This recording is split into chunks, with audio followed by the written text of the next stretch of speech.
Spieth, world number 2. Brandon Grace, the world number 40.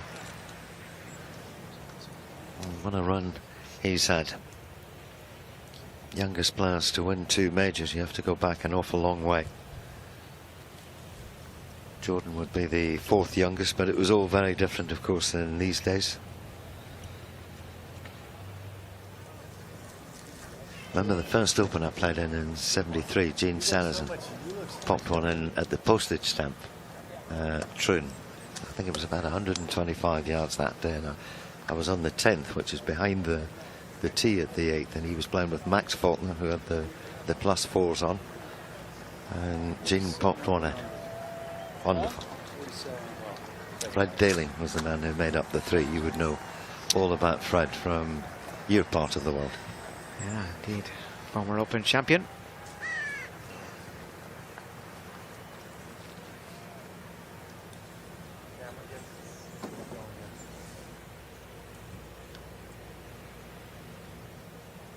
I'm going to get you all going. Have a great day. Get you all going. Yes. Ready to go. Ladies and gentlemen, this is the 2:48 starting time. Please welcome from Dallas, Texas, Jordan Spieth. Many people's favorite today. Many people's favorite, Ewan. 63 holes. Practice rounds. That's what he did in his preparation for this tournament. Yeah.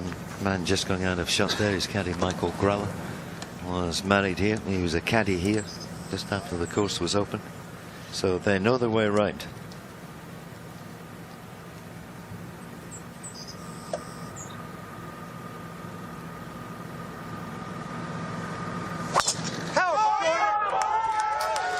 That's going to be down where we saw Shane Lowry.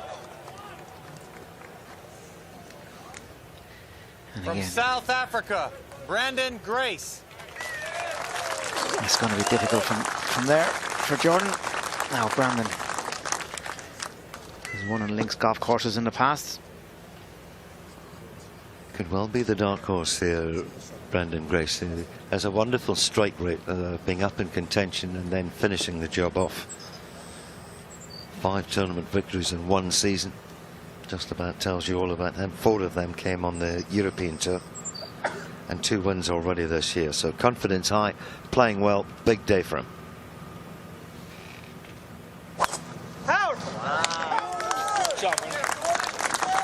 Big tee shot there from Brandon. One of the very bigger hitters in the European Tour.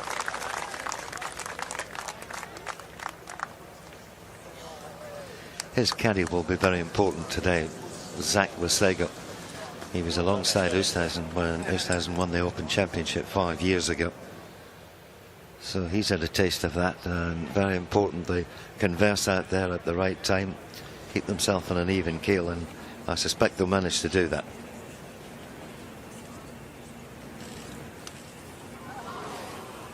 Smith leaving himself a little bit too much to do with that first putt. And it's going to be a bogey start for him. 2 wonderful shots from Adam Scott at 8. It's for the eagle 3.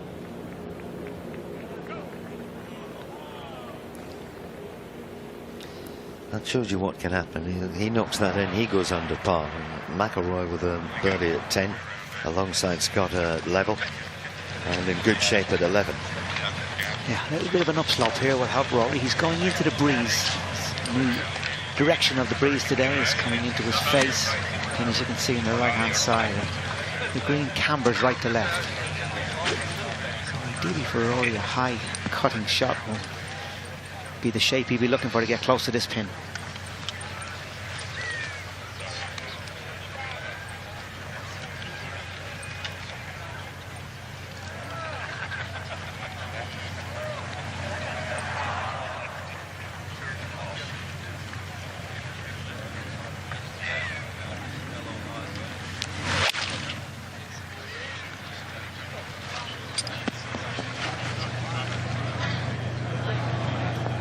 To be left.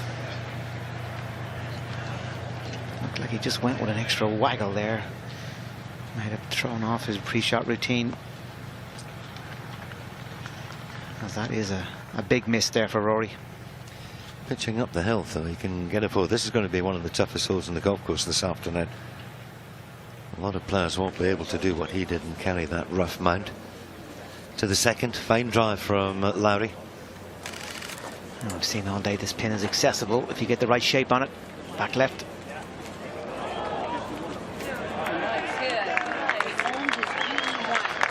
And a good shot there from Shane.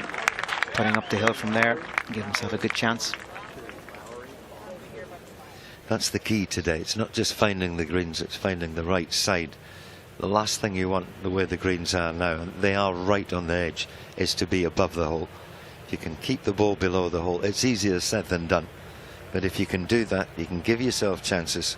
And as we've seen, there's already some good scores being shot over the space of the last few hours.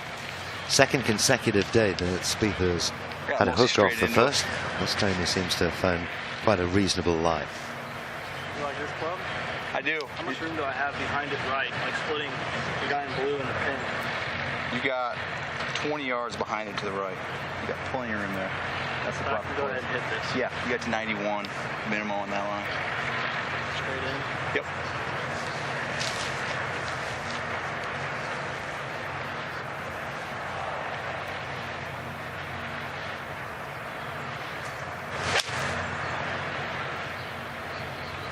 Get to the front.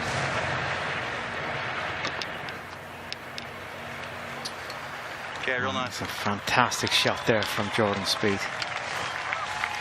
Ball landed right into a slope, which took all the heat out of it. He couldn't have asked for any more from that lie. Coming out of that dry rough where the ball was going to bounce and jump through the green possibly, but the slope killed it, and now he's got a great chance for birdie.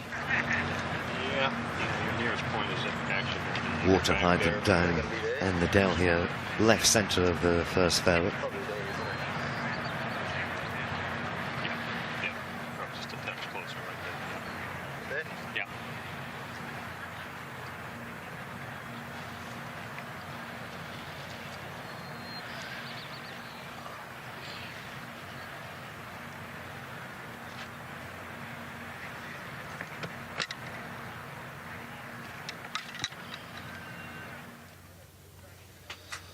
The events that Brandon has won.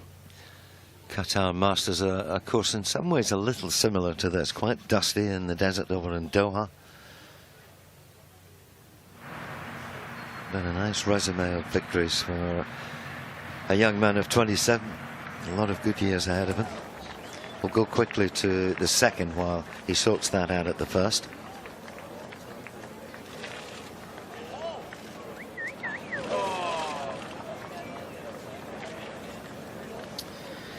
Two-par start, looks like, for Shane. Good luck to you. Play well, huh? All right. See me if you need me. All right. How you doing? Good luck. Listen, if you need something there,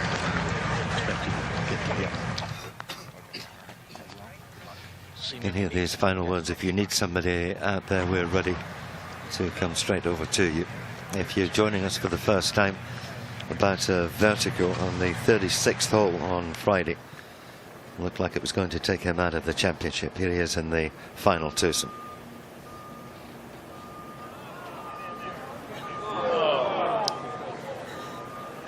Another one slips by for Henrik. We saw him hole a few big putts in the first day, but since then it's been not much of a return on the green for Henrik.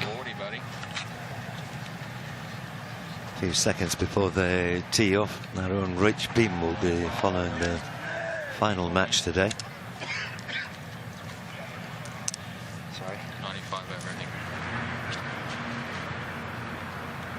No, it's going to be just right of his ball. Yeah.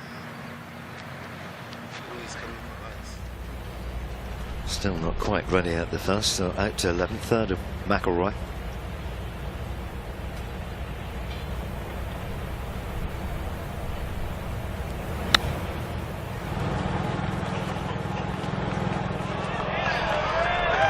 Great pitch there from Rory. So important. With the drivable 12th hole, his next hole to play.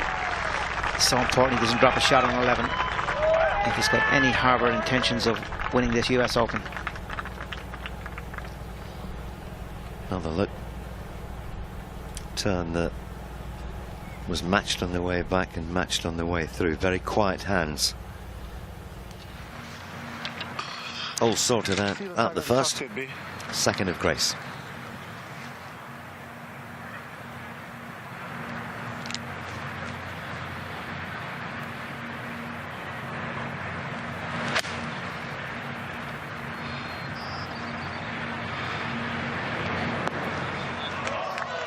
Perfect shot there from Brandon Grace. Exactly where he would have been aiming.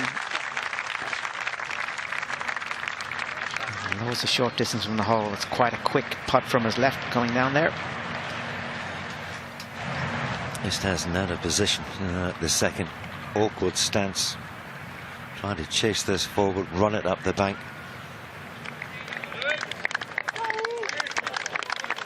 A long way away from the flag. 2 putts would be outstanding from there.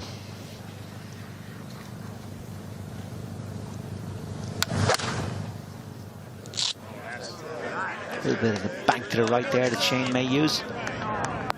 Just there. Oh, he got a hard bounce. Hit the back of a knuckle there on the green. This may roll down right back to the back left-hand corner of this green. There's a tear there. Is he going to stay on the brink? No. It's going to go right down to the bottom where we saw the flag on the second day.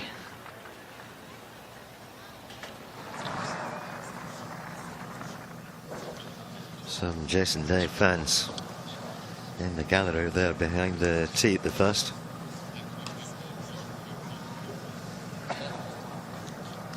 Just a few seconds remaining.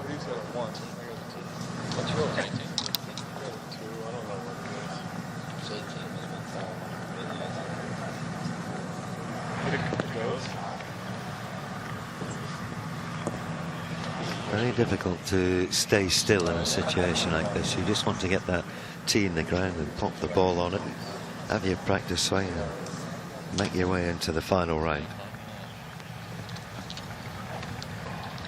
You have a bit of experience with it, vertigo. Ewan, I mean, what was he facing today? Well, there is no warning when it happens. There's no symptoms and there's no pain after it. It just happens. And Thomas Levay had it happen to him in the French Open. I remember he 5-putted the 18th from 4 feet. He just had no idea how far he was from the ground. You can still be upright, but you feel upside down. I just hope everything goes well for him, because he's come so close on so many occasions to winning this, and he has another chance today. That's a good up and down from McIlroy. The next hole is the key to what happens to him this afternoon. If he can knock it on the green and make it 2, he's right in there with the big boys. Here we go. Okay, guys, I'll get you started. Play well. Ladies and gentlemen, this is a 3 o'clock starting time. Please welcome from Myrtle Beach, South Carolina, Dustin Johnson.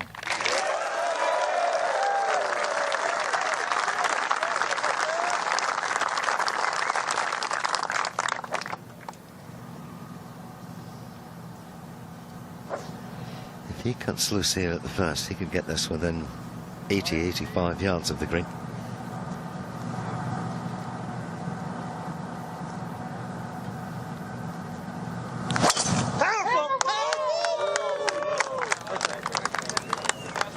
Needs a yard left.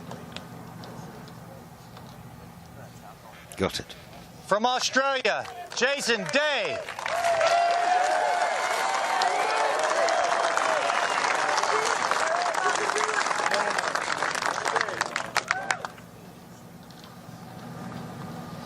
Would certainly be the people's champion here, no doubt about that.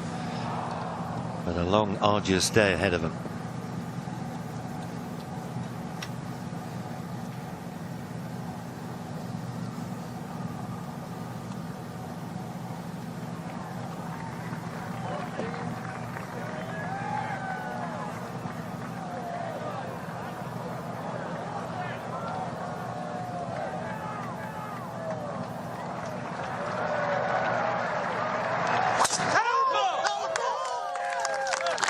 He's going to feel an awful lot better after that shot.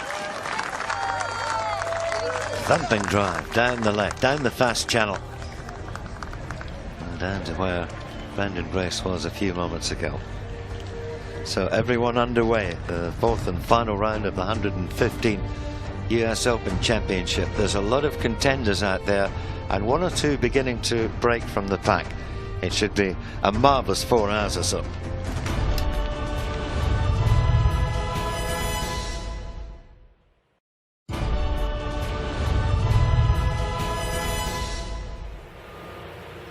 I know it's late at home, but I get a feeling this is going to be a very special final round. Everybody underway in US Open 115. Butch Harmon alongside me.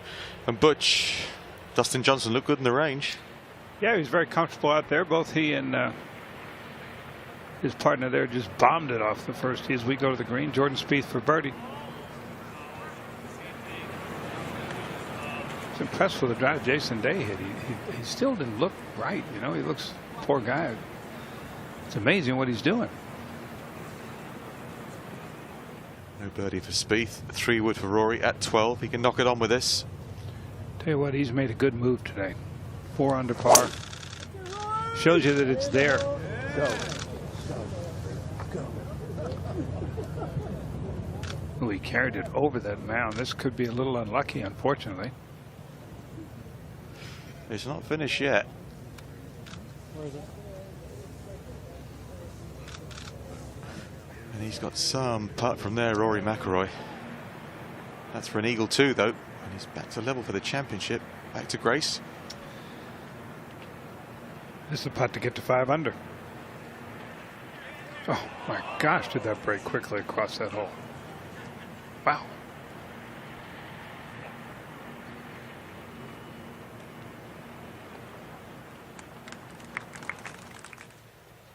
Cameron Smith, who is a very impressive 21-year-old Australian from Brisbane.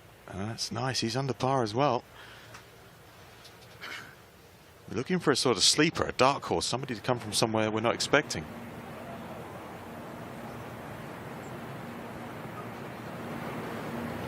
Ooh, that is not the start Jordan Spieth was looking for. Wow. Kind of had a little of that yesterday. Putter got it, kind of left him for a while, and that is very uncharacteristic of Jordan Spieth.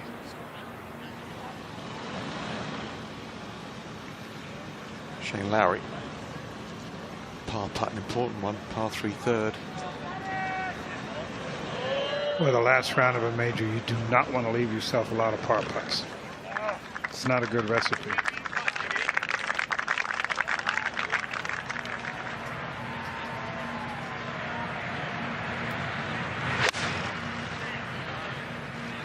Dustin Johnson, perfect position. He must have watered the front of that green because it is sticking there. That's the first one I've seen stop like that all week. That was a perfect shot by DJ. These two guys just crush these drives down there. Jason Day next. It's a nice position, this, coming back up towards the hole. A bit more green to work with. He even found a little bit of a green patch there to play his shot from.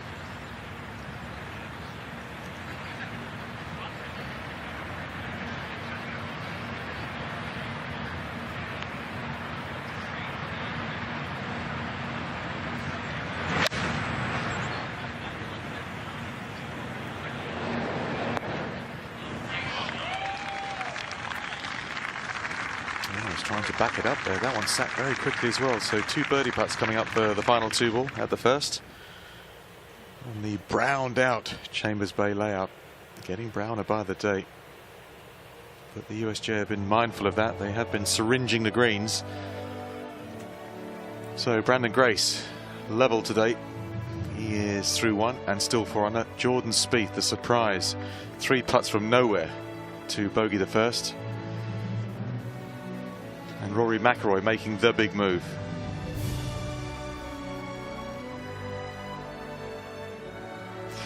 And there's Jeff Ogilvy. Really good final round of 67, and now he's talking to Sarah. Some good early scores being posted. Jeff Ogilvy just in the clubhouse after a very fine round of 67. Jeff, very impressive. Just interested to know what you were saying to yourself coming off that 75 yesterday, heading into today to enable you to post such a low one today. Well, I mean, I really had nothing to lose today.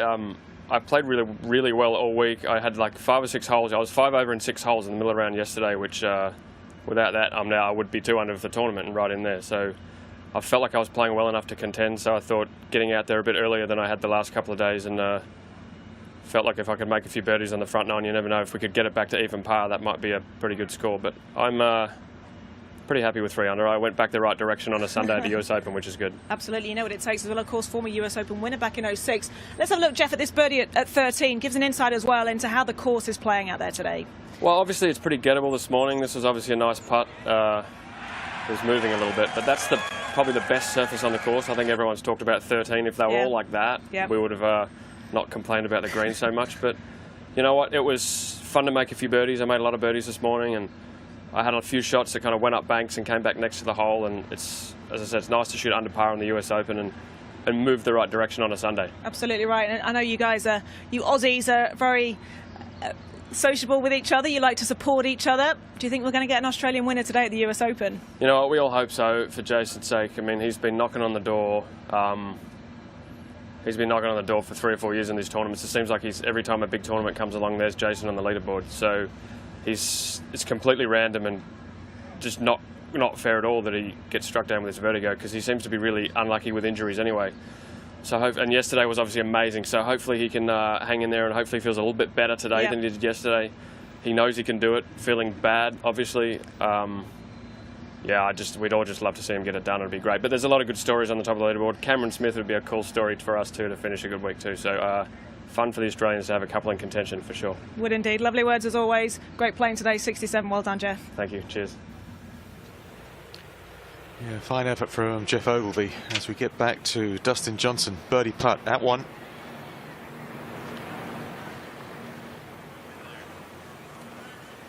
Just saw that a minute ago. That's the same place Jordan Spieth came from, and he ran that by a pretty good distance. Jason Day's attempt was pretty cautious.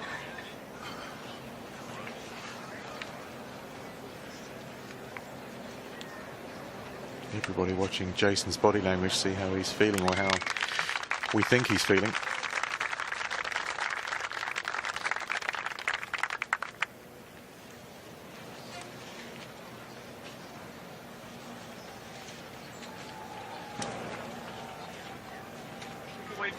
Ran this a pretty good ways by. That's a good 3.5, almost 4 feet. This for par. Good putt. Trying to get away left. Spieth's missed on the left, but it's a par 4 for Dustin Johnson. To the second, Brandon Grace. Just a layup off the tee, perfect position. Yeah, baby! Pins all the way back, 42 paces on. Be good. Nice. That is good. Lovely shot as well. Low trajectory with plenty of spin there from Brandon Grace. As the final 2 will make their way up the steps, over the steps. Quite a long walk. You can do 10 miles in around here. Jason Day's missed it in the left rough here at the second. Good hit, Jake.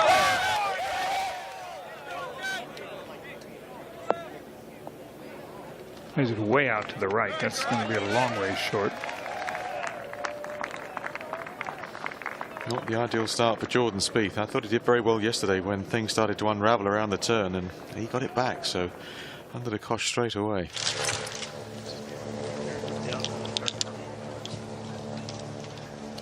Interesting hole, the second hole. Rich, they don't hit much off the tee, do they? Not here the second, no. They're only looking to hit it maybe 220 yards. I was walking with Ricky Fowler on Tuesday, and he said, listen, all we need to do is carry about 200, and it's going to chase out another 60 or 70 yards. The only danger here is you just cannot hit it to the right. They'll catch that slope on the right-hand side and kick it into the right rough. Anything down the left-hand side is ideal.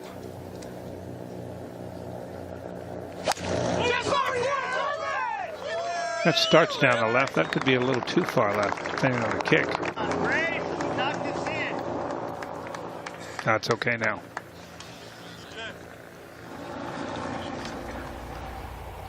to Rory McIlroy at 12. Eagle putt.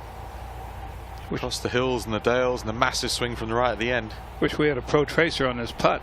This is going to go a lot of different directions right here. Now it goes to the right. Now it goes up the hill, back to the left. Now it comes down the hill. That was really well judged right there. Good putt, Rory. Had to go 5 under par for the round.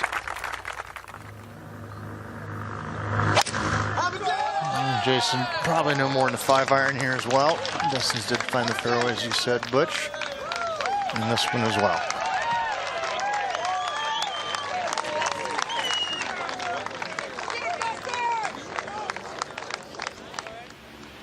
Now then. Under par beckons for the tournament. If this goes in, it's quick. Just prod it forward, and he's holed it. It's a big run from McIlroy. And he's got 11 holes on the leaders. 5 under for the day, and not finished.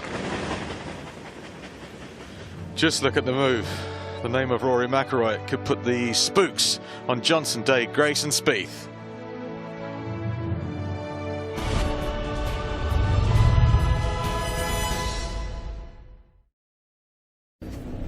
Rory McIlroy, the man of the moment. 13th hole, over 500 yards and 3 wood. Just at the camera tower. 529 today, the yardage. Holes 21 on, just 5 from the right edge. You want to be down the left side, gives you a better look at the flag. Nice little high draw there from Rory.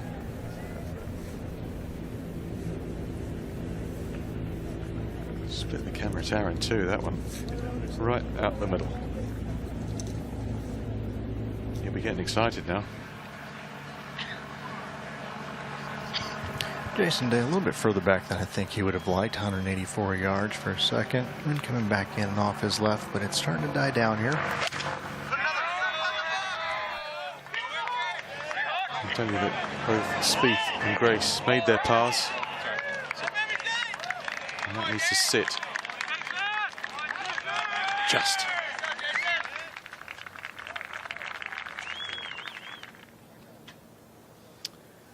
Henrik Stenson, unfortunately for a bogey at the 5th. Oh no. He's already had some not so kind words about the course. He'll probably have some more next week. Par 3 third. Brandon all square with the course so far.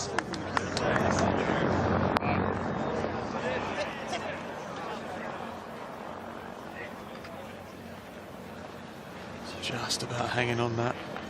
Goes another couple of yards and it's away.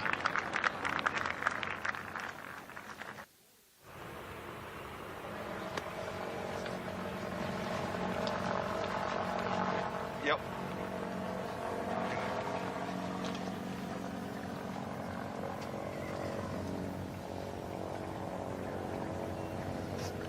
You have to guard against here is coming up short, because that pin on the front, if you try and get too cute, that thing will come all the way back down that slope into the bunker. So you've got to make sure you carry it to the pin.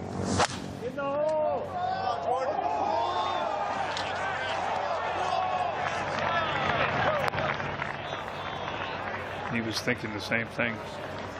Look at these things run out. It won't stop now for a while. That's way down into bottom level. Got some long putting to do, Jordan Spieth. Really good 2-putt the previous hole. Look at the contact.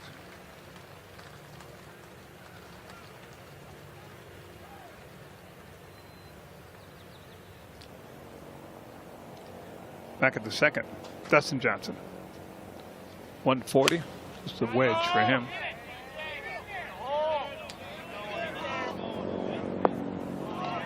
And a good one it is. Part of his game that he's really worked hard on, Rob. This past weekend in Vegas, I've got an area where we've got these markers out there for distances, and you land them on him, and he spent hours doing it.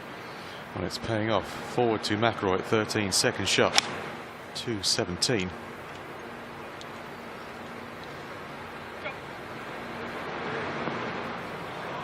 Well, that was right at it. Unfortunately, everything comes towards the back of this green. We've seen it all week long. Well, that was a good-looking second shot that didn't get the results he wanted. Shane Lowry, look at this. Look at this putt, the fourth. It has got to go by one dimple over the top here. And then it's away. I don't think he could have done any better. If you hit it any easier, it's not going to get over that hill.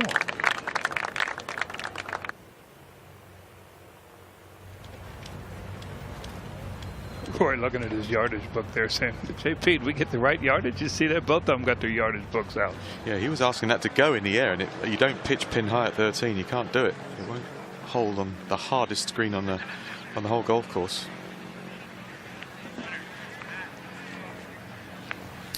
Oh, Jason hit a nice little second shot in here, leaving himself virtually just up the hill putt, one that can be a little aggressive with.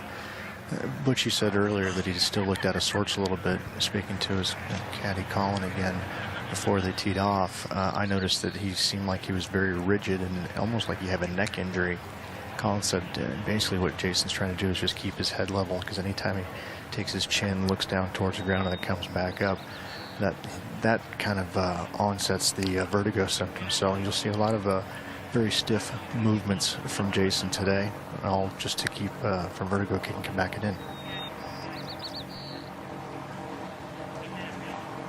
This game's hard enough, Rob, without having to play with that on your mind. Sure. It's the one game you can't play when you're dizzy. But it'll make you dizzy. Dazed and confused. Chambers Bay. Good putt, Jason.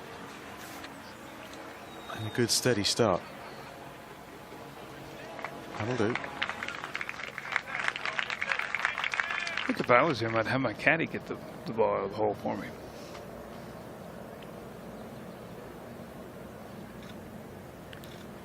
Putting stroke of Patrick Reed.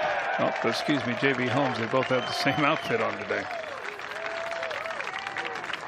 Good putt, J.B.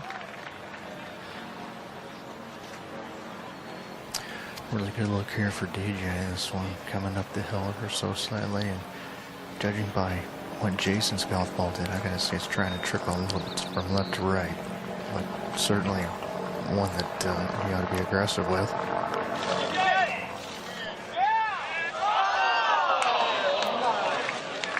Wow, that sure looked like it was in. Part of it was in. We need commentator cam here to see your Facebook when that one horseshoed out. Look at this. It'll dip a long way below the surface. Down it goes. Ugh, how's it stayed out? What happened to gravity? Lowry. Par putt. Fourth hole. Go. Good putt. Great two putt, Shane. Great two putt.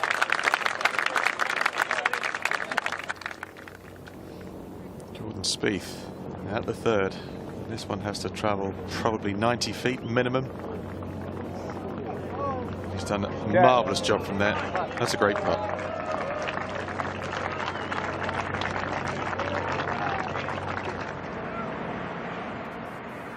And Smith.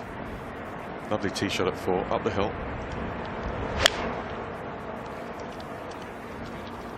Nice swing. I don't know much about this young man, but boy, that's a good golf swing.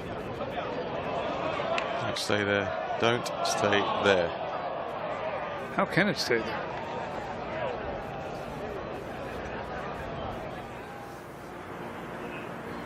John Senden on the 13th, playing with Rory. Here's birdie putt.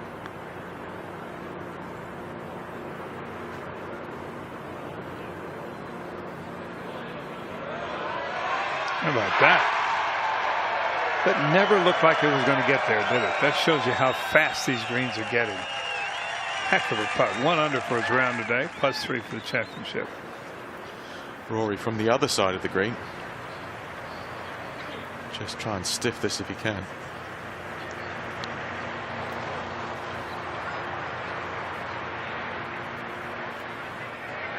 It won't, will it? How about he make it? How about if he makes it? He did make it!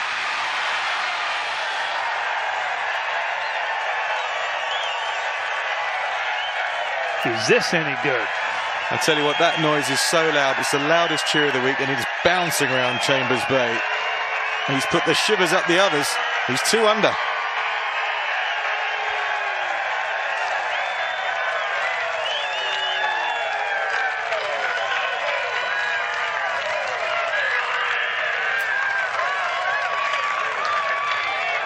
Listen to them. They're still yelling, too. How about the footage of those 2 putts? Man. To the calm of Brandon Grace. Par putt at 3. Oh, yes, that's well done. He started nicely as well, the South African. Well, if you were thinking of going to bed, I bet you're not going to go to bed now.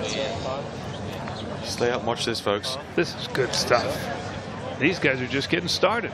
This is good stuff. We said it all week long. Rory's played really well tee to green, and he just had got nothing out of it on the greens. Well, he's making up for it today.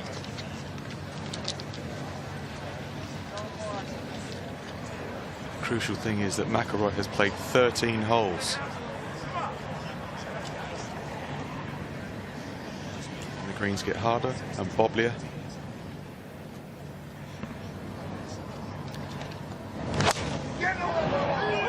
Eight iron for DJ here to third.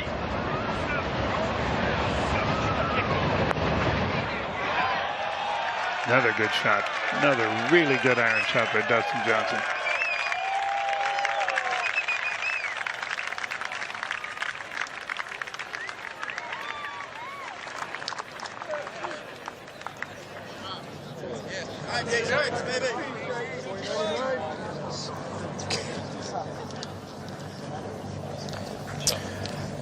This is 7 iron, just one less than Dustin Johnson just hit, and I can tell you, we heard the roars from 13 green where Rory just made his putt easily all the way down here at the third.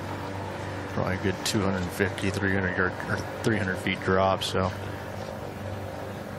Jason ideally just wants to hit this one out to the right, almost just the right edge of the green at that camera tower, and just let it feed it in, just like Dustin did.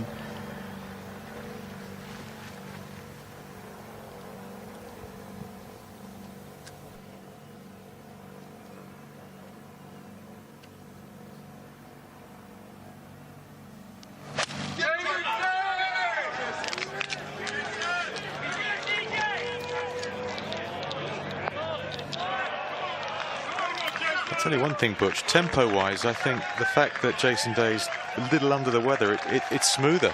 Oh, I agree with you, and he needs that, because he tends to, with these 7, 8 irons, 9 irons, tend to go at him a little too hard, I think.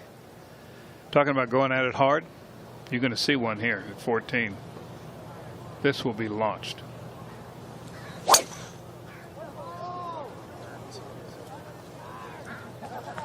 Seems to be happy with it. Oh, he is. It's down the Tiger line. It's miles down there. Just a short iron when that comes to rest. What a round he's got going. What a round. Well, he said the last 2 days he played some beautiful stuff. Now you got to believe him.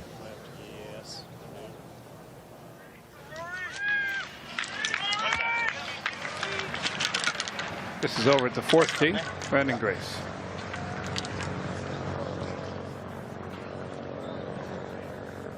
Anything up the left side is good here. Kind of like that.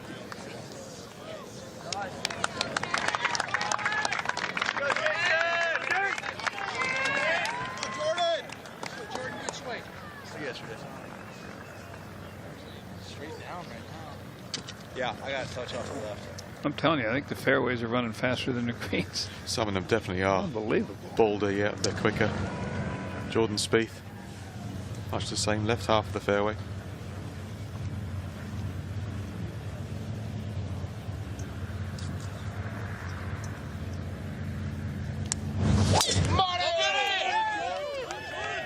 And have to watch that one. That could jump out and get into the rough. Slow down. That's okay. That's what the left's going today, Jordan. Left at 1, left at 4. quite big fairways.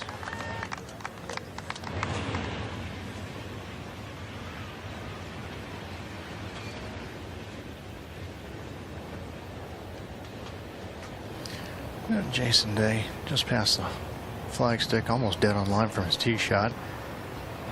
Can't be but maybe just outside of 10 feet. You guys made a good observation there. He does seem to be swinging fractionally less than what he normally does. I can't imagine if he was feeling really good, that 7-iron would have been the club that he would have hit since DJ hit 8-iron. Even though DJ is strong, Jason goes after it awfully hard as well, as we all know. Got this one coming down the hill, should be feeding just a little bit to his right. Should be a little speedy as well.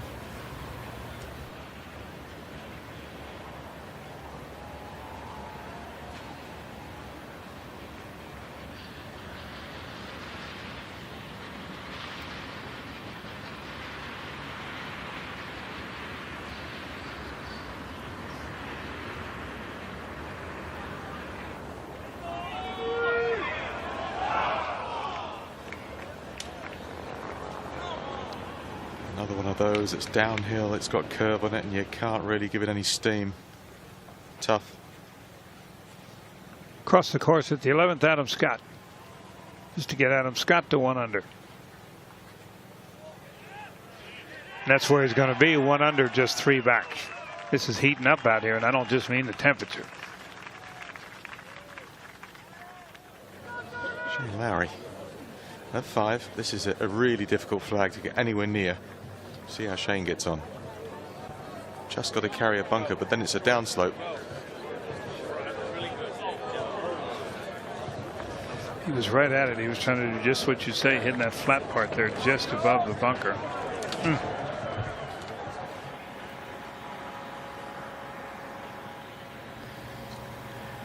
Another wonderful iron shot here from Dustin, just up the hill, moving it ever so slightly right to left. I haven't seen any stats on it. I gotta think Dustin's leading in strokes gained tee to green. He's just struck the ball beautifully all week long.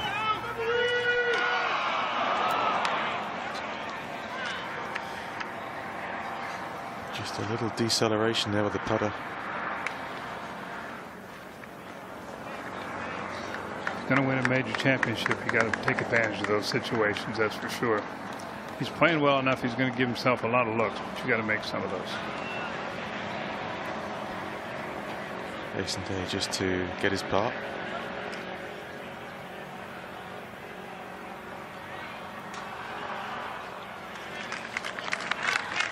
I agree with you. I think get the caddy to pick the ball out of the hole. I think that's a very sensible move. Even get him to tee it up as well.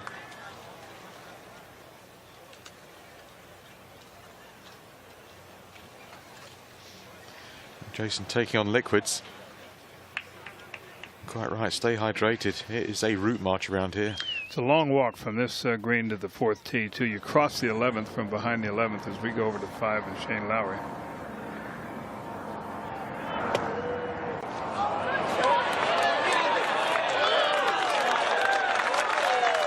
Lovely soft hands, Shane Lowry, around the greens. That's a natural thing. I was saying, you go from 3 to 4, you got to walk behind the 11th green. There you go. They're looking back down the fairway to see if anybody's coming. Then you walk up over a bridge with a bunch of steps, then back down. It's a long haul. Long haul to get to that 4th tee. It has been picturesque up here in the Pacific Northwest. We've had fantastic weather all week long. We really have. Perfect for golf. And that's the situation at the top of the leaderboard. Grace, Johnson and Day at 4, Spieth at 3, but Rory McIlroy absolutely on fire.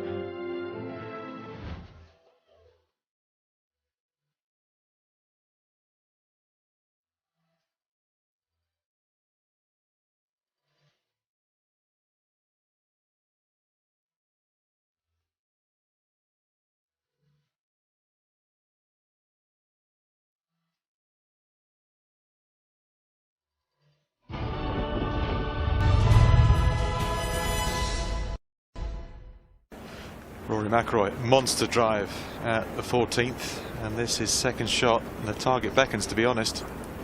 This is a green light here. This is just a wedge. In the hole! He's not finished with this, not by a long chalk.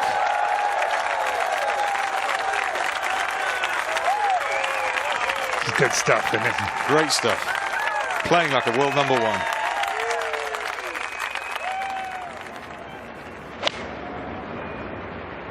Second shot of Grace at the fourth. Oh, he came up just short, right at it, too.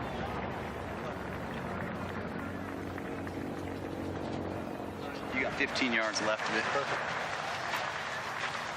He's okay over there, Rob. I think we can see all the ball. Good angle, actually, to get at the flag.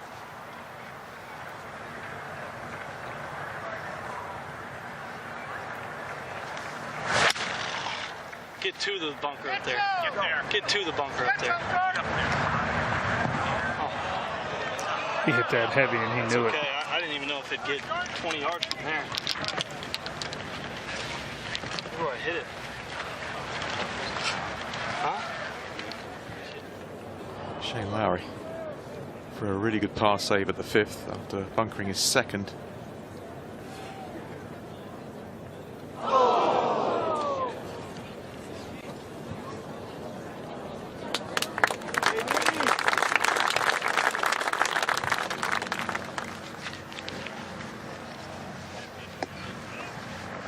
Cameras will be on Jason Day, watching his face, watching his body action, and he's got to watch this man just pound it.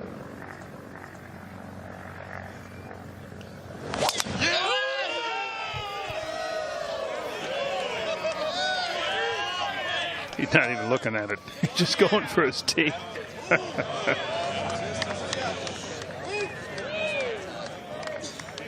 It's so far down there, it's unbelievable. Come on, Rory, get another one. Oh, no. Oh.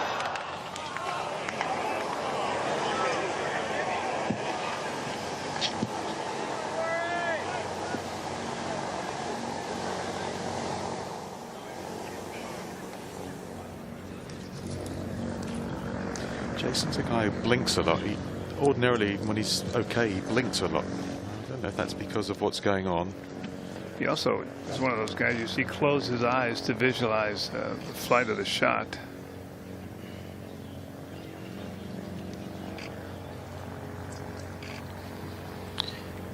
Well, he took his time walking from 3 green to 4 tee box, obviously rightfully so. Everything he's doing today is just a little bit slower than what we'd see Jason Day normally do. But so far, he looks really solid, I gotta say.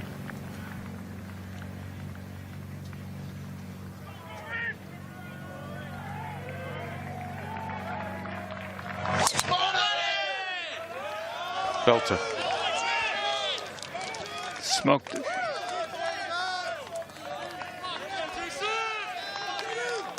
Tell you what, he may not look good standing there or look good walking, but he sure looks good swinging. Stop. Stop. Oh, you got to be kidding me. That was in the middle of the fairway a moment ago. Yeah, middle of the fairway. That's unbelievable. That's kicked in there. You've got to be kidding me. I don't think it got down in the bunker. I think it hung up in the grass.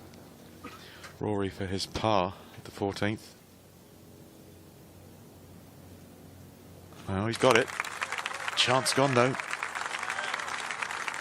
6 under par. It's an amazing score. 2 more birdies is what he needs. Post 4 under and just sit there for 3 hours and wait. I'll go out on a limb right now. I think if he posts 4 under, he wins. Or that score will win. And that's the current situation here at Chambers Bay.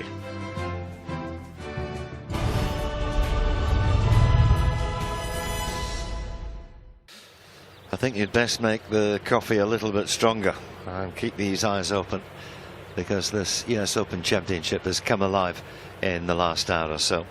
Only 4 players ahead of Rory McIlroy. He's only got 4 holes to play, having passed up the chance of a birdie at 14. 15 is next up for him, the short par 3 down the hill. Tie at the top still at -4, and we pick up the story with Shane Lowry. Alongside me is Colin Montgomery. Well, thank you, Ewan, and you see Shane Lowry, as long as he hits this ball far enough, it'll be good. And it is. He said be right in the air, and it certainly was. That's the closest we've seen today at 6. After just spilling a putt at the 5th. He's playing the golf of his life here, Shane. Those out in the Sound unaware of what's going on by the shore. Quite a battle.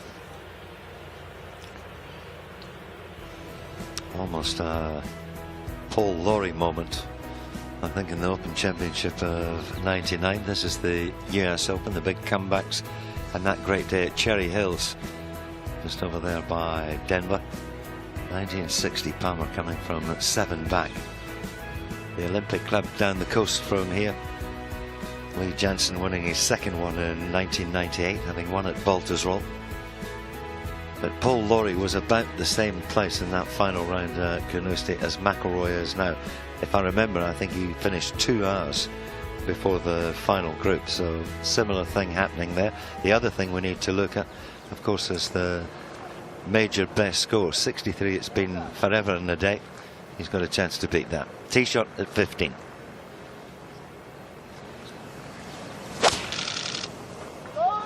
This will be a wedge. Adjusted distance is 141 down the hill.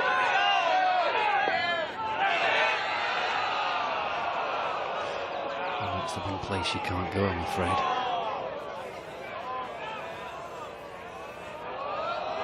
Stay there, stay. You can still make 3. Still make 3. Just very nearly good. He's attacking everything, and that's dangerous around here. But of course, he's got to. Starting 8 behind.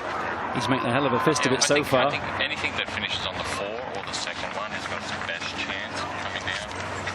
So I'll send that up from here this morning. Really unlucky break here for Jason Day.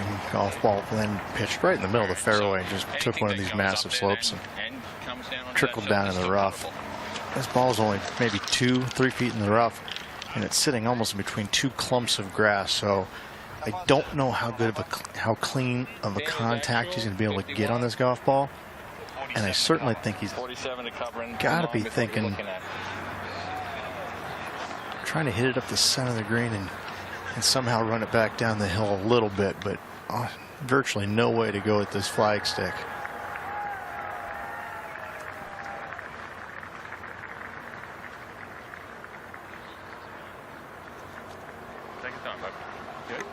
The flag is located actually between the 2 TV towers on the right there, up that hill. So as you see from Rich was saying that can't go at it, can't carry it that far up there off this lie, so he's got to go left and then try and play chess with this and come in from the left-hand side.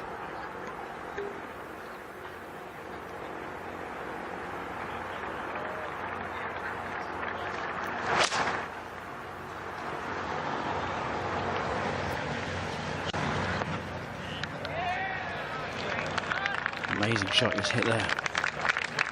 Amazing shot. He came in from the left, of course. He couldn't fly it all the way to the right, but that's a tremendous shot.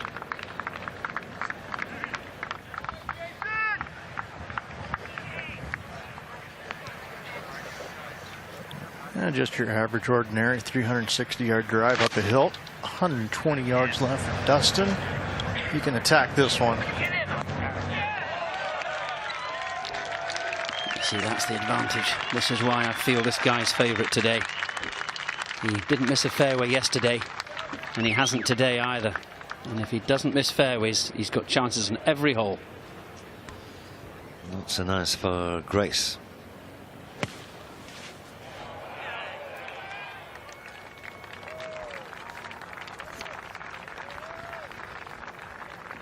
All happened a few moments ago. See how deep he had to go into the sand here and get a cushion of sand between the club and the ball. Hope it comes out the right way. Always a bit of hit and hope in that explosion of the quarry that used to be on this land. Didn't manage to make the par.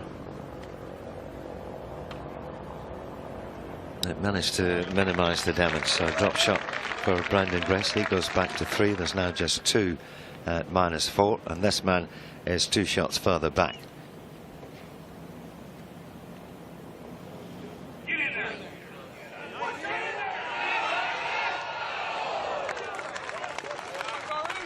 left in one of them on the worst green of the course. 15. It's going to break strongly left to right. And let's hope the ball can roll as smoothly as possible on that awful putting surface that is 15. Brent Snedeker having a decent day for the birdie at 7. Today that's just got better. 3 at 6, 3 at 7 for Snedeker. Gets him back to level par.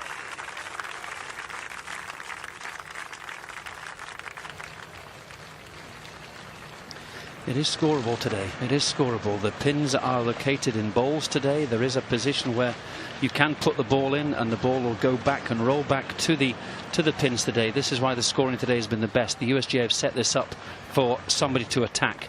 Rory is attacking, of course, but also it's set up for Dustin Johnson as well. There have been some good scores already. 67 from Ogilvy, one better for Thomas Aitken. Morgan Hoffman around 66. And Tommy Fleetwood around 69. That's the balls Colin's talking about there. The lighter shade is the high part of the green, and the darker shade just where you go into the dell in between the mounds.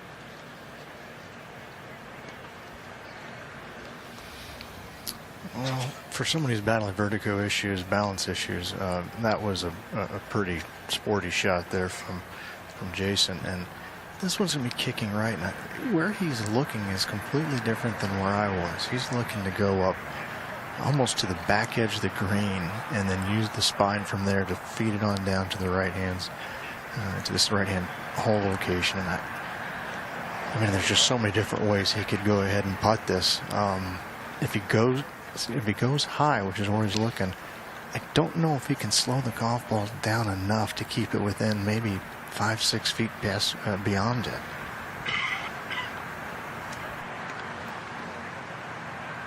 That's the trouble here. The higher you go, the faster it comes off it.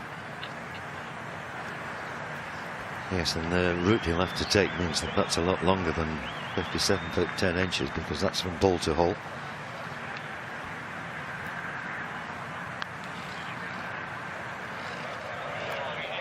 It's got to get down the hill. It hasn't.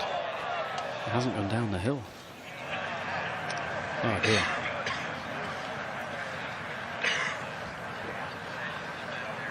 He's really struggling out here. Really struggling. I've got to believe it had everything to do with imbalance issues. I just don't see Jason Day hitting a putt like that when he's right. It never had a chance of getting up and over that ridge. It was odd to watch.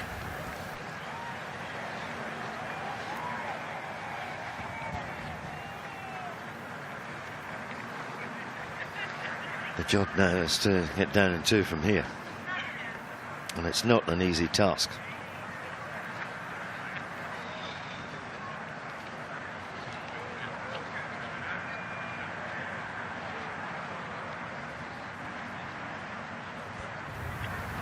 And once again, he's going to have to throw it up to the left, and the higher you throw it, the quicker the pace coming down the hill.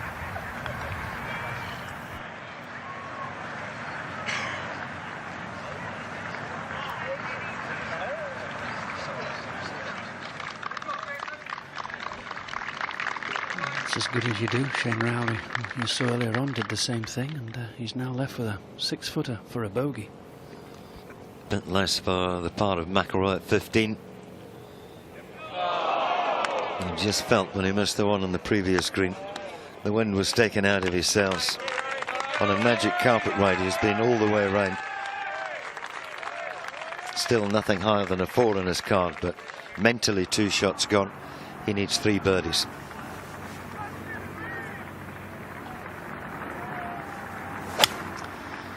Jordan's second shot to the 5th. He's going to carry this bunker. All you have to do is carry this bunker. And he did that. He's pulled it. He's pulled it. And that's going to be just okay.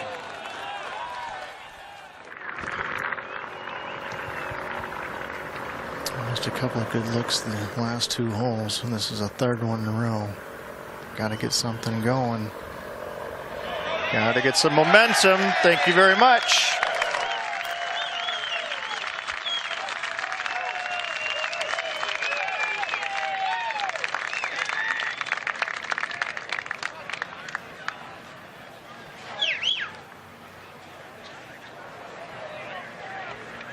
Day struggling for the drop shot. Knocks this in. He goes back to join Spieth and Grace. Always big moments, Colin, in the final round. Turning points, they call them. We may well have just seen one there. Well, very much after Dustin Johnson missing short birdie putts on the second and third, and then knocks that in at the fourth, second hardest hole on the course. He has a 2-shot cushion now, even if this goes in.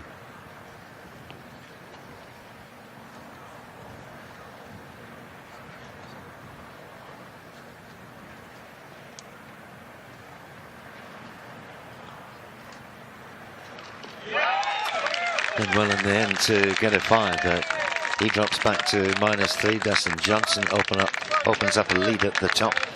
That lead is 2 shots. McIlroy fall back now, 3 to play. Has to be thinking of 3-2-4 finish. To Koepka at 14, great second.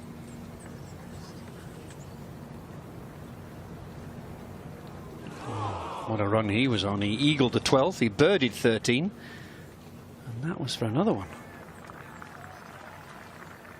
These guys, Koepka, Johnson, 2 of the longest hitters in the world of golf, and this is course set up for this today. Pin at the back of 16, tee up. What's the game here? Well, they put the tee here, Ewan, about 140 yards up on where it normally is. I mean, the hole is very drivable, but the trouble is everything slopes viciously left to right. The tee, as you just see, is where it is there now on the front left. It's actually the ladies' tee, believe it or not.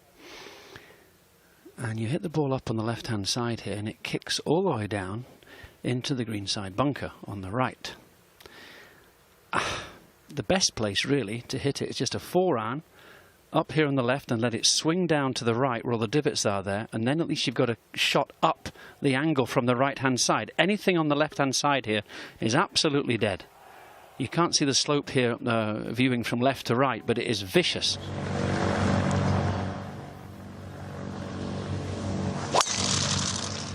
That's the driver from Ascendant. He's got a bit of cut on it as well. He's got to take a big leap over to the right side. And this is what happens. It just goes and goes and goes. And everybody's been in those bunkers. You can't really stop it from doing that. Not even if McIlroy takes it in with a draw? Well, you've got to really hook it. You've got to hook it. You've got to take it down the right and hook it to go against the camber. The camber's the wrong way here. Let's see what he can do. He'll be angry.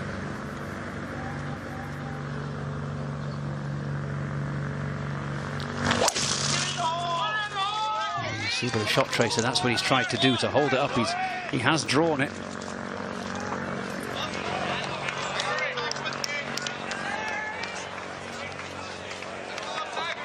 Now if that stays, that's not bad. That's what I was meaning. You get down there so you've got an angle in. That's every opportunity now to get close in 2.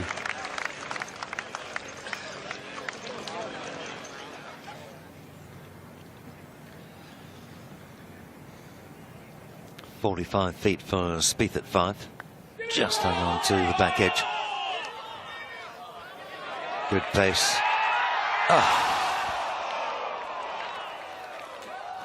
This boy can putt, can't he? Can do pretty much everything. He can. Just an iron here for Dustin Johnson at the 5th. The tee's been moved forward again about 40 yards. So it narrows at about 300. So he's just hit an iron down there for safety. And he's done that well.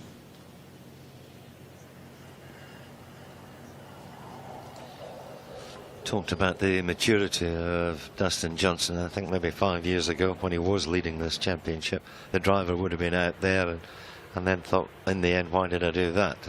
Plotting his way around. An amazing afternoon. We expected a lot of movement on the leaderboard. It's happened. Up go Adam Scott, up goes McIlroy. Charlie Belton is 3 under, and Dustin Johnson is up there with a 2-shot lead.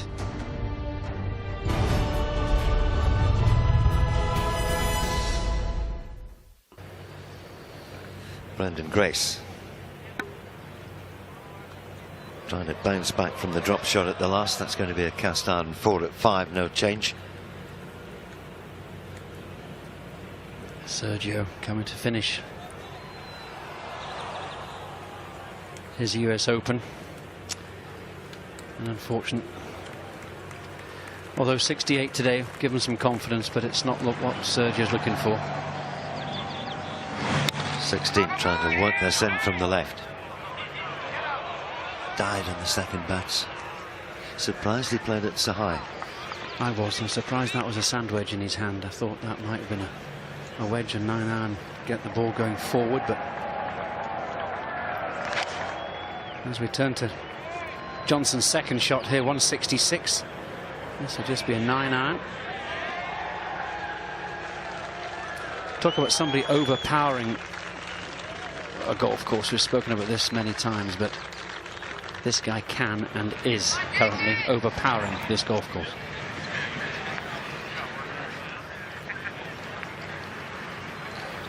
Well, believe it or not, Jason Day hit it 60 yards past Dustin Johnson.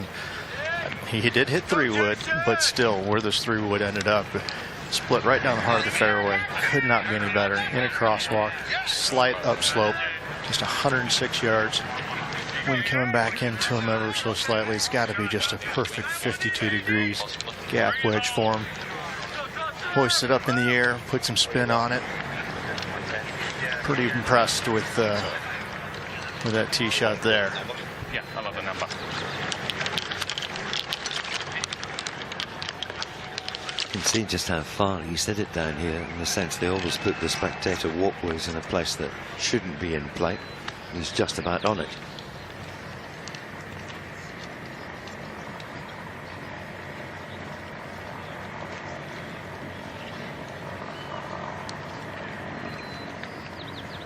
Just 106. So sand wedge, an uphill lie, so a little spin.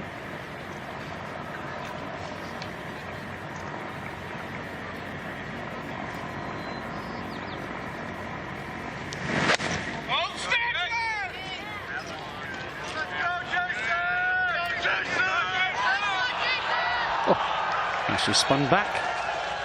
Tremendous shot. McIlroy from the left at 16. You feel a must, but I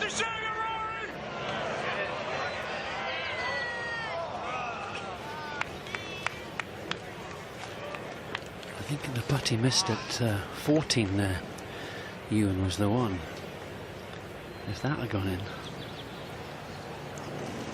well, I think had he knocked that in, he would have played a different tee shot at 15. I think he would have taken it to the left and just set himself up with a 15-footer. Snedeker continues to impress, and he's moving up that leaderboard nicely. That's a birdie 4 over at Dave. Takes him into red figures, just 4 shots off the lead. The lead, Dustin Johnson enjoys. I think it's Stowe's got to be a little left. Just left. Right on the left tower. Yeah, that's perfect. I'll see a good one here. Perfect drive for Jordan at the 6th hole here.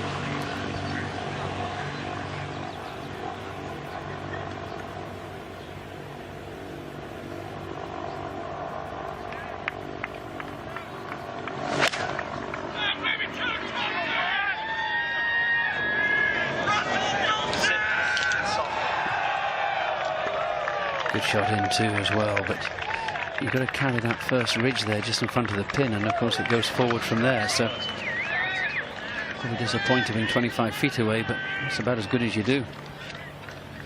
Much talked about Tiger Woods dressing in red on a final day. My memory serves me right, it was a blue top that he had on the final round of the Masters. Everyone's superstitious that plays this game.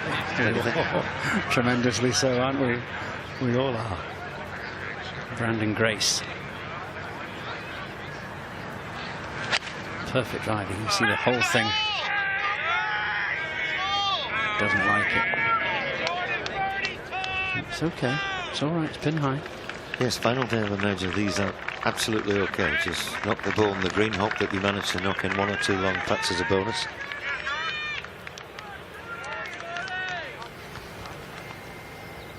Well, this putt is almost a carbon copy of the last hole. Up the hill, moving slightly from his left to right.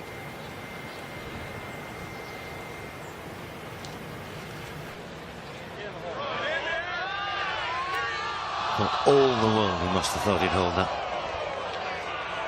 Half an ounce shorter pace, and it was in.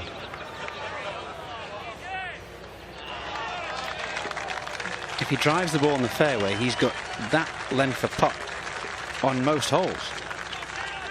Minimum. You were talking about his driving yesterday. First time he's hit every fairway in one round in his career. When you do that at 340 average, you can't help but lead the Open. What a really sensational second shot Jordan hit into here. Sorry, Jason. Too many J's this week for me. Just moving up the hill. Probably going to be moving from right to left.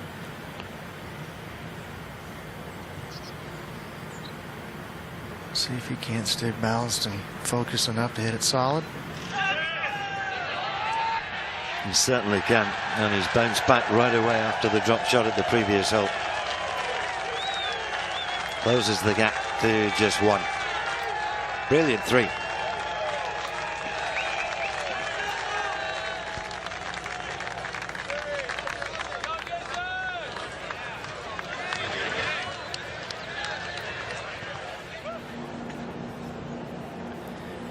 Here we go. Brandt Snedeker here at the 9th.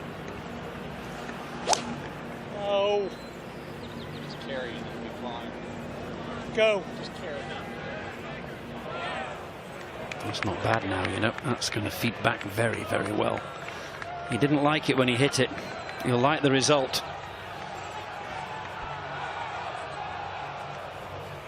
I played with Jeff Ogilvie this morning. He did exactly the same thing. He didn't like the tee shot. He pulled it left and big and ended up there and made two. Tall, elegant figure of Adam Scott, second to 14. Needs a birdie thrust over the next hour. And it might just start here.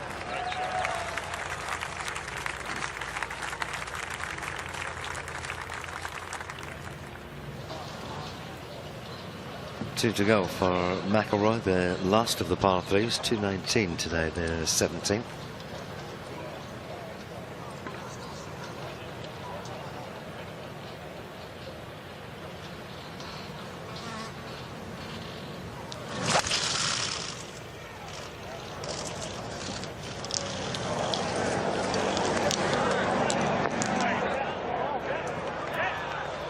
That's about where he hit it.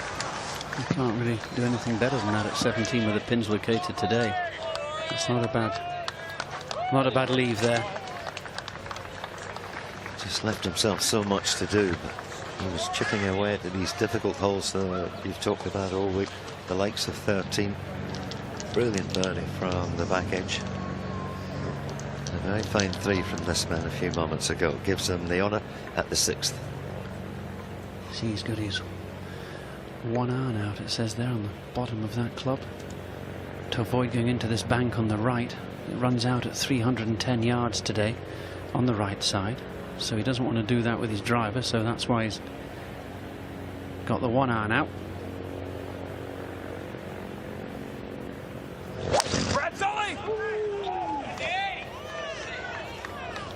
He's pulled it left.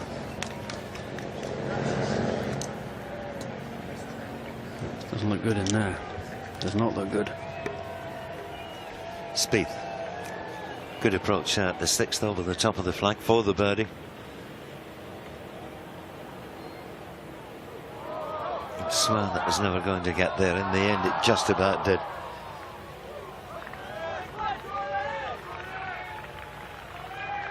Like putting on cinders.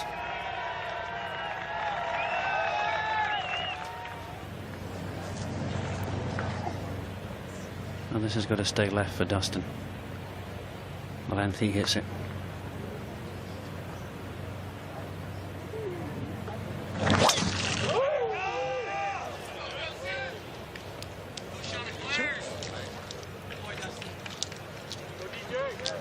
Might be a touch too far left, it is. Oh, that's a good lie. He's picked up a good lie there, he's been fortunate.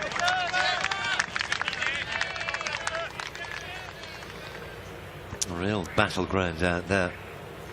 40.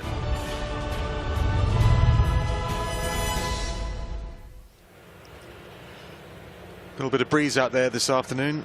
Dustin Johnson has the slenderest of leads, just by one shot from Jason Day, and then one back to Jordan Spieth and Brandon Grace, so it's still in the balance. As we catch up with Shane Lowry's third at the 8th, he can go past the hole here, or do it the hard way.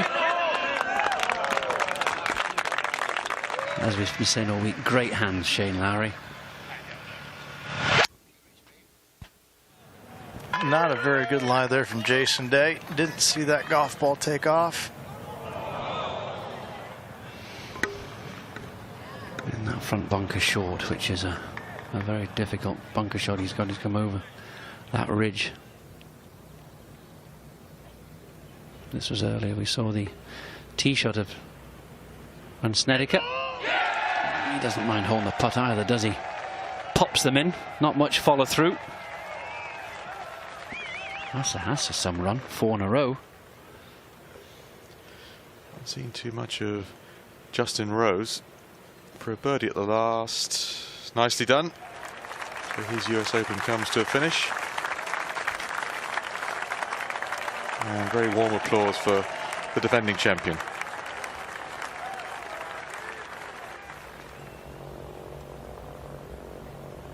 Former US Open champion, I should have said.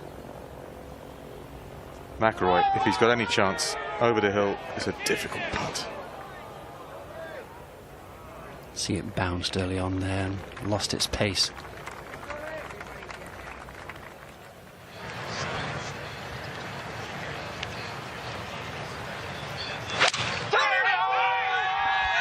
Now how quickly is this coming out of that line?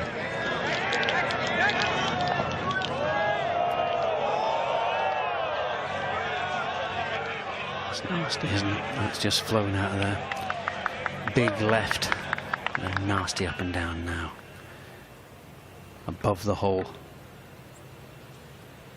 It just took off. No spin at all. And of course the club gets tangled in the rough and turns left. We've all done it. And smothers it left and big.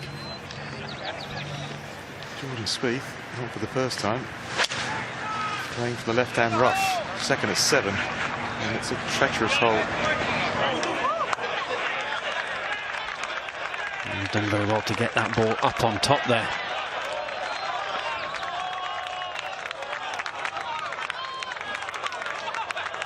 That might pick up speed.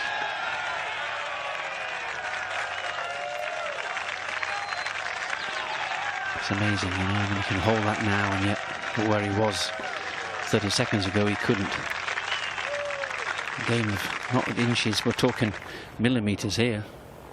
McIlroy for his par at 17, and then he'll need to eagle the last.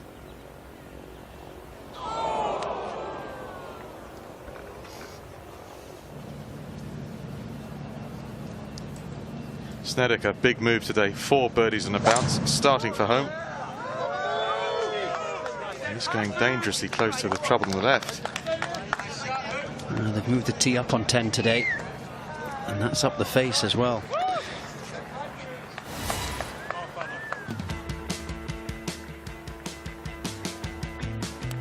This is all the way back to the practice rounds.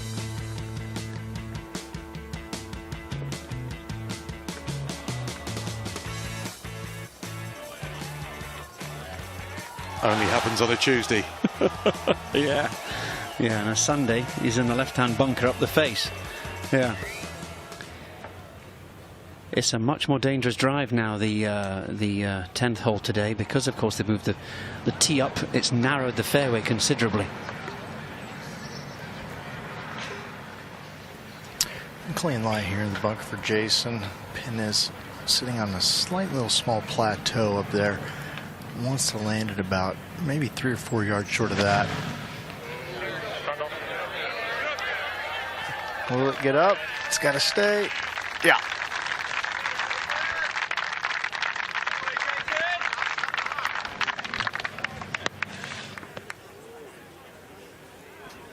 Lovely drive from Brandon Grace at 7.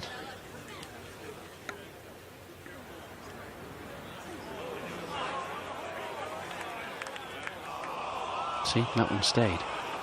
It's just a matter of, really, that's just fortunate or unfortunate for Brandon Grace and lucky for Jordan Spieth. Mottled for Mike at these greens. Larry's birdie putt is good. And he gets a much needed shot back. So the Irishman now hopefully building a foundation to pounce on the back nine.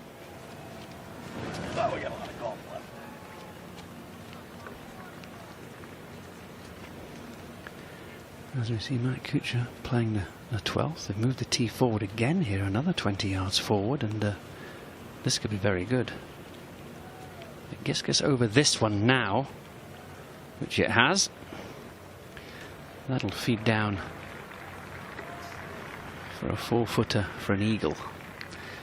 Not going to happen today. They have set the course up for scoring today, and all credit to them, because they haven't the first 3 days, I can assure you.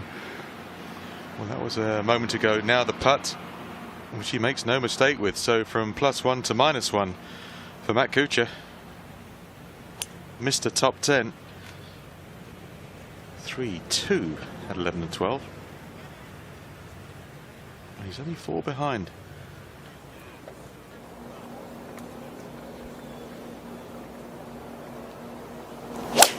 No! Go. It's gone right, I think. Short right. Oh no, he's made it okay.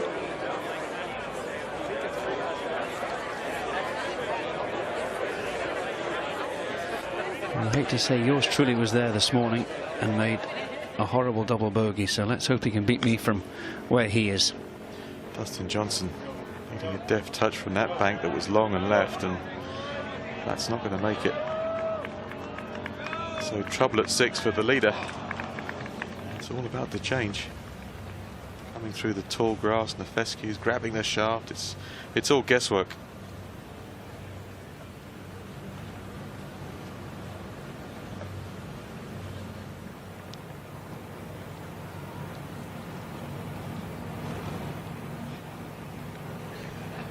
See how fast this putt is. And a good effort at it. And that's okay. Anytime you make 4 at the 7th, he's delighted.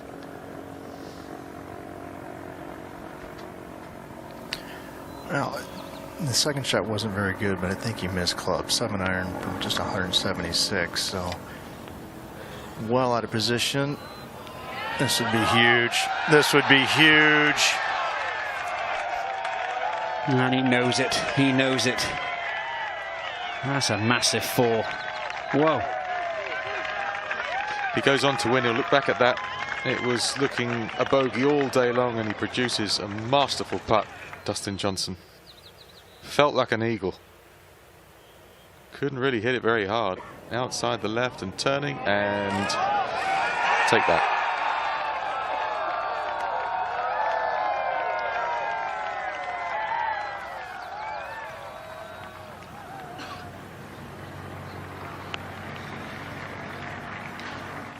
Back with Jason's par attempt. Seeing Dustin Johnson's must be outside the right.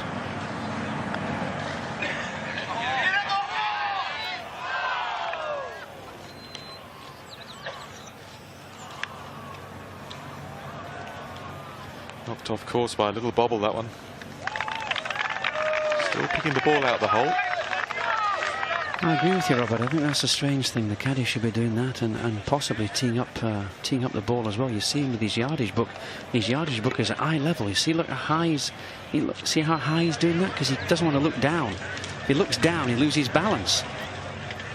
So picking the ball out the hole, you've got to look down. Spieth, after a remarkable recovery shot to here, could turn this into a birdie at 7. It's not going to hold its line though.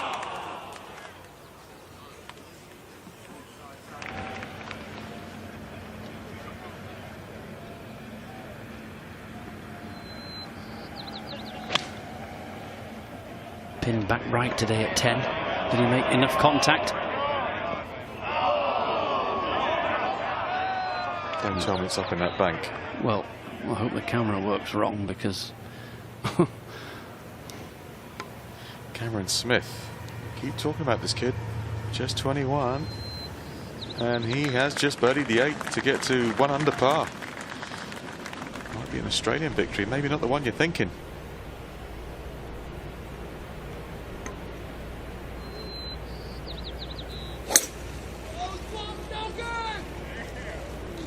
It's got to draw. It's got to draw.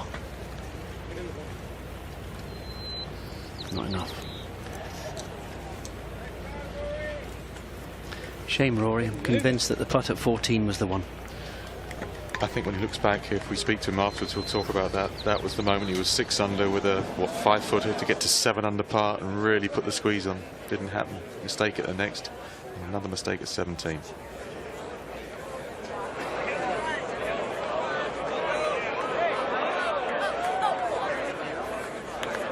That's not bad from where he was there. Chipped it from really on the green. The line Dustin takes on this hole is one that most players can't take. Well, they've moved the tee forward, and I think that's just a 3-wood. The height that went and the stop on it. And he still just left himself a wedge. It's an easy course if you can do that. All the tough holes that are 500 yards-ish, just smash it up there and wedge it on.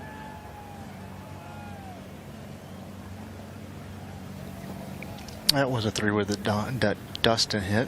Jason now I think has got a 3-wood as well. Doesn't look to be quite as large a driver. He has. Might want to go a little bit left where Dustin took his though. Yeah, good swing.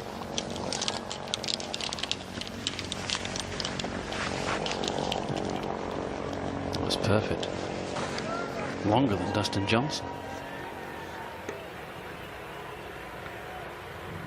A recap then, Dustin Johnson on a very turbulent day scoring-wise has that narrow lead, 2 in front of Jordan Spieth, Brandon Grace, Jason Day, but Jason Day's just hit a ripping 3-wood up the 7th, and he'll be going in with a short iron, hoping to apply some pressure.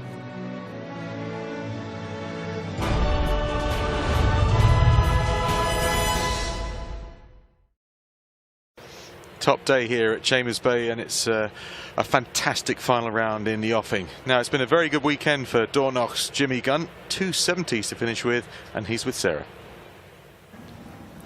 Well, he played 60 holes just to qualify for this week, his first US Open experience. And Jimmy finishing in style, birdie at 16, par at 17, and you had this superb putt for eagle up at 18.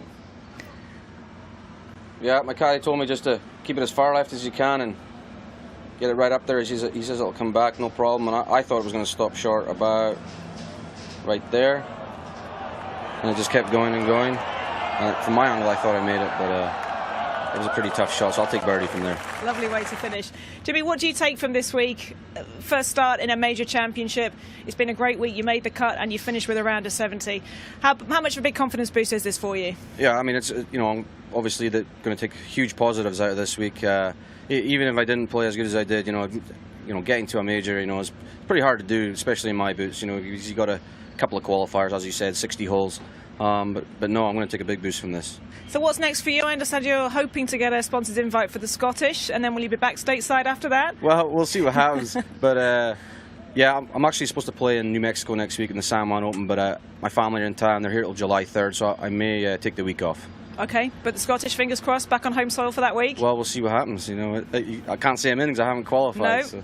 But it would be great to be back on home soil. That would be awesome, yeah. Great stuff, Jimmy. Thanks for this week. You've been great to interview, great to watch you around a 70 today. Very well done. Thank you very much. Well done, Jimmy. Terrific stuff. And somewhere in there is a brilliant Graham McDowell impression. There it is. Come on, Shane.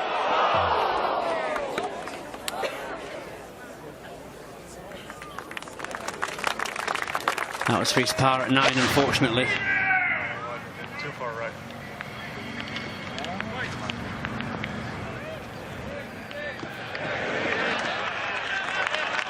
I said it was too far right, but it does hit that little slope there and feed back to the hole and give himself another opportunity for birdie. Jason Day off a long 3-wood, just 129 at 7.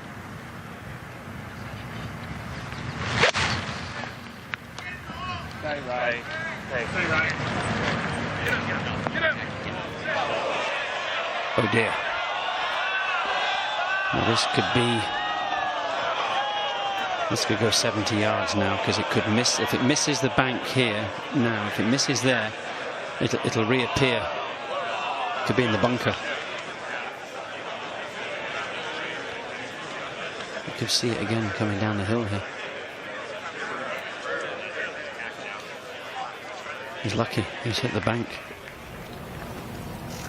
Rory found the bunker at 18, so his approach to layout finished here. This the third shot to that back flag.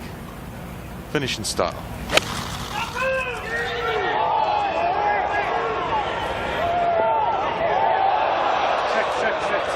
Too much juice.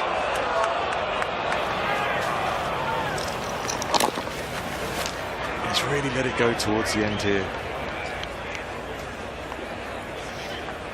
He'd been going at Mach 1 after about 13 holes, 14. The air's gone out of the balloon a little. Brandon Gray's trying to hook this 3-wood into this 8th hole. Pitch too high up. It's going to go down there. Down the bank, is it? No, he's okay. He's all right. That's not a bad position, actually. Comes straight back up the hill. Brad Snedeker, we saw the hill that we thought he disappeared into. Well, it's finished. That good a spot as it could have done. Unbelievable on that little path. It's got 4 written all over it. What a wonderful pitch shot. Rory, come on, finish in style.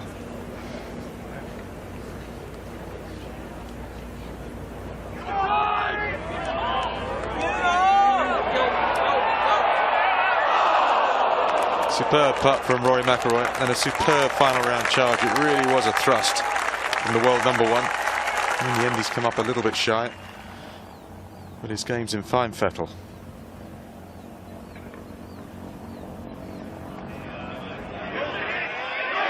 Well, what a 4 that was. Fortunate one, but you got to take that, take your fortune when you can here.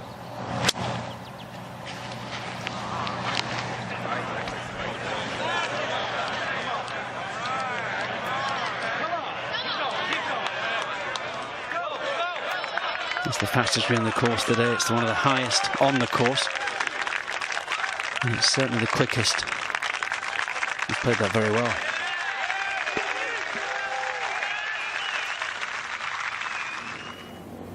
Jordan Spieth, nothing much hammed at all today for Jordan. Draw shape for him into this pin. The par 5 8th. This could be really good.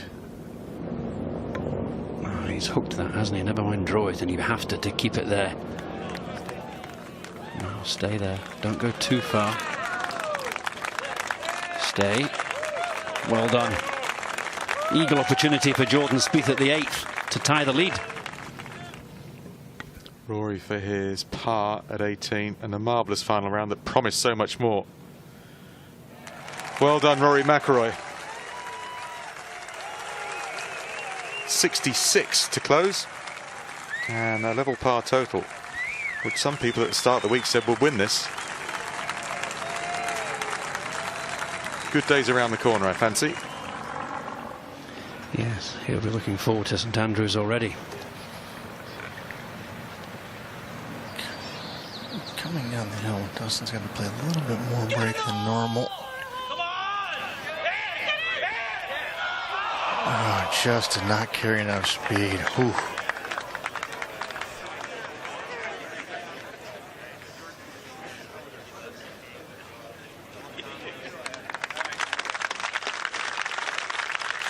Difficult hole out the way, safely negotiated by the leader, Dustin Johnson. You record a par there, it's no bad thing. Leading on his own for now, unless this goes in.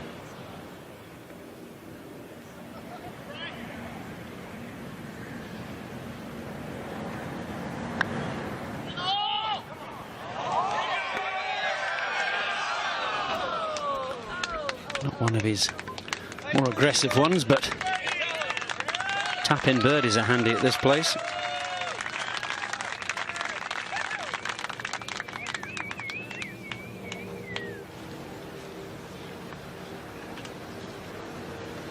Jason Day has been resilient this week. He's produced some brilliance.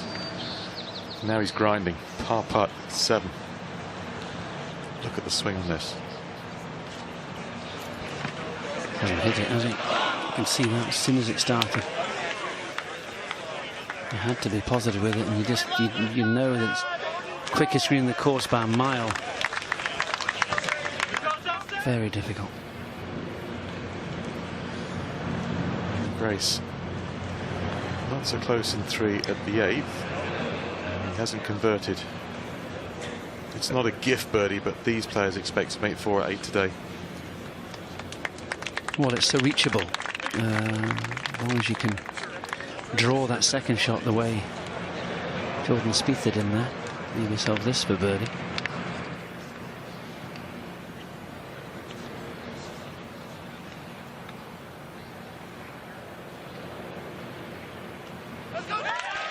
He's not going away, Jordan Spieth, is he? No, he's very tough, mentally tough, and he's just hanging about. That's what Jack Nicklaus used to do, hang about near the lead, let others fall away.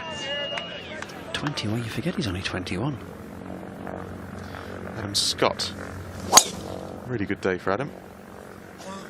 And this is going to kick right at 16, but will it stay on the green? Certainly got the ammo. And will it just stay on the green? Looks like it will. What a shot. The best shots of the day. To keep that from going right in the bunker there. Excellent from Adam Scott. You know, he's got the chance to do what Rory didn't do. He could pop that in for a 2. Driver, Dustin, par 5, look out.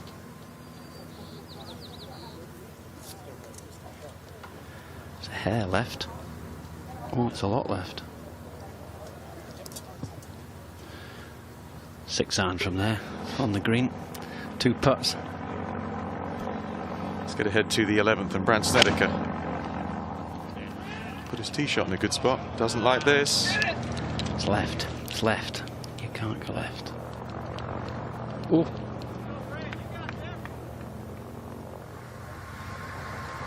Jason Day, par 5 8th. Driver.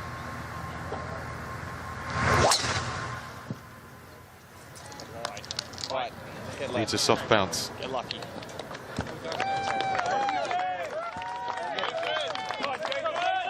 And he got it. That's wonderful. Long way down as well for Jason Day.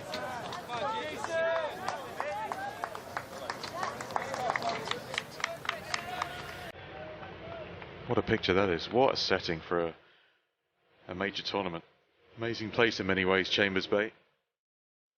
And so much is going to happen this final round. Dustin Johnson for now through 7. 5 under par, but he's just found the left-hand side, the left-hand rough on 8. So we'll see if he can get it on the green or not. Jordan Spieth, after birdieing the 8th, has closed to within 1. And Brandon Grace at 3 and Snedeker at 2 alongside Jason Day. Kevin Kisner, another impressive performance from the ever-improving American. 1 under par in the final round of a US Open. That's very good indeed. Shane Lowry, quite so good. +2. 9 holes to play. But we've just seen Rory McIlroy produce some marvellous stuff, and it could have been so much better. Let's just review what he did in the 4th round here. Go back to the 2nd. This was the start of his round, obviously, and 2nd hole. And he needed to go early, and he did. He needed to start quickly today. That's what happened on the 2nd green. The first putt he'd seen go in for a long, long time, and then at 7.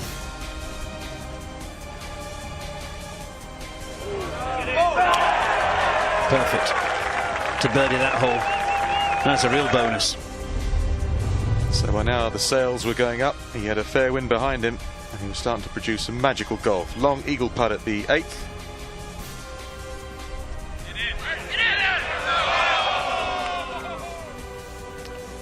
And you can tell from that one he was having a go. Left himself a nasty curler back down the hill, but he holed up for his birdie. 10 out of position off the tee shot. But a decent angle. He was so far left, he was okay. That's a great bunker shot, isn't it? Great bunker shot. Rory's day getting better. Drove it on the 12th, and this is incredibly difficult to get close. A curly-whirly putt of some 90 feet.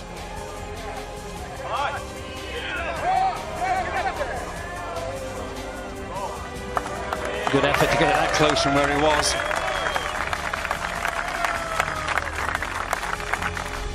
And he would get to 5 under par for the day, and then this at 13.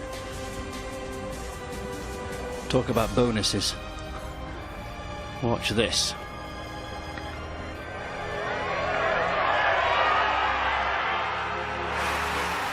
That's when the crowd went mad. That's when it started to happen. Still plenty of holes left for Rory, and he was creeping up on the leaders. But a couple of drop shots and a missed putt for the birdie at 14 that would have got him 7 under par for the day. Meant he shot 66. He's finished even par, and he's inside the top 10. But he gave us a real thrill in this final round, as he tends to do.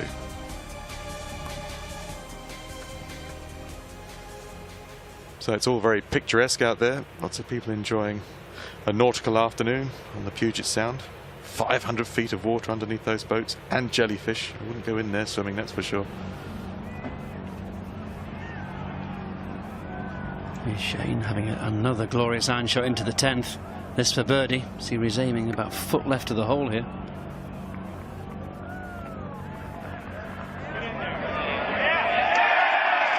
He knew it. He knew it. He's really enjoying himself here, and that's what you've got to do. You've got to embrace this place, and he is doing. Quickly to Brandt Snedeker.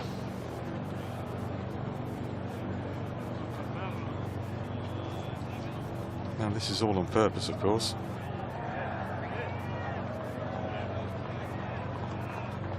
Yo-yo chip. If you'd gone any higher, it could have gone off the other side of the green.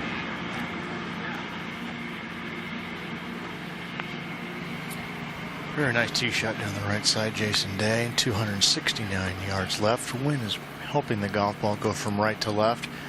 This is a green light special here for Jason Day. Knock it up on the left-hand part of the green. Let it run back.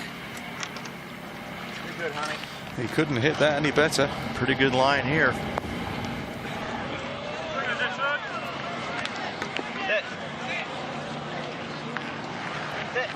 Stay there. Stay. That deserved better. Stay there. Well done. Good shot in. Snedeker to save himself at the 11th. An amazing escape at 10. He nearly did it again. And he misses. He is truly mystified.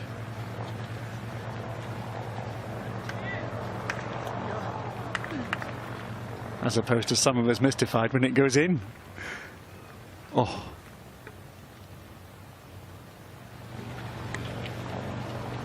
So a shot goes for Brandt. Still very nicely placed. Adam Scott in the 5th spot. He has an eagle putt at the 16th.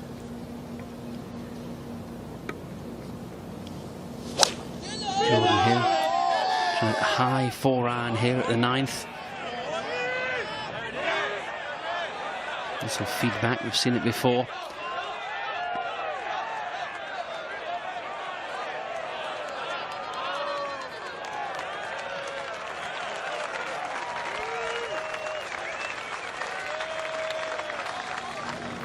Good swing from Jordan Spieth. Brandon Grace. More of the same. Thanks, shot. It's all you can do here, Robert. It's all you can do. You can just go past the hole here and hopefully up the bank. Just made it. This will be good. This is coming softer than Jordan's. This will be closer.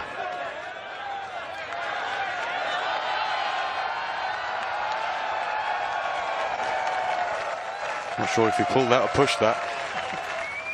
It is a beauty. Our leader Fantastic shot from Dustin Johnson. Missed the fairway, had the chip out, and he produced a wizard wedge. Butch has been saying he's been working on his distance control with his wedges, and it's paying off. He was never as good a wedge player as that. He was always all over the place with his distance control.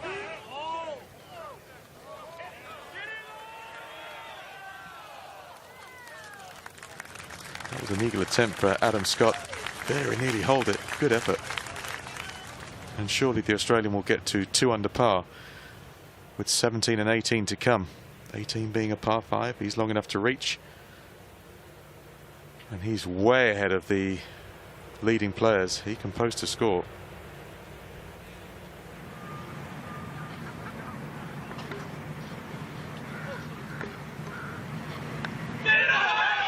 Hit it, hit it. Just underpaced, unfortunately.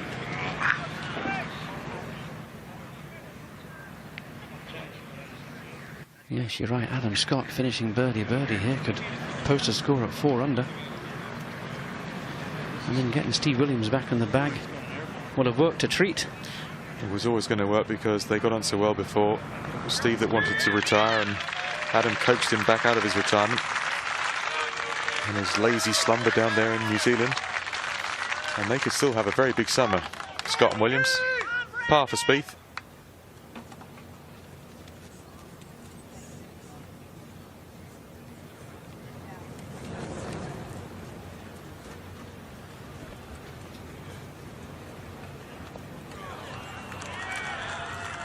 Good shot from Charles Schwartzel there at 14, coming up the hill there with his second shot. Great 2 for Brandon Grace. That's changed things. He moves to -4, 1 back. He's not going away. Gritty little player he is. 7 times he's led going into the last round, and 7 times he's won. He can finish it off. And he's hanging in there well, Brandon Grace. So Dustin Johnson surely is going to increase the lead with a birdie at the 8th. That's where our camera's going. Get up the hill to this quarry. It is a long, long walk, I can assure you. 9 miles, they say, from start to finish. That's in a straight line. Pushing that way. Pushing this way? Yeah, hard.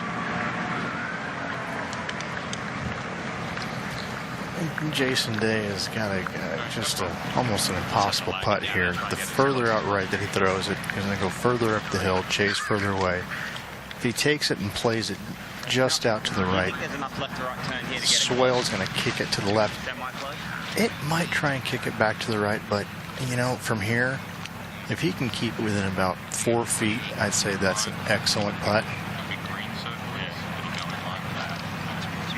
Just one of these greens is just, there's so much movement to it, you just can't quite tell exactly which direction it's going to go next.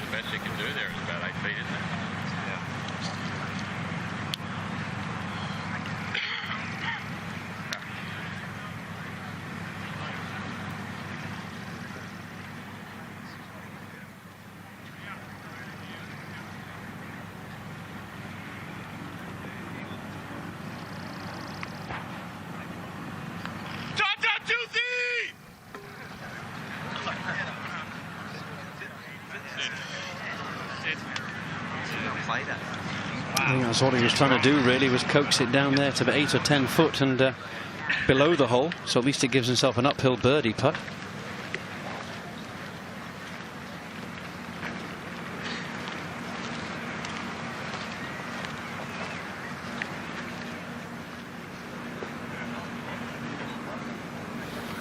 Well, I think you heard the conversation between he and Caddy Colin. And 8 feet was about as good as they could have done, and that's what they've got. It just really is. There was no chance the higher he threw it, it was going to keep on running. So, all in all, not a bad leave here. Maybe just a little less pace, a little better look, but this one coming back up to the hill should be moving ever so slightly to his right.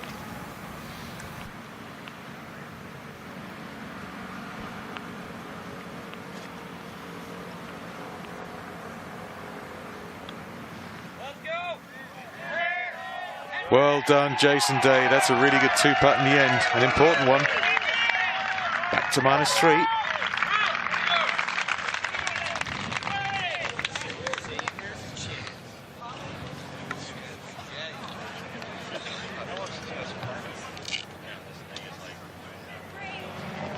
Dustin Johnson. Yeah, I don't know if I've seen players take their time on such short putts in my life. This golf course will definitely do it to you. And this one can't be just outside of 2 feet, maybe. Superb finish to a brilliant wedge shot from Dustin Johnson. He sneaks further ahead. It's a good front 9. No mistakes, 2 birdies. Just what you want when you're leading.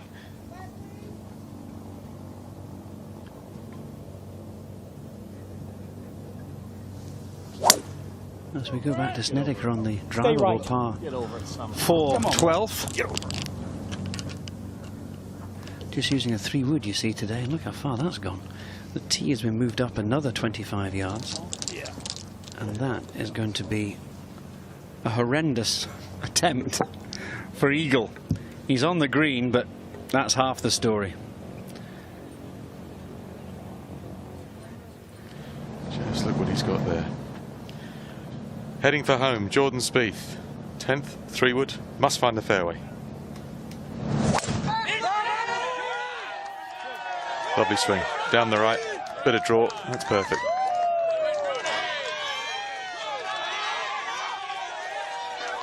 You can use the bank behind the hole here and get close. Jeff Ogilvie did that with me this morning, and up the bank and close and birdie. So that's a good position for Jordan there at 10. I don't think Jordan's going to go away. I don't think Brandon Grace is going to go away.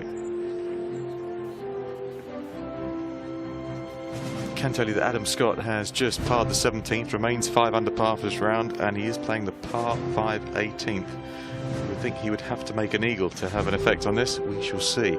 There's Rory McIlroy. It could have been so much better. 4 under par, 66 in the end, level for the championship. He's with Tim.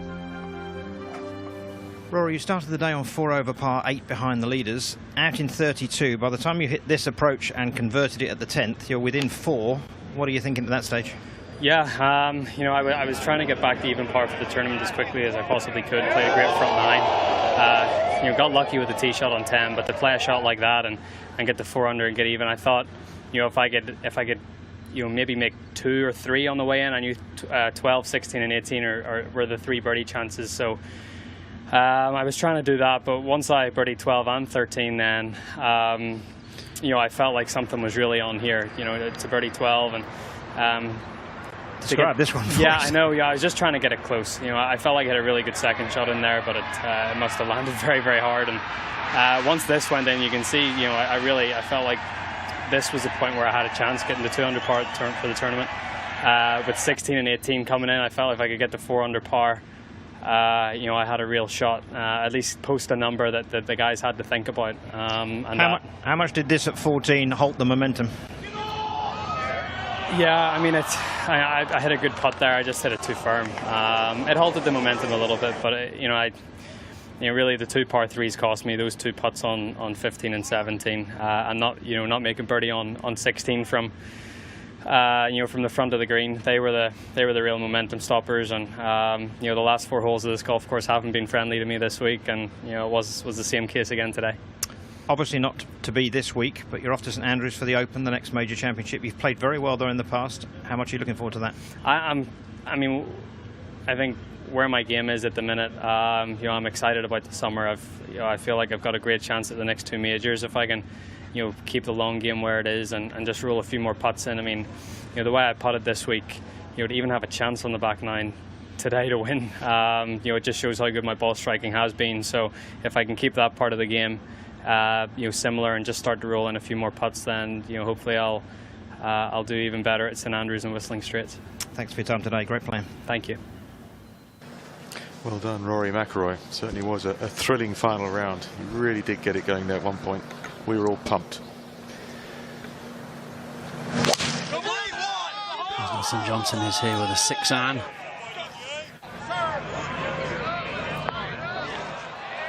Good shot. He's got birdie putts at most holes here, all of them. He's playing so well. I haven't seen anybody get it close that way. Everyone's gone way past and then back down the slope. Speaking of slopes, Snedeker, eagle putt at 12.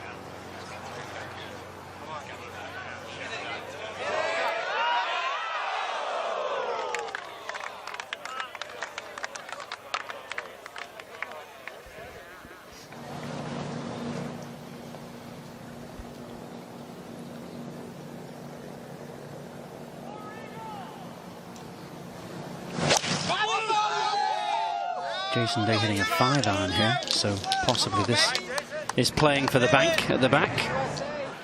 It is.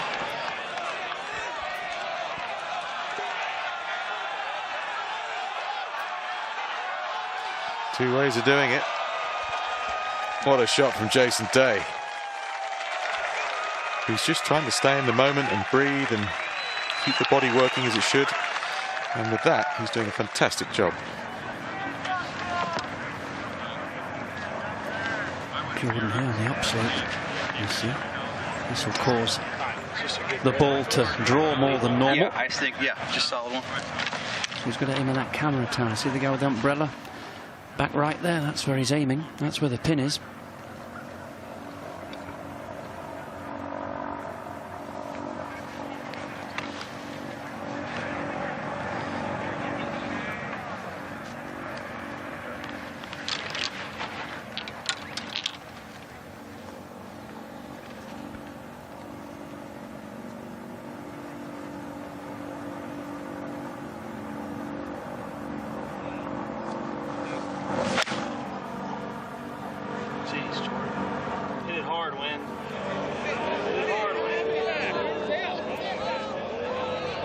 Well, it did cause the pull, and that could end up in... No, it's done well.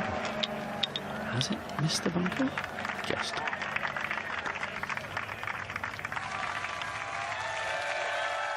Terrific reception for these two players, Jason Day, Dustin Johnson.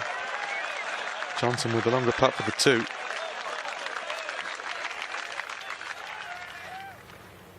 Maybe Jason Day plucking at the heartstrings of the spectators here. No, Shane Lowry's gone way left on 11. An area that I don't know existed up there. Let's hope he's on that flat bit as the graphic suggests, and he has. He's been very fortunate here.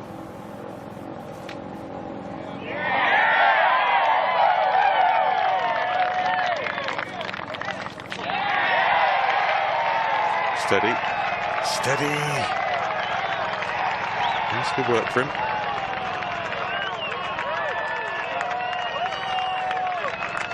It's not normal golf. No, it's not. No, it's nothing like golf, really. But he thinks it is right now. Wonderful shot from Shane Lowry. Hopefully he'll convert that one, knock it in. Lots of spectator points around the golf course, but they can't see every hole.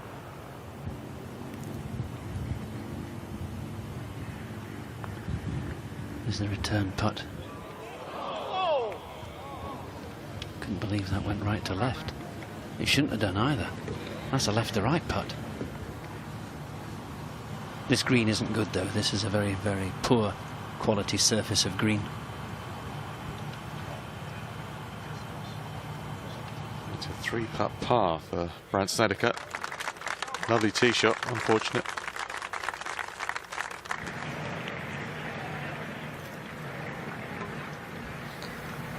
This putt of Dustin's has got a little shiny look to it midway down the slope here, so very quick.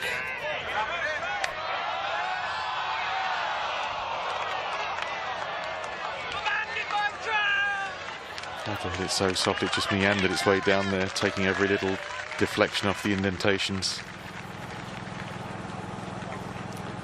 Can he convert? Left to right.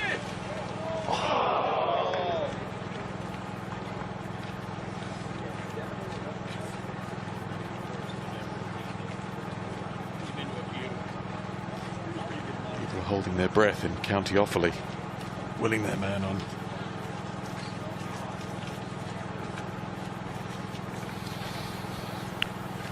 A little quick update on Jason Day. Spoke to his trainer Cornell Dreesen. Says he's starting to feel a little bit better. Has a little more pep in his step. Oh, heartbreaking after such a wonderful shot.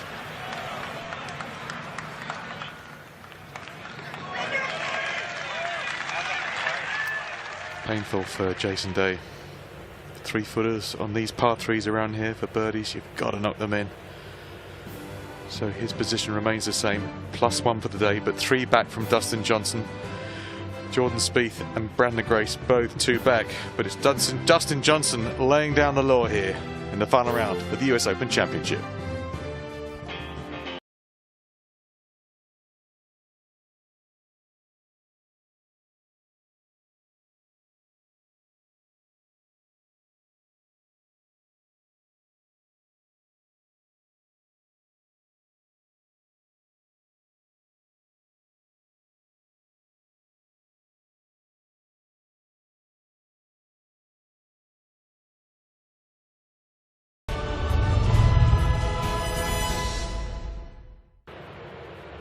So a major on Sunday, nothing quite like it. Thousands of fans out there. Dry golf course, dusty, bouncy, tricky.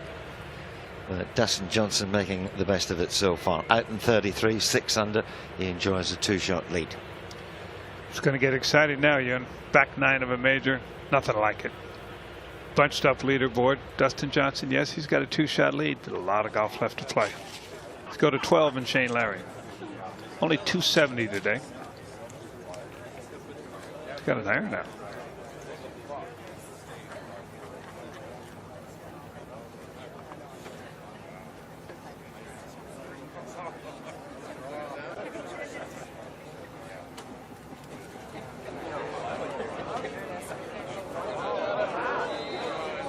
If it stays there, that's a heck of a shot.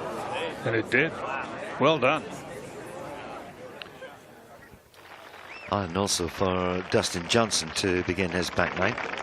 They've moved the tee way up on 10 today.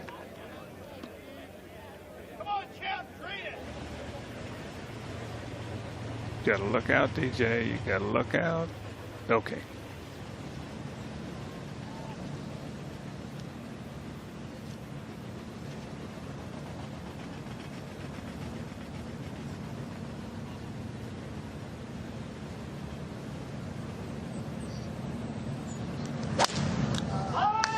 See why they're hitting the iron. If they were taking the drivers of the 3 woods, they'd be going to the narrowest part of the fairway where the 2 bunkers pinch in.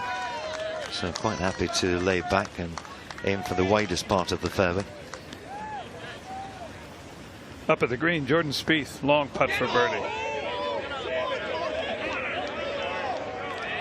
Hasn't really made one today. Look at the bottom of that screen there. Adam Scott 2 under playing 18. If he could somehow eagle 18 and post 4 under, who knows? Up at the green 10, Grace off the path, through the rough, up over the apron, onto the putting surface. All in all, what a job that is. That's a fantastic putt.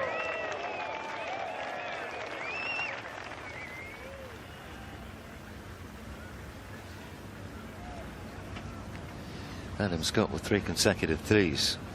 15, 16 and 17. But it's Dustin Johnson, so he's in control. 2-shot lead, 9 to go. It's where you want to be. That's where you want to be, but now you have to take care of business. I think if Dustin can avoid any wrecks, in other words, if you're going to make a bogey, make a bogey. Don't give yourself a chance at a double or something. Obviously, he's in command. But if you look at who's chasing him there, you see Spieth and Grace and Dade. Scott, unfortunately, only has 1 hole left.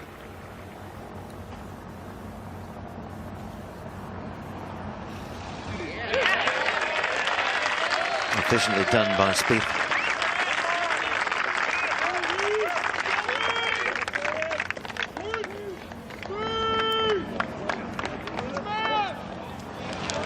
The one thing you can be sure about, he's not as calm as he looks. Well, he's a lot calmer than he used to be, I can tell you that. He's matured quite a bit. Grace now just tapping in cleanup for a par here. Heck of a putt from behind the 10th green. Well done. Keeps himself in there alongside Spieth, -4. He's almost been the forgotten man, Ewan. He stayed there all day yesterday. He's staying right there today. Here is Adam Scott, 18. It is for the eagle. It's for a round of 63.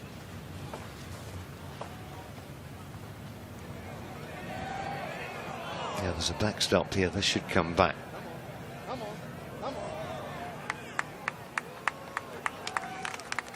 Very good putt from that far away. About 90 feet, maybe even 100, that one was. Good tee shot from Snedeker at the par 4 13th.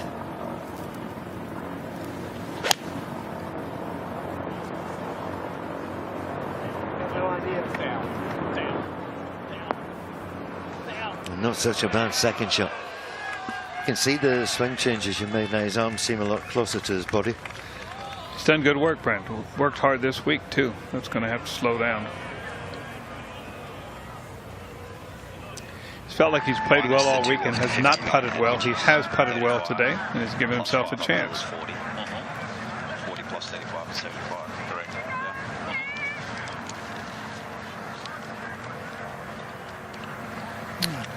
Jason, caddy looking at their yardage books, trying to determine how far it is. I got it at 170. He can see the flagstick from down there from the center of the fairway, but you know, it doesn't, certainly I don't think wants to go right at it. Anything just left of it, it's going to hit, skip up to the back edge, and then feed back down towards the right. So I'm thinking 170 probably wants to land is about 160. Tee shot of Grace at 11. Blind tee shot for these players. If they go down the left side, Grace trying to take it just left of the hump. Perfect.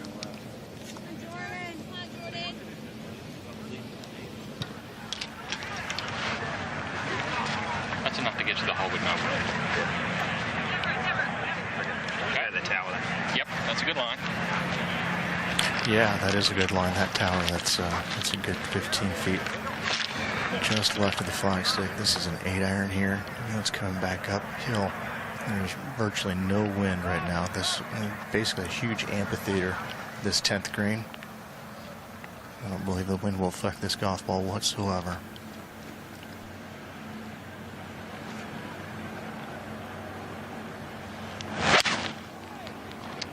Get lucky. Get really lucky.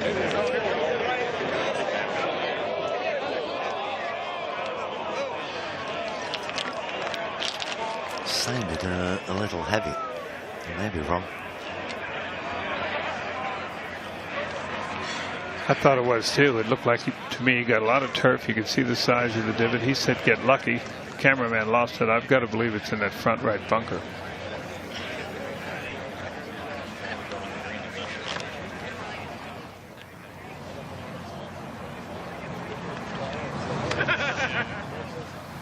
I think Jason's golf ball ended up in the fescue to the right of the bunker. Unfortunately, didn't bounce out. Dustin Johnson, he was on the right side of the fairway. I think he's got a better angle. This is 9-iron. Uh-oh, this is going right as well.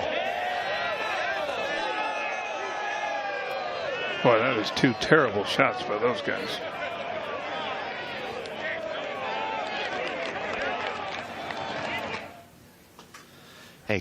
Scott for a round of 64. Slowly back, slowly through, and who knows? Adam Scott's had a tremendous finish. 32 out, 32 back. Boasts the 64 in the clubhouse at -3. And the way the final two have just played the seconds to 10, we could have another change here very shortly. Could have a change right here, too. Lowry for Eagle 2 at 12. Good try. That'll be a birdie. He'll get to 1 under.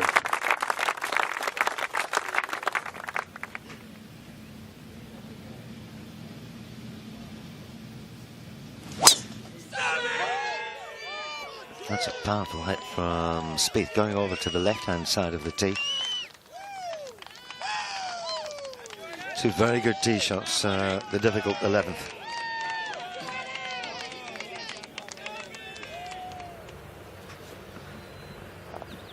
I think many thought that someone would sprint from the pack. It was Rory McIlroy early on.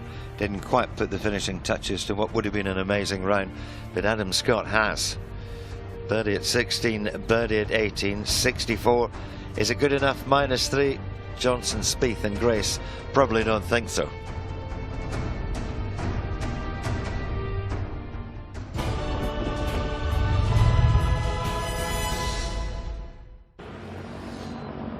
This is where the ball of Jason Day finished at 10. Looks very awkward. Oh, he's played a heck of a shot.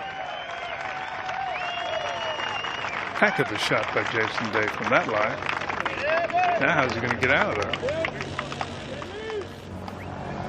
Might be a good break for Dustin Johnson.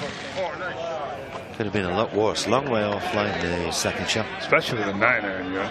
He's trying to use the bank there. I'm not sure it got up high enough, but it will wander a ways down there. These are the putts that are so important. We've seen that down the years. Not so much the birdie putts. When you've got yourself a lead, it's just been able to put par after par and let the others run out of holes, let them take the chances. When you're leading, you and I were talking during the break, if Dustin Johnson just puts it in the middle of every green on the back nine and makes all pars, he's probably going to win. Here's a look at Jason Day here, getting helped out by his caddy. Caddy is also his coach, Colin Swatton. 11th hole, Jordan Spieth. Get the hole! Go.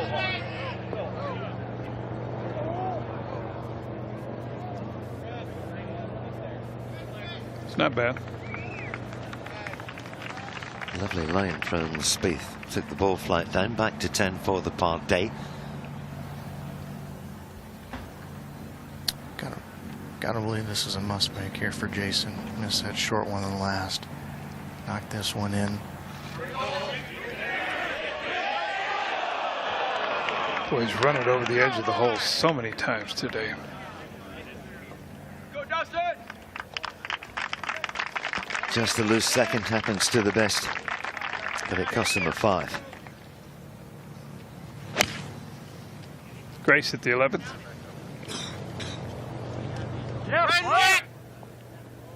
Ooh, this could be good if it'll slow down just a little. No. Didn't catch that hill. Two very good shots, however, from Brandon Grace and Jordan Spieth. This one getting better by the second. So birdie putts coming up there. Adam Scott getting higher as the minutes tick by after that brilliant 64. Steve Williams back on the bank. Must have made the difference, I think. First week back. Going to have a top 10, top 5 maybe, and a chance to win a major championship. You bet he's happy to have him back. It just shows you how important a really good caddy is. Pretty funny exchange between Dustin and the USGA officials. He wanted to make sure that sand area was through the green and not a bunker like Whistling Straits.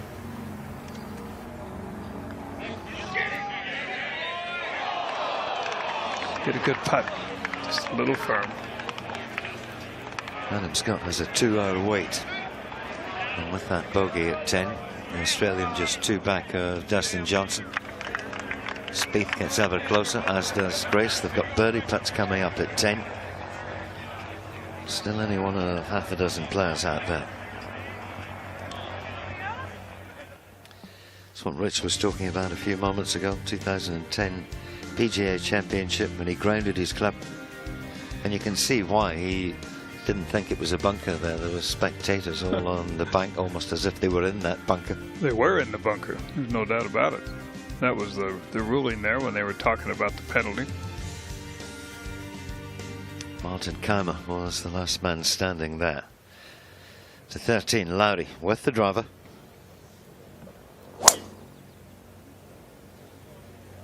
Little whirly-dirly follow-through means he hit it a little out of the neck, but that's okay if it stays in the fairway, which it does.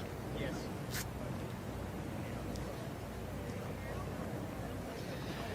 Good start to the back nine for Shane. Big birdie, you felt 10, and you could see the way he celebrated that, what it meant to him. Spieth for birdie at 11. Just to tie the lead.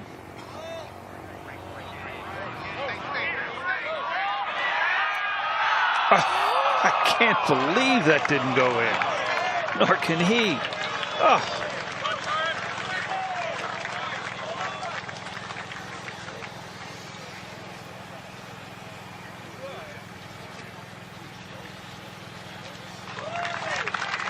Well played hole. Dangerous one out of the way. Pass fine that. Good birdie chance coming up at 12. His reaction to it. He thought it was in. We thought it was in. Somehow it slipped by.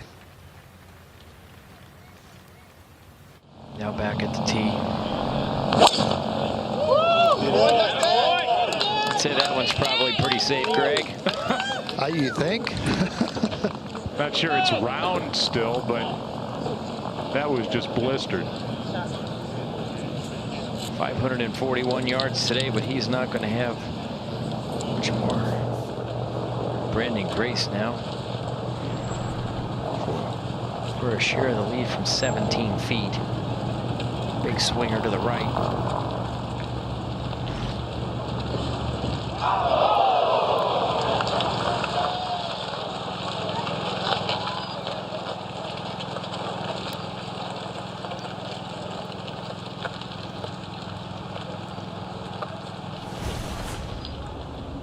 See how much of the left-hand edge he catches. Hard to believe gravity doesn't take over and just pull that right down in. Good putt there, quick putt.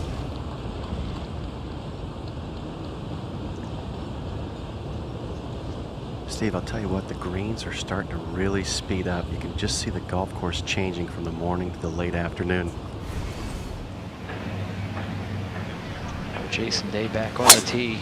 Another good strike. Greg, you mentioned the other day that the greens, the speed changed about mid-afternoon. This is about that time of day. Yeah, absolutely, Steve. I've noted that from Monday, Tuesday, all the way through. Actually, around 2, 3 o'clock, 3:30, something like that. You saw the greens pick up an extra foot, maybe a foot and a half of speed, depending on the location of the green. Brandon Grace for his par. Oh, good roll.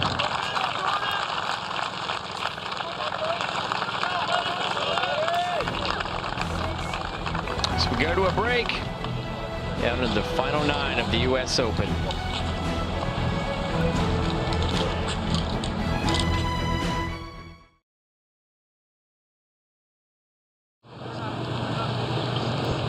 Jason Day's second now at 11. 191 yards.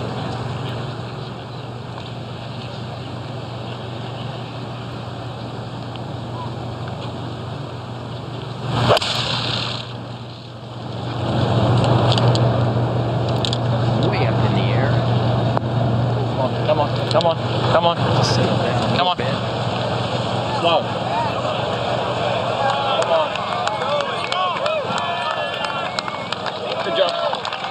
Club was that, Corey Pavin?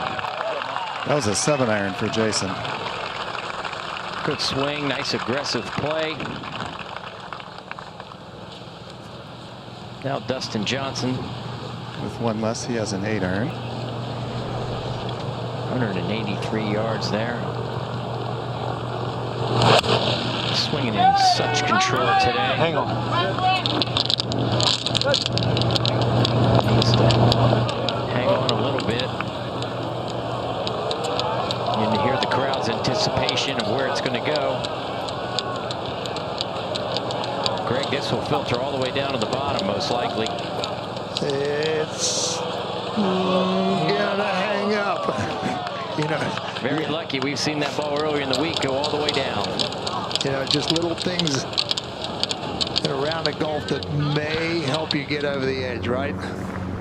12 tee now. Brandon Grace, 3 wood. Giving it a go. Fly!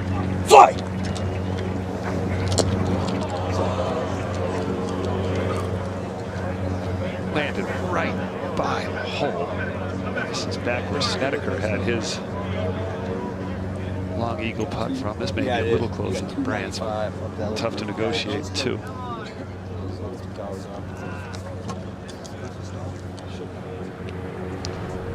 Speaking of Snedeker, this is over on the 14th hole, and this is for par. Drove in trouble. Oh! What happened?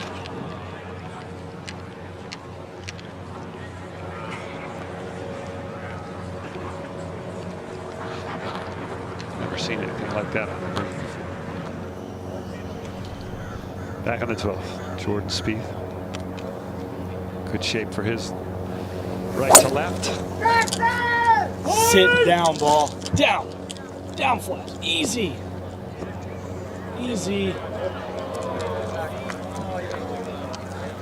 Low hooking 3-woods don't sit down easy, but That's what Lee Trevino used to say, Brad, right? You can't talk to a hook. that's for sure. He's showing Grace the line there. Join golfers everywhere across the country to play golf on Play 9 Day, July 29th. Visit www.usga.org/play9 to learn more. On this glorious day in the Pacific Northwest, aerial coverage provided by Goodyear Tires for superior performance where your drive takes you. Goodyear, more driven. That's us. Joe and Greg in the 18th tower. Brad Faxon, Steve Flesh. And then our hole announcers. Holly Saunders. A reporter, David Fay, here in the 18th tower. Our rules analyst, Kurt and Tom in the studio. As we pick up the play of Dustin Johnson.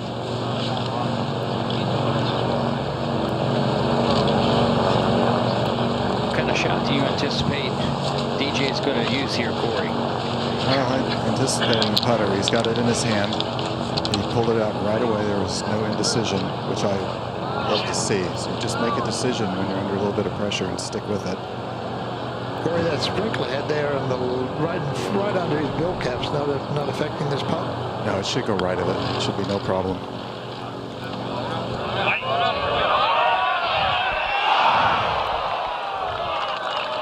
I don't think you want to be that frisky with it. That's a tough putt coming back. Yeah, it was 65 feet there up the hill. Sometimes you're so conscious of hitting it so hard, you get a little too aggressive. Now Snedeker, 14. this is his long putt for bogey, 27 feet. That double bogey will practically eliminate any chance he has of winning. This was his par putt. That's unbelievable. Looks like there was a stake in the ground. That didn't look like a sprinkler head. It's hard to know what that was. Back to Day.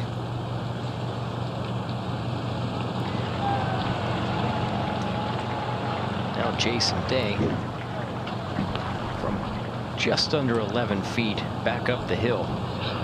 Steve, I think this putt's going to just drift a fraction right. There's not much in it. This is one of those putts you love to have. Probably got a little bit of a good read from Dustin's attempt. Good solid effort. For the 12 now. Spieth's eagle putt, and boy, he could go two ways here, maybe. And Brad, I've got my well, a little bit late now, but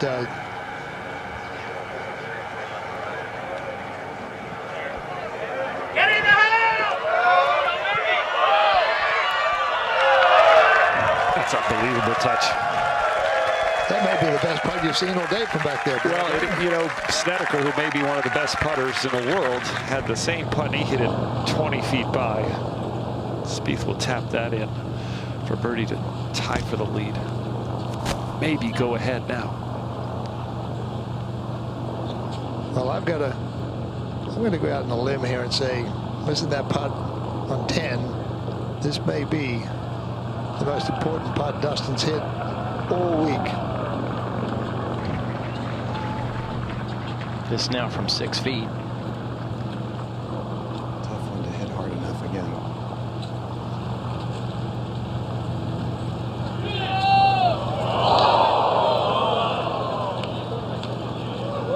I think he got fooled by that one. I think he had a very good putt, and it just broke a little more left than he thought.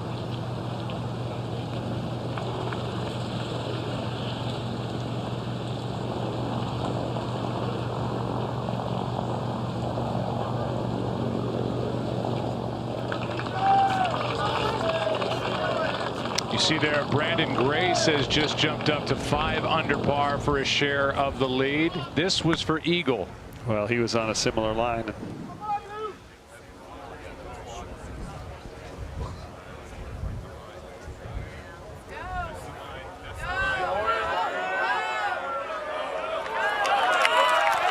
This guy is not going away. Hitting it well, putting it well. It looks comfortable.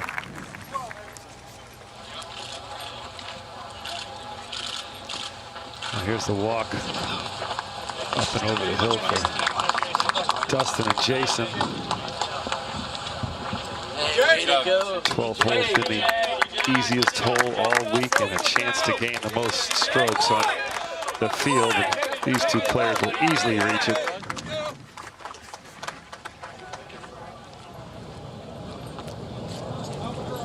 Playing only 270 yards today, using the front tee and the front hole location.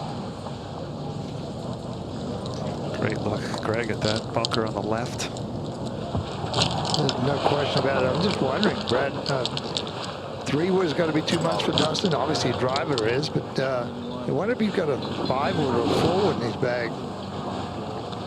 Well, he's pulled the club out very quickly, Greg. And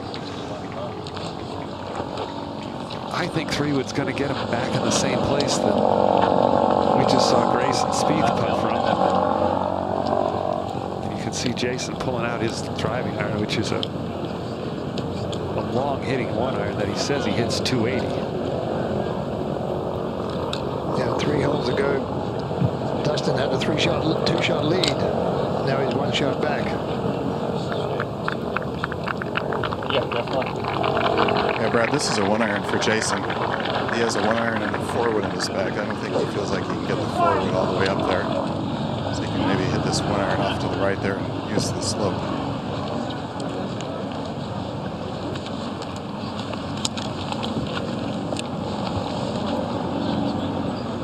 Been 8 eagles here today. Stroke average 3.34, by far the easiest hole.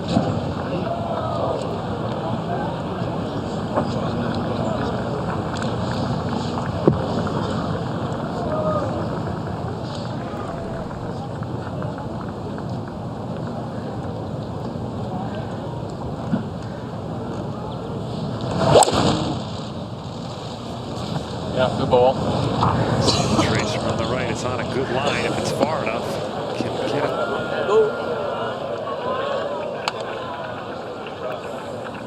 Will it stay?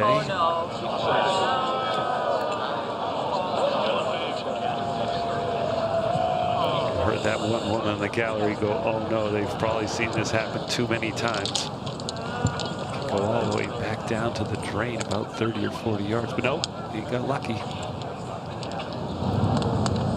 Not a bad place. Now Dustin. Yeah, 1 minute, 2 or 3 holes ago, he was the leader, and now he's in the chase. Looks like a hybrid. Yeah, he changed. He has a long 2-iron there. That was a good change for him. He's going to get a big kick left, though. Oh, he did. He got lucky. It came out of the fescue. It's got some speed. Is it up high enough? Yeah, I think that was a good change of clubs for DJ. It's always better to hit something full and hard, especially under pressure. Yeah, he could probably putt that one. Let's go up to the next hole to 13. Jordan Spieth off the tee. Brandon Grace. Hardy in the fairway. Swing there by Jordan. 529 yards today. 13. Widest fairway in Open history. Over 100 yards wide.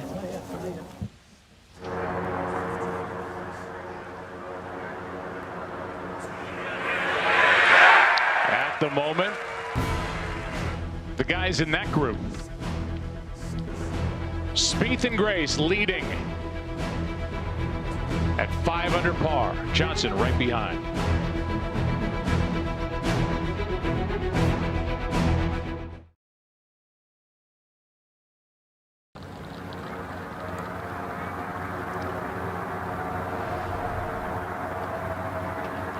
Jordan Spieth now his second at 13. a 6-iron. Go. Green sits 10 yards above the guys. Tends to be very firm. Now back at 12. Dustin Johnson with the putter. Looks like he's aiming way right, Brad. Go. Go. Go. Asking for him to go. This looks okay. Go. Good play. That was from almost 100 feet, 92 feet 8 inches. Back to the 18th. And this is Schwartzel for birdie to get to 2 under, and he's got it. A round of 66. So 4 under today, 2 under for the championship, 3 shots off the lead at the moment. Now Jason Day at 12. And he was watching intently right next to Dustin Johnson's ball. He certainly got a good read off of that, Brad. And he got a good read off of the speed, most importantly.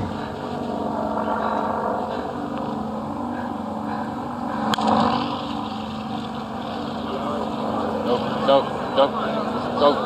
Boy, that took a big hop right when it got onto the green.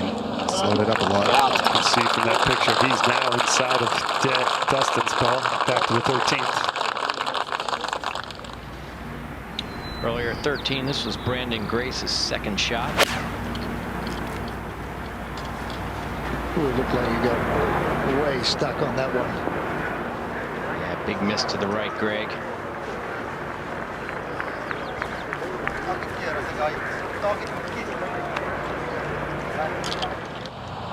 See that nearly 20 feet high hill he had to negotiate, but not altogether bad. Leaves himself at least a makeable attempt for par now.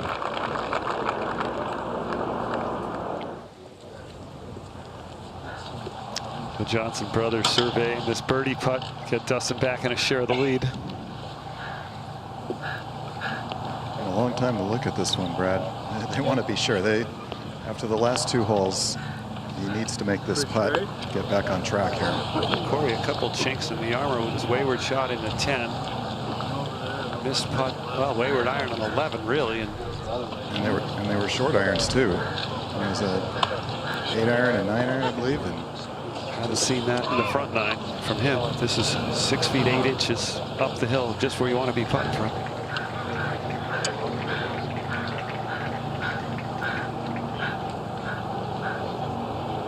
Very little break from here, Corey. Yeah, this is just get the speed right.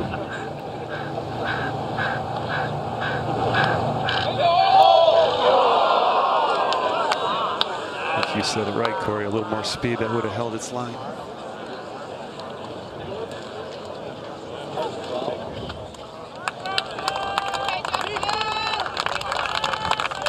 Now up to the 13th hole. Jordan Spieth now looking over this 28-footer for birdie. And Steve, this should be coming just down the hill. It comes over a little rise and should just fall slightly to the right. Yeah, Jordan held the lead yesterday. It was -7 for the championship through 8 holes. Then struggled a bit on his back 9, but he's regained a share of the lead now. Back at 12. Day for birdie. Nice stretch yesterday from this point. That broke a lot. You could see his face was aimed to the right, too, there. The frustration of Chambers Bay's greens get to everybody. Nobody's exempt from that this week.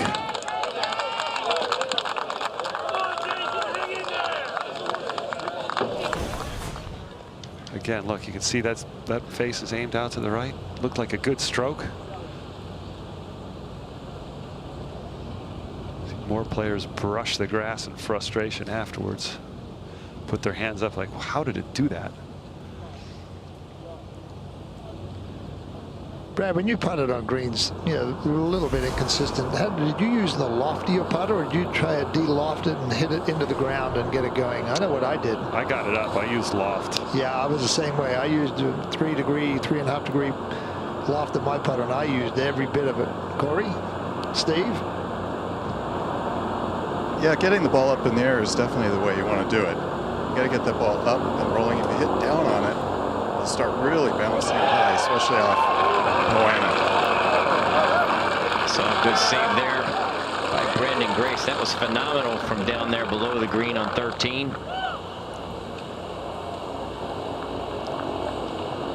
Greens remind me a lot of what we play on at Pebble Beach, and I always try to use more loft, get the ball up on the top of that Moana grass. Well, we're 100% so far. You, Scotty Mac, what would you do? And Julie? I always try to hit down on it. I guess that's why I'm talking about golf and not playing right now. Hit up on it. I hit up on it. I grew up on POA, so that's my specialty. Those Bermuda greens drive me to drink. See Jason Day now. Good balanced swing.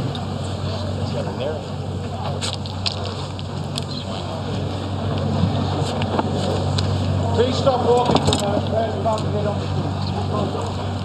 As I said earlier, big wide fairway here at 13. If you take it up the right side, you can really straighten out this 530-yard hole. DJ going up the right side too. 320 to the right-hand bunker.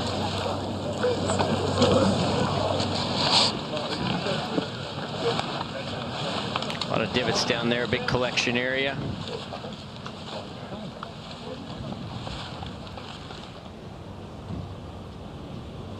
And while we get a moment, we'll tell you, if you can't make it up here to beautiful Chambers Bay to shop the jaw-dropping merchandise pavilion, view the entire collection of official U.S. Open merchandise online at usopen.com.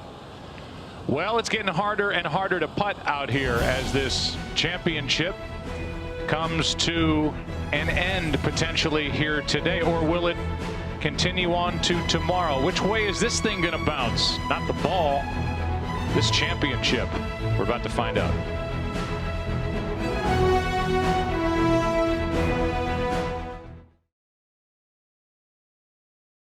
And now live at 14, Brandon Grace. Beautiful 519 yard. Beauty. Downhill par 4. Got carried over that ledge where that great graphic shows you. Grace with an amazing par back on 13. What an up and down.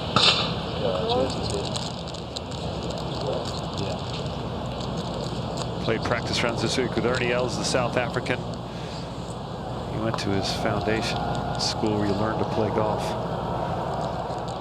Oosthuizen, Schwartzel, other South Africans on the board as well.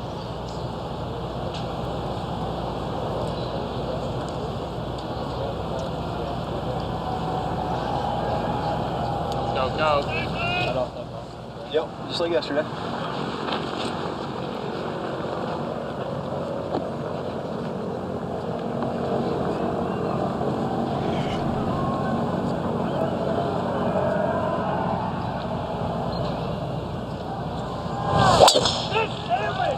Good job. Good concentration there. Man. As hard as I've ever hit a golf ball. Perfect drive.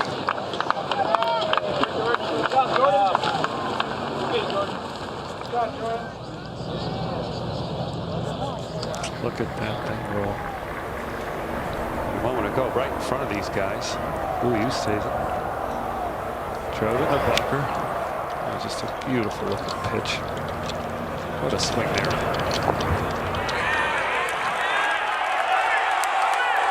And what a shot. Away! For a birdie. Oosthuizen joins the club under par. With fellow Australian Cameron Smith at 1 under. He doesn't even look happy. Oh, he drove it in the bunker. You could hear that ball roll in the hole. We could also hear Jordan Spieth say that last drive was the hardest he's ever hit a ball. It looked like it on 13. Now Dustin Johnson second.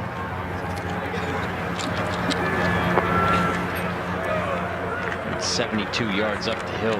You could hear that ball hit the green. They're so firm right now.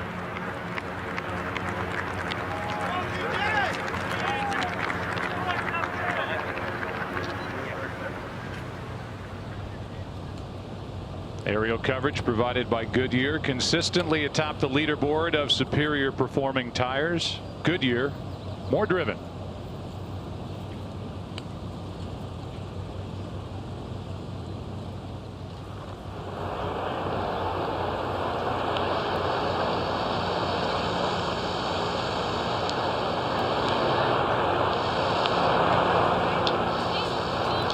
Jason Day's third shot now.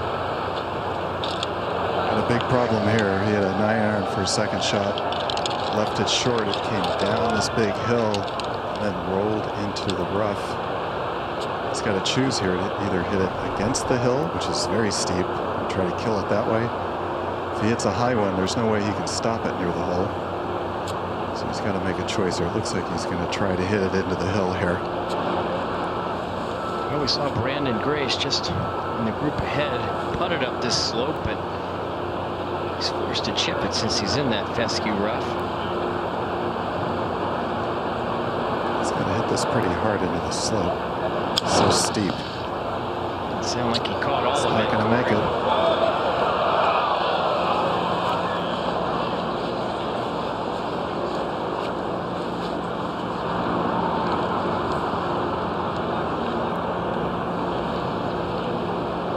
I bet the next one will be used the putter.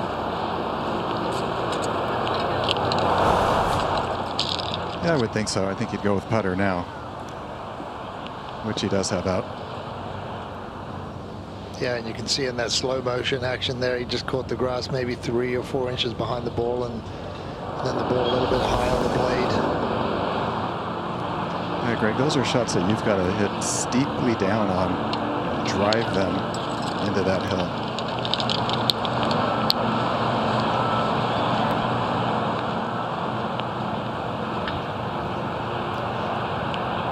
This is no easy task here.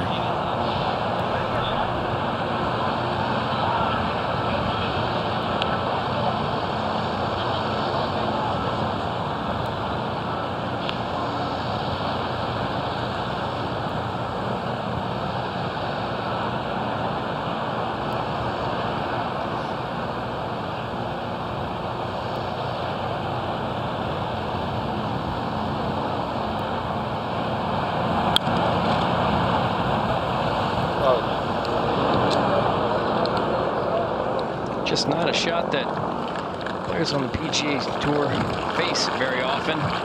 Look, it's trying to lay down. 14 now. But we want to carry this, what, 25? Yep. Right? Yep. There's definitely a little bit of hurt. It's a 25 shot, correct? Yep. You want to carry it 6 short, it should stop. Yeah, you're just taking dead aim. Yeah. Just touch right, it's fine. All right, visualize that.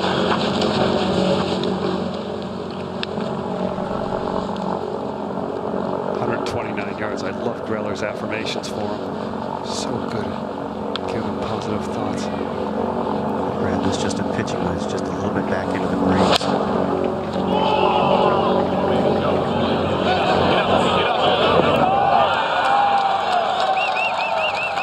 And with those positive thoughts from Michael Greller, his caddy, who was a caddy here back when this place opened. A teacher in the area, worked here during the summer to make some extra money. Eventually found his way to the bag of Jordan Spieth. He's been a great calming influence. He's now a full-time caddy. So important in the career of Jordan Spieth already, and now Dustin Johnson at 13. It's just under 40 feet, very quick down the hill.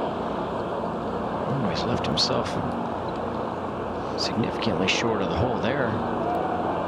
Misjudged the pace.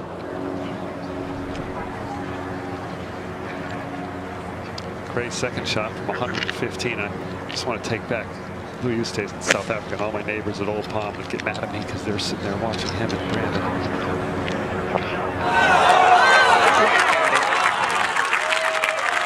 Two leaders showing some moxie down the stretch. Grace birdied this hole in round 1, and Spieth birdied in round 2. And better stop talking because the ball's still rolling.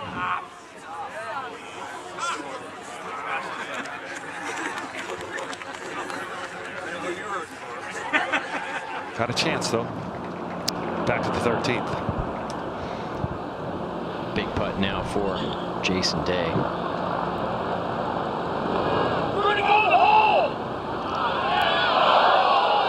Yeah, and I think the last since Friday, this might have taken a toll on Jason. He's put up a valiant effort, showed a lot of courage, resiliency, and obviously shown extremely good golf too, but that one may have just knocked him out of the championship. Up to 15. Oosthuizen with a 9-iron from 158. Coming off that birdie and right over the top of the flagstick. And it's going to hold up there, Joe. You talk about an important putt here. This is a big one.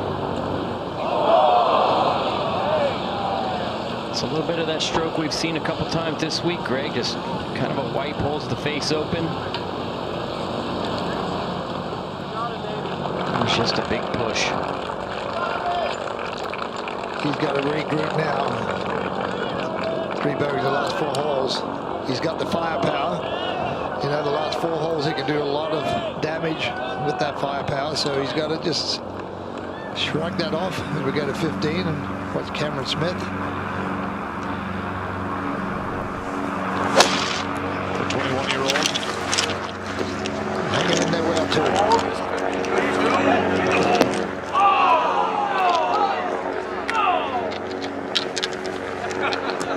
Top bunker shot coming up here. Cameron missed the cut at the Memorial this year and then stayed there, qualified in Columbus. We saw a lot of Patrick Reed yesterday, wearing green, not red today, and his frustrating round yesterday as he hopes to not step in a putting line. Back to knock this in, another tough day for Reed. Grace for birdie.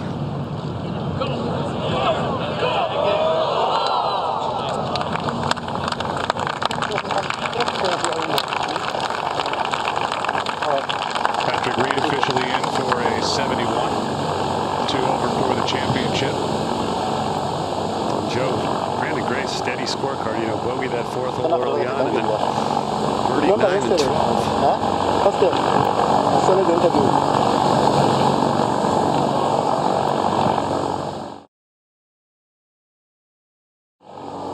Now back up on the tee. He's got to right the ship here.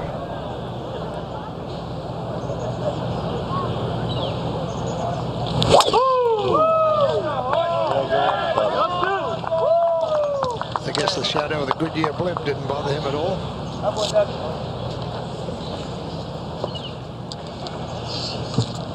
That's a missile down there. Nice for to hit it from that green grass if you can. Go up to the green Spieth. You guys hold the cameras back there. Thanks.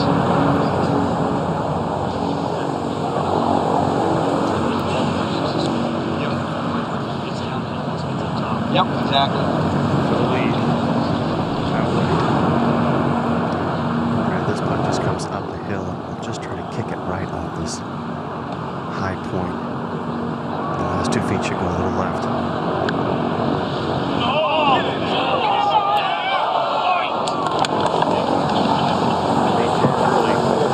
Boy, it just snapped, Michael. Snapped off.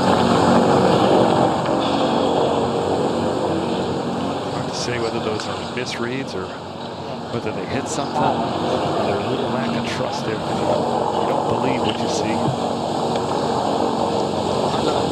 I'd love to know how many calories he runs on a daily basis between the conversation and the moving around. And you know, Greg, it's amazing to watch this guy because he hasn't had his A game, you know, kind of like Tiger Woods, but now down the stretch he seems to be hitting better shots, better drives, middle of the face.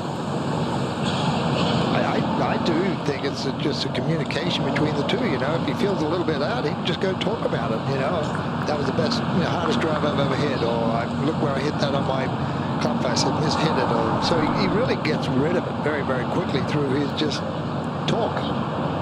Now Grace for par. Again, I keep saying no gimmies here.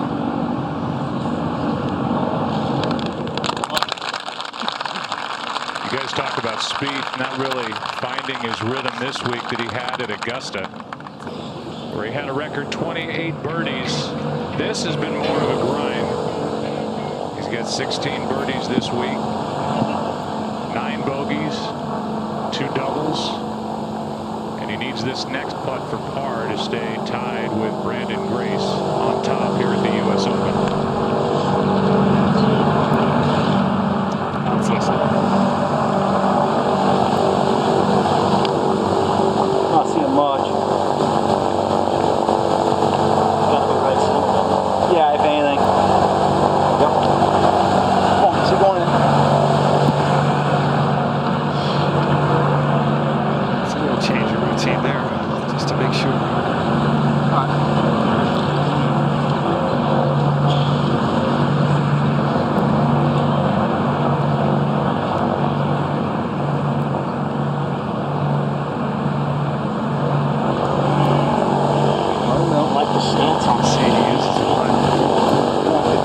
Right center goes in? Yeah, or was it?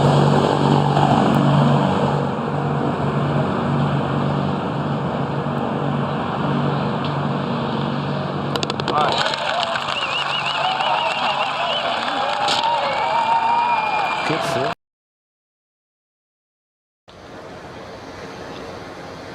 Now to 15. Brandon Grace. Pitching.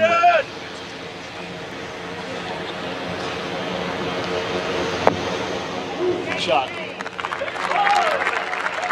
Right now it's head-to-head between these two. It seems to be that way, yeah. It's well, this man might have a different idea about that. Well, he's got to make a birdie now. Just a little wedge in here, 114.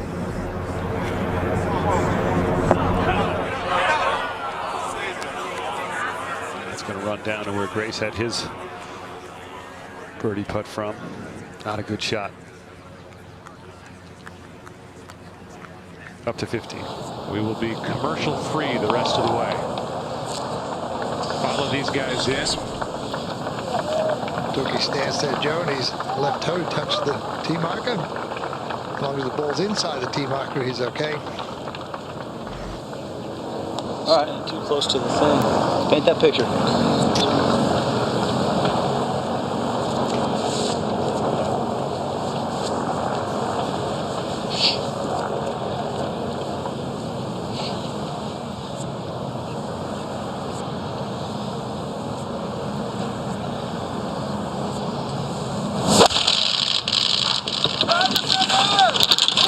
Really lucky.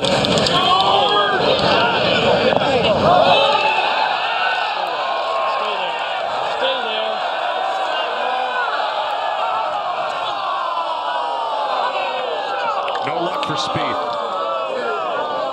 who has played holes 15 through 18 at even par this week, while Brandon Grace has been 2 under through this stretch.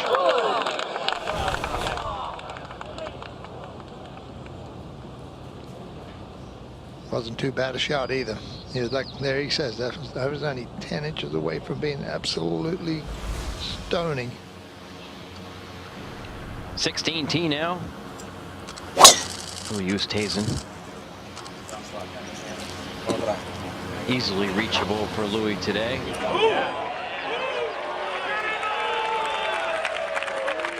.337 yards, and Louis hit that about 315.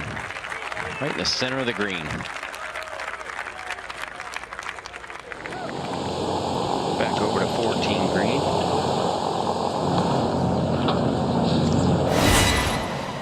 Let's take a look here at Dustin Johnson and some of the putts that he's.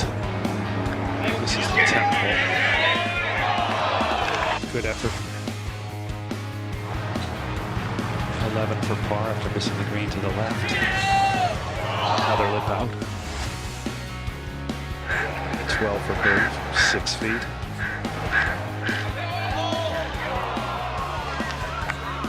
And he missed one on 13, and now he ranks 159th on the tour, under 6 feet. 37-footer.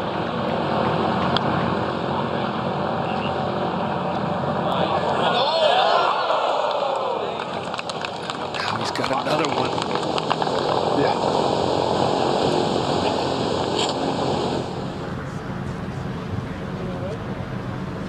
On the 17th tee, 219 yards, first look for Shane Lowry. Get it closer, you got to use that slope left of the flag.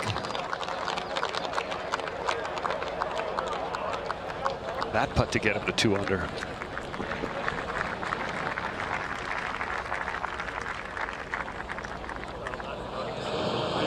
Back to Spieth.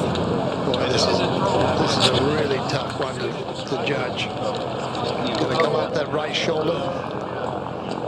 Probably just right where Michael's head is. That's about the line. You keep going up on the shoulder there. And then it's really quick coming down there from right to left.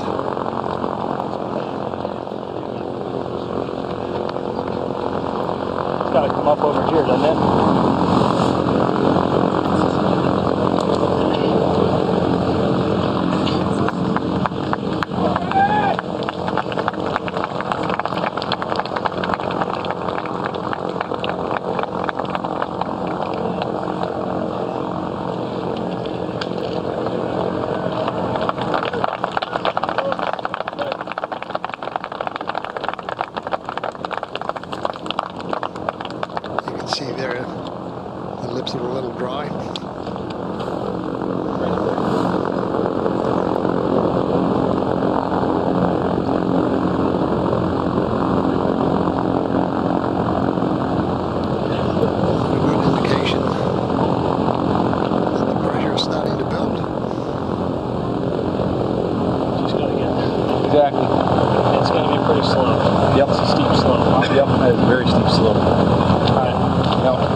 Back to 14. Johnson just longer than 4 feet for par. Got that one. That was huge. Remains 2 back.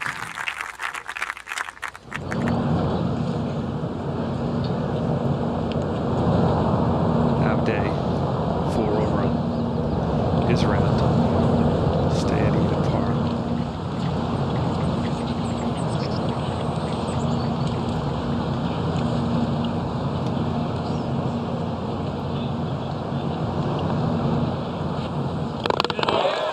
Same line as Dustin's.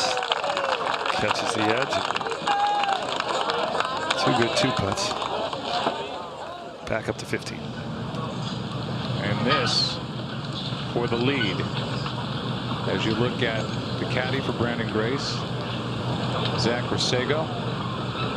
Caddy for Louis Oosthuizen at the 2010 British Open.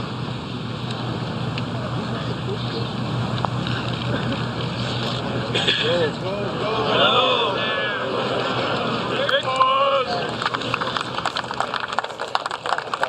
Speaking of Oosthuizen, this is for eagle at 16. Yeah, tough putt here for Louis, up over a big knob, then down to the hole.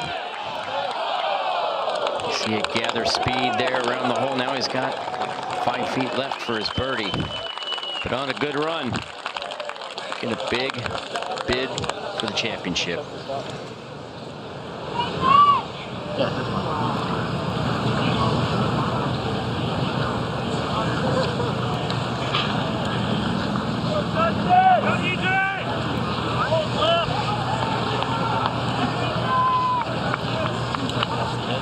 I do, yep.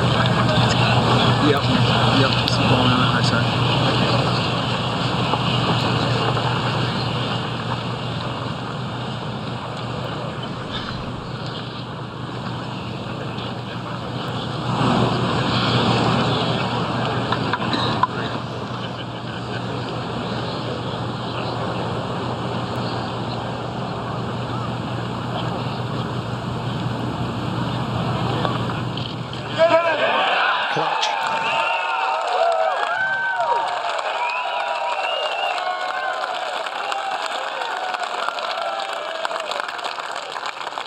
Now Grace with a tap in. As we've said all week, there is nothing in the category of a gimme out here right now. This to stay 5 under and tied for the lead.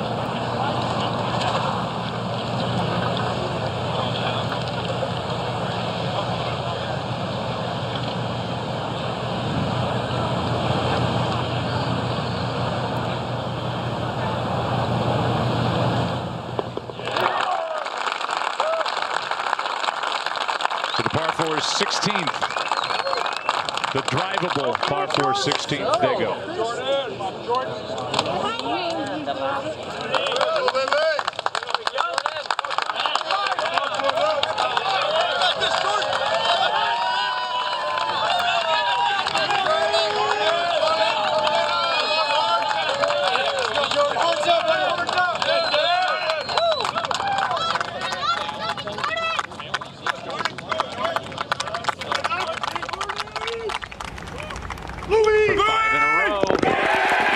Looking at the hole as well, taking his focus off the stroke. 5 birdies in a row now for the South African.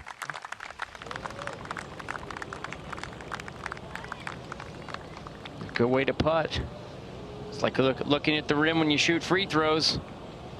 Look at your target. At the 20th birdie of the day at 16. Back at 15 now. Dustin Johnson. He needs to make something happen here. 1 over for the day.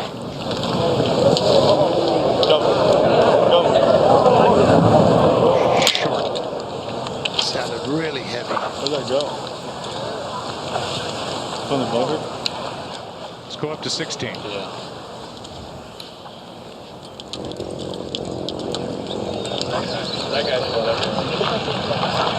Just 337 yards. 16's been reachable for just about everyone today. Raise the factor there, Steve? Not really. The flagstick is hanging dead limp. No movement at all. Water's hardly moving on the Puget Sound to the west. Off the right. It's just so fast and firm that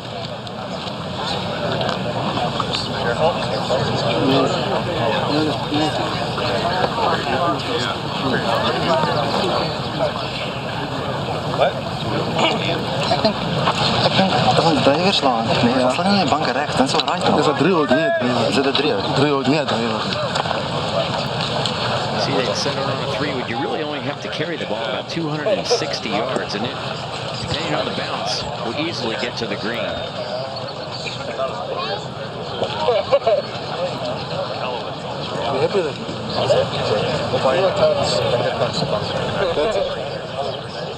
Just 1 eagle so far today here. That was Ernie Els. Quiet, please. Out of the right-hand bunker. Greenside bunker.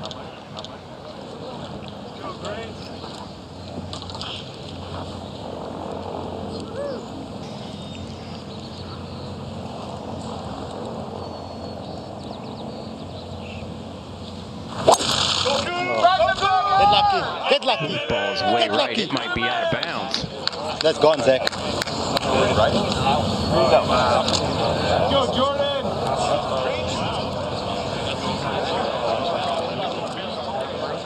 I think that's still good.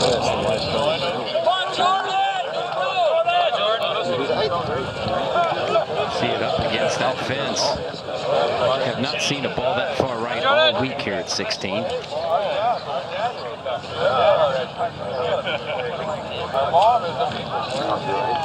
Steve, you can see him, he just spun out of it so fast, looking like he was trying to hit it so hard. Take a good picture. Got to erase the sight of that now. Jordan Spieth get a good picture like his caddy Michael Griller says.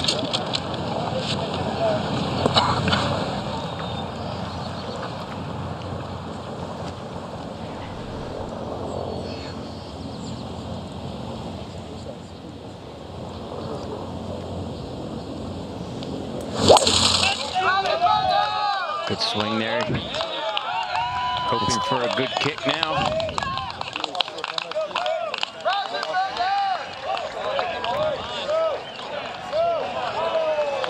Creeping up on the front of the green, needs to just settle right there. Okay, that is much better than getting down into the rough, and especially the bunker.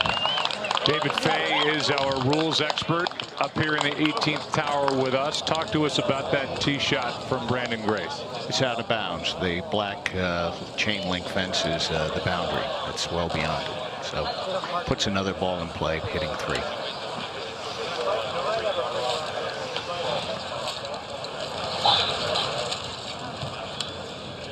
Then fence you see the ball up against is a second fence. There's another one closer to the golf course that he is across. No one's got it yet?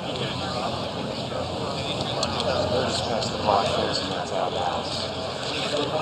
They went past the black fence.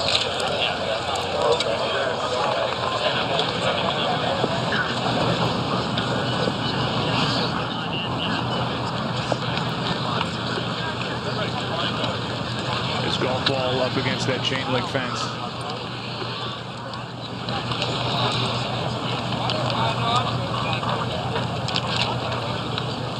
This week trying to become the 4th South African to win the U.S. Open. Also get his first PGA Tour win and have it happen here at the U.S. Open. But he is hitting his 3rd shot. It's that black chain link fence, which is the boundary. That green meshing is well out of bounds.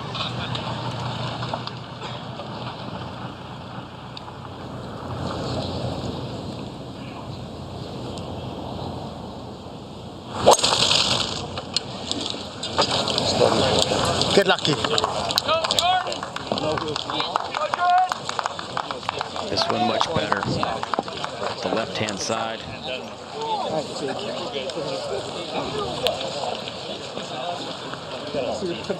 Just to settle. It's nothing to hold on to that ball.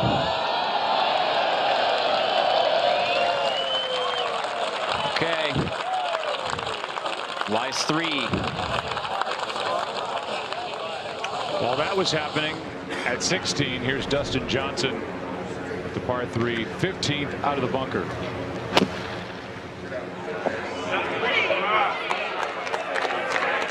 Yeah, no stay there. Trying to hang in there right now. 2 shots off the lead.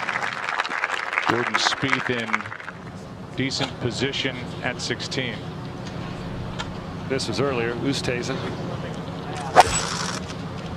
3 birdies here today.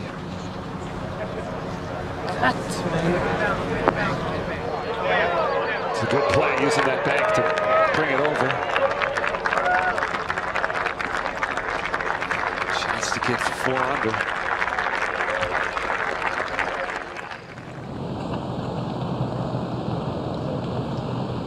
Well, every putt's an important part of this stage of the championship, but this one for Dustin's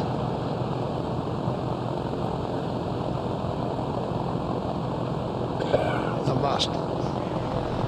Agree, Greg. I think he's got to make this putt. It's a little uphill, a little right to left. Make a nice solid stroke here. Keep his head down. Knock this one in.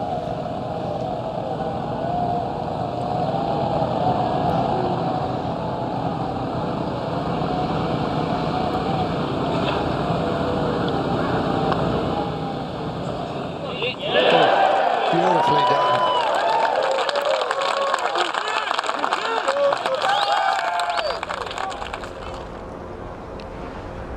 Lucy, 6th birdie in a row.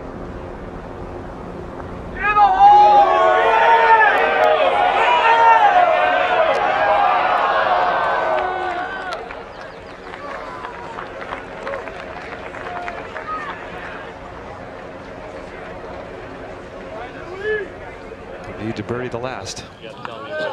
Well, maybe No, yeah. Yeah, we're getting the clubs on this one. Outside of the cones if you're walking, please.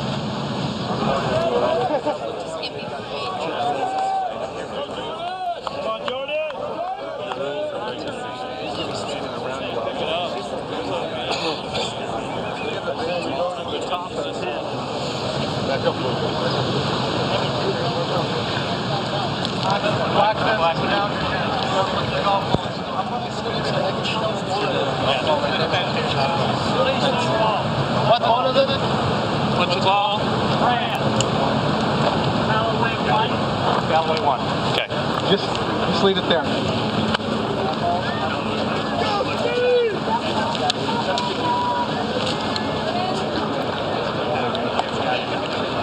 Making sure that's his ball over there, which, as we heard from David Fay, is out of bounds. And it's good the officials asked. You never know. I'm sure that what he did from the tee was call it a provision, just in case. As we go back and take a look at his swing, good setup. He's been driving the ball well all day. He's using the 3-wood there. He's probably trying to put a little bit extra into it. Wind out of the right, and see how his lower body off his right foot too early. Lower body spun out, and he's just trying to play catch up with his right hand, but he obviously didn't do that. Club face was open. Into that spot. Ball went right to right. It's going to keep on drifting right, correct? Yeah, correct. Just going to keep moving right. Yep, correct. Awkward little angle here for Jordan. And Steve, Jordan's ball's just past a sprinkler head, but he's going to leave it there because it's got such a good line. Check up on him. Just put the ball a little too cleanly. Sweet. Come on. Oh, you got to be joking, right? Greens are so firm, you can never imagine it would stop that quickly.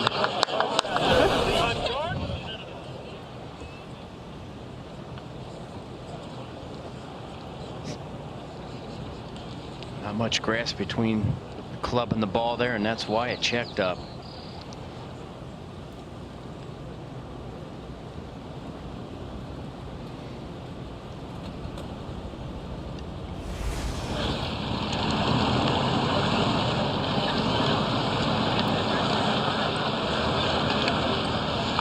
Still in a good position.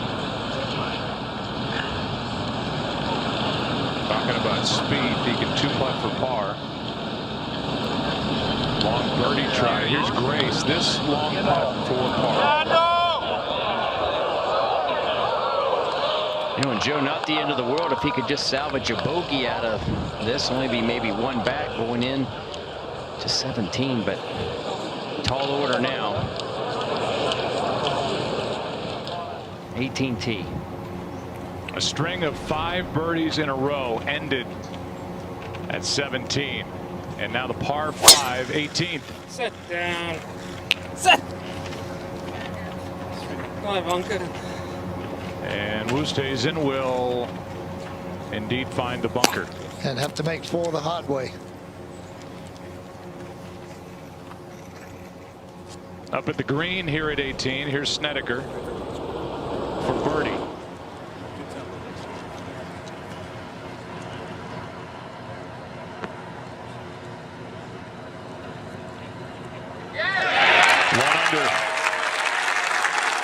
Championship. Boy, he opened the door and took a peek in there too, Joe, didn't he? He just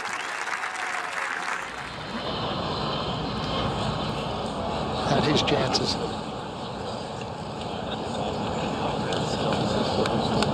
Door shuts on Snedeker. Spieth now with his long birdie try.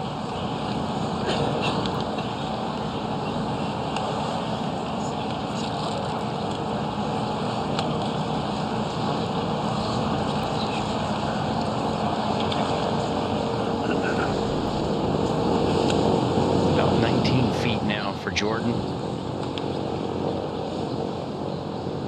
4 feet of break to his right.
Trying to take the first 2 majors of the year.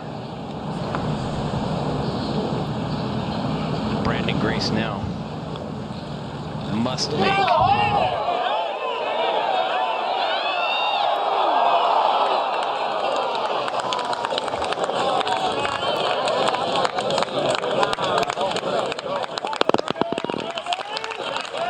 All of a sudden the lead is 3.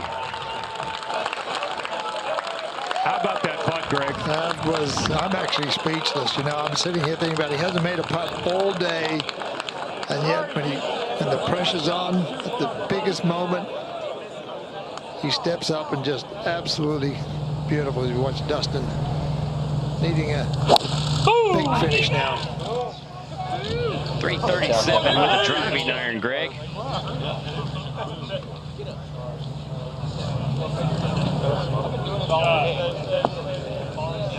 It's a must 3. Good night. My, looked like it was going to stop, and then it just decided gravity had to take over. Steve, I was kind of surprised he didn't get up there and hit a 3-wood. Try to just knock it on the front part of the green. That was an awful long driving iron to get up there. Over at 17 now. Jordan Spieth. Hey, pull up.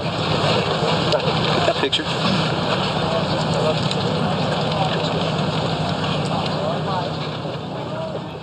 This is 6-iron, guys.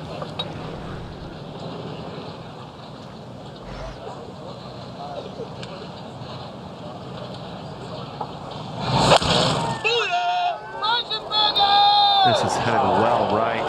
Catch the ball. That looked like Grace's swing off the last tee. You think there's a little bit of nerves out there, Brad? Well, I was just about to say nobody looks less nervous than Jordan Spieth, but easily the worst swing of the day. And that is in a place where he's going to have to get very lucky to get it down, but he can use that hillside on the other side of the green to bring it back to him a little bit. Brad, they can't even find it yet. And I mean, he's got to be aiming 30, 40 feet left of this whole location. And that's the biggest miss I've seen in Jordan in 4 days. Brandon Grace. Can he rebound somehow? This also a 6-iron, Brad.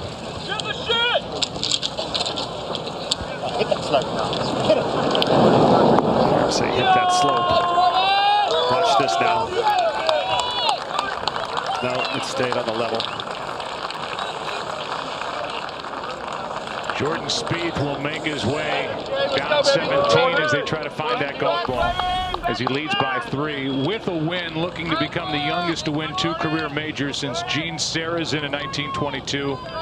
Be the youngest U.S. Open champion since Bob Jones in 1923, and be the 6th player to win the Masters and the U.S. Open in the same year. The last was Tiger Woods in 2002. They're here, and I'm sure more nervous now than they've been all day. No question. Well, Joe and Greg, when he made that putt for birdie back on 16, the entire bleachers here on the 17th tee stood up and cheered, and you could hear yells for Spieth.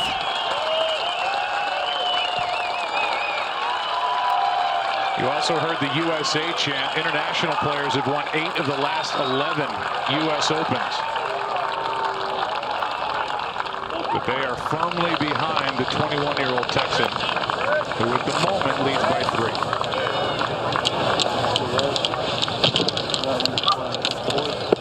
Yep, exactly.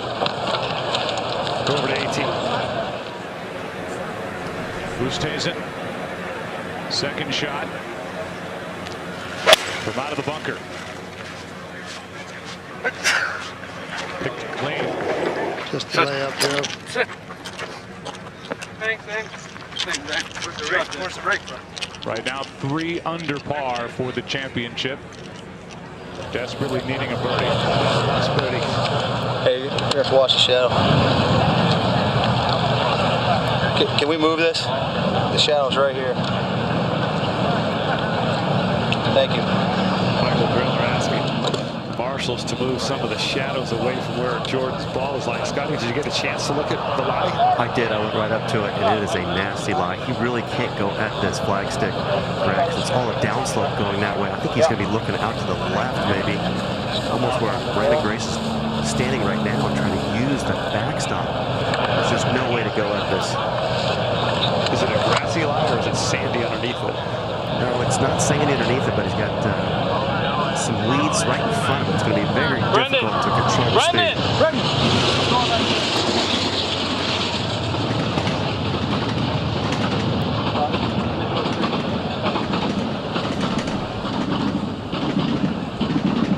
This is a fast commuter train going by that.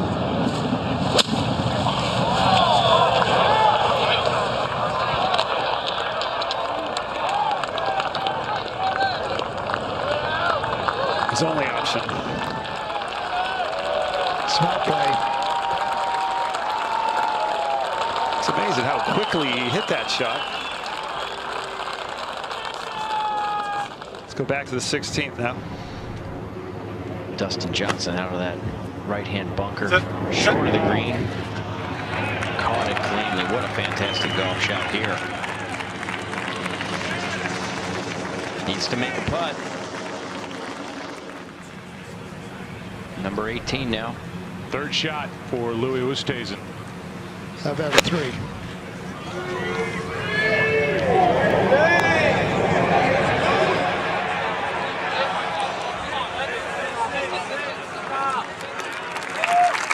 Great shot.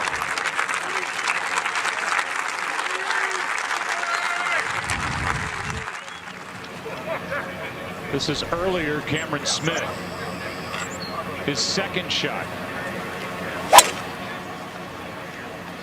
And we've seen plenty of times lots can happen in this game of golf. All the speculation that 18 here for the 4th round would play as a par 4. It plays as a par 5 today.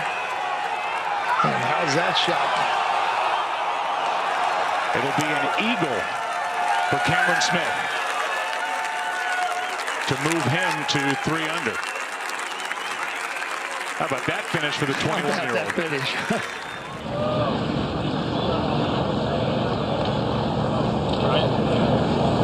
You played it? Yeah, I think it can be played up here. Yeah, I agree. And it doesn't have to have a lot of speed once it's turned. Get there at the end. 100%.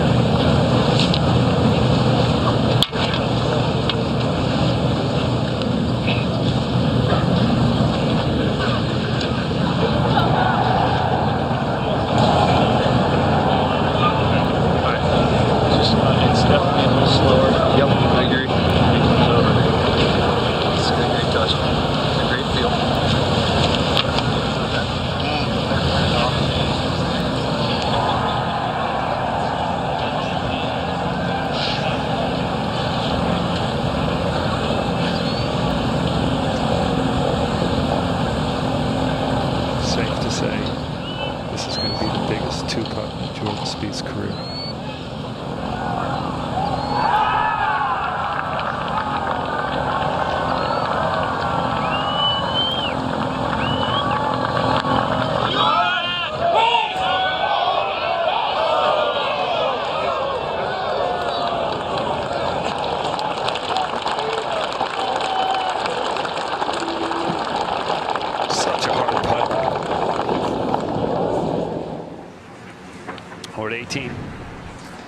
Oosthuizen for birdie.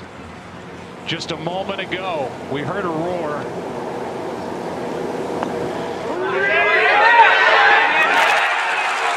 That's why. What a back nine. Shot 29 and birdied 6 of the last 7 holes. Wow.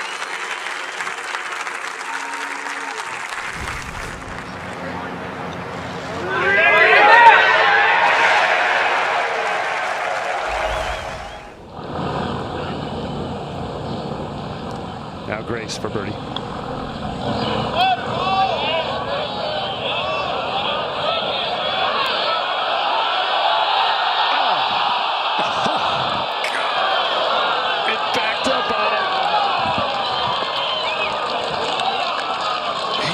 How important that putt was, or could be.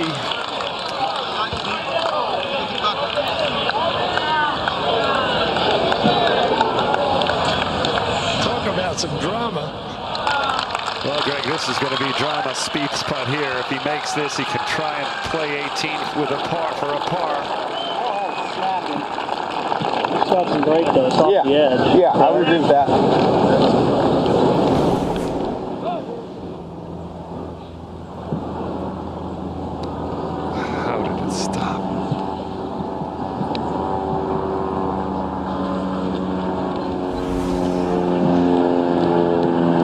Definitely moving left. Yeah, 100%. Yeah.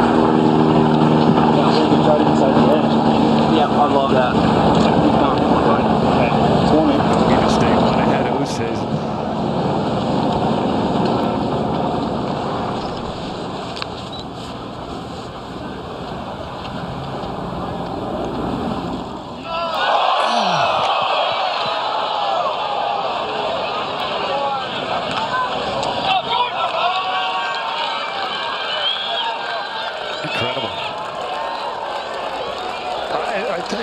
Over the last 3 or 4 holes, I don't think I've seen anything like this in the golf tournament. Have you? Double bogey by Grace, double bogey by Spieth, eagle by Smith, and birdie by Oosthuizen. Now he's got to birdie the last. And Grace can birdie the last, and DJ now has got a chance. He can go birdie. And Greg, the last playoff was when Tiger Woods won in 2008 against Rocco Mediate.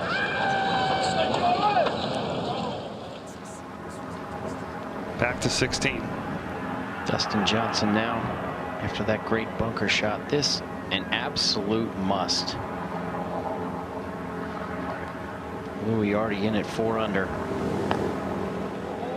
my goodness. It was a little bit uphill, but you got to give it a chance. Steve, do you think he knows what's going on up front of him? I don't think he knew before he hit that putt what had just transpired. Although there was a big scoreboard right behind him, but it would not have been posted yet. 18T now. And Grace will be first to play.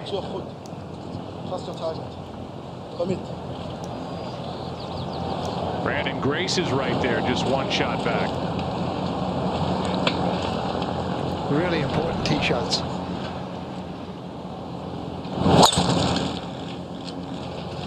Sit. This is headed in that left bunker. Needs to sit down. Into the bunker, and how ironic. The microphone's picking up Jordan Spieth talking about how this hole really shouldn't be played as a par 4. Cover's not even a problem. Nope, it's not. All right, so get good one. That was 2 days ago. Get that good picture, bud. Where is it? When? Touch off your right. It's not doing much. It's laid down. Okay. And despite speculation that today number 18 would play as a par 4, it's a par 5.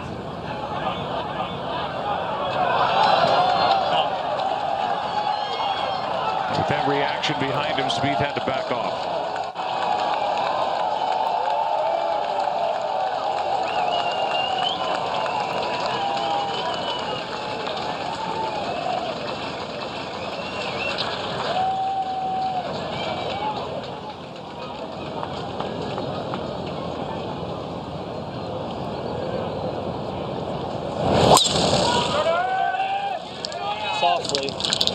feels soft.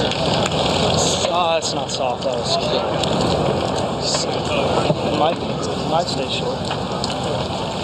Yeah, he's going to be okay. It stays short of the bunker. And a little bit on the upslope with that drain, Jerry. That's going to help him tremendously for his second shot. Ryan, I'm on it.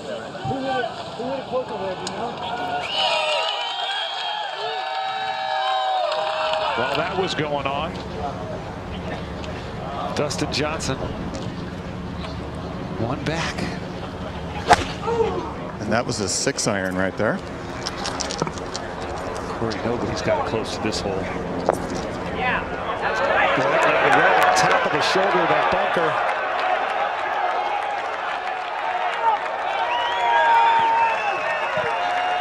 Easily the best shot I've seen since I've been sitting here 5 hours ago.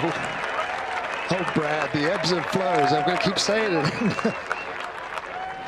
Is the TV on in there? Yeah, you want to sit there, yeah.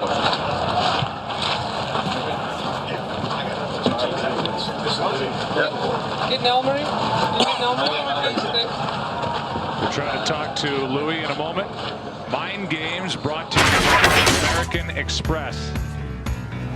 Just when you think you're out of it at a U.S. Open, it's one on the back 9 on Sunday, right?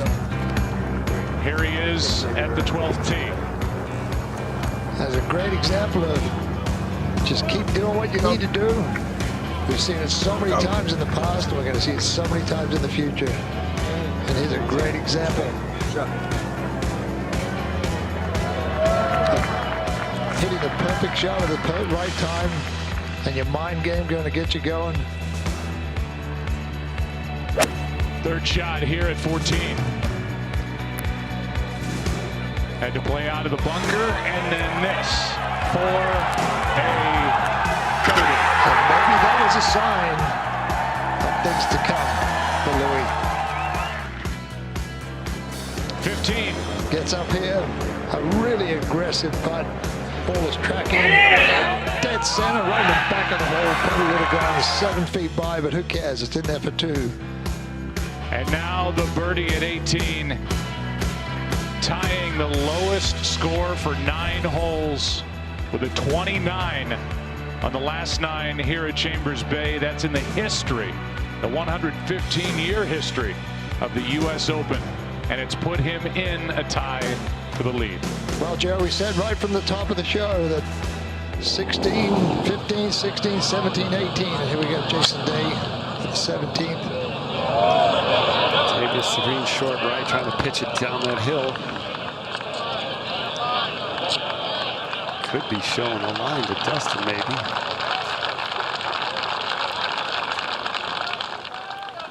Let's go up to 18. Jordan Spieth will be first to play. Brandon Grace in front of him. You got Michael. Got 250 adjusted front, 287 hole. 287 hole? Yeah, I just got it down off the right. It's definitely off the right. Yeah, I think it's a good club. You got that little backstop there.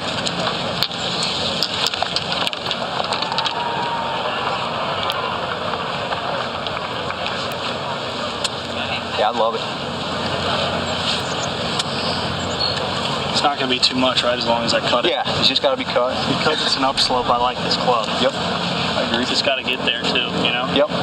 On those towers, it's got to get over the bunker, I mean. Yeah, just on that right tower, it's perfect. Okay. All right, come on. Let's picture that one, buddy. 21-year-old young man coming off a double bogey at the par 3 17.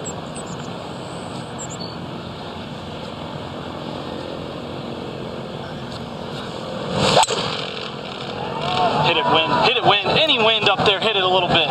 Just a little bit.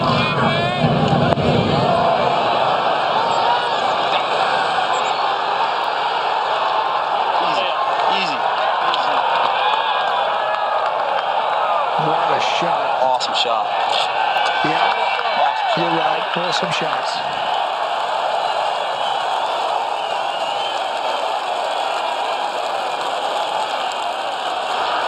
You don't think this kid hasn't got it?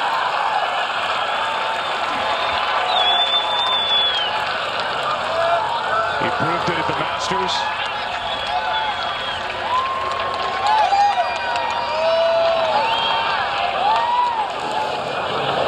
He's proving it here now, Brandon Grace.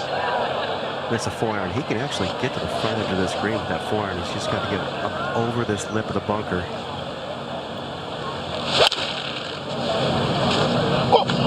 That's a good strike. Just had one left.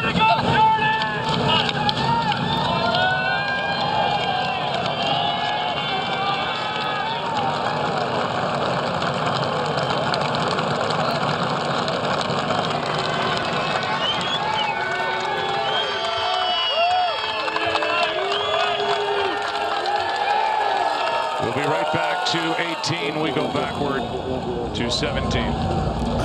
Somehow that line with the left edge, maybe just inside left. I like that, don't you? Yeah, it's perfect. We'll get out the way.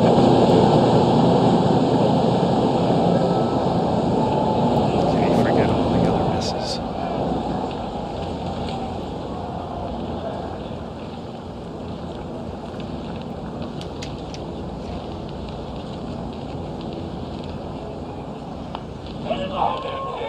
Positive stroke there for Johnson.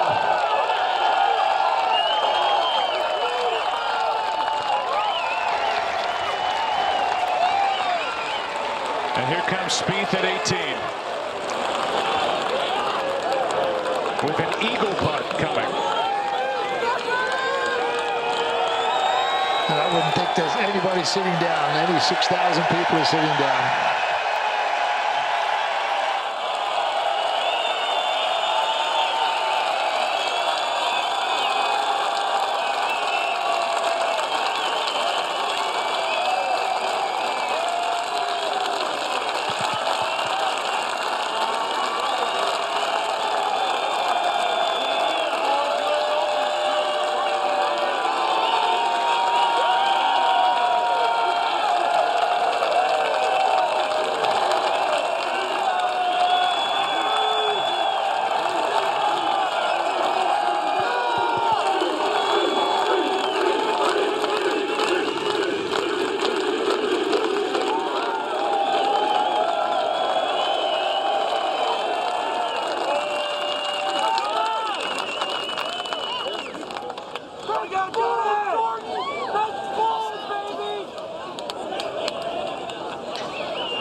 The Skid's got a flair for the dramatic. Hold out on 18 at the John Deere for his first win.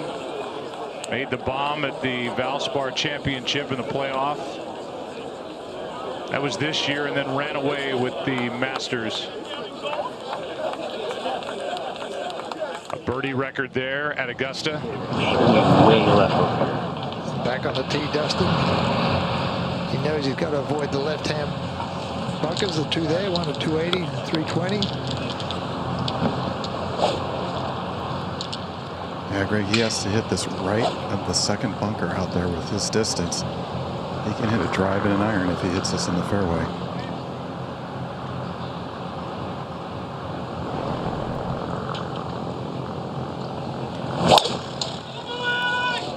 This is on a great line. Beautiful drive. This is a stunning drive.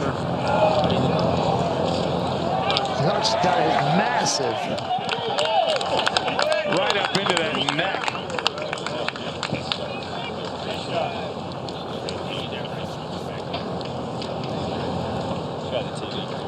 Yeah, that's perfect, Jay. Up ahead, Brandon Grace, third shot. And a must make.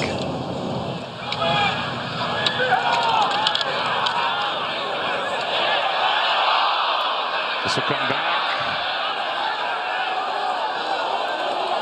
And miss. Going both ways. And got to give Jordan a really good read if it stops right there.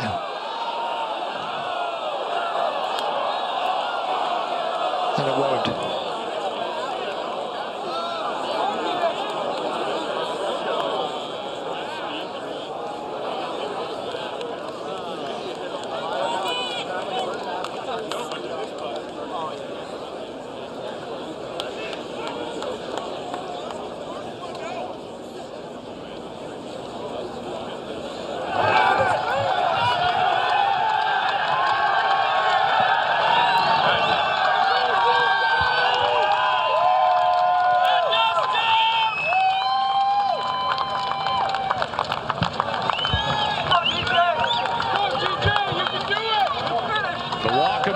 Slinger coming up 18.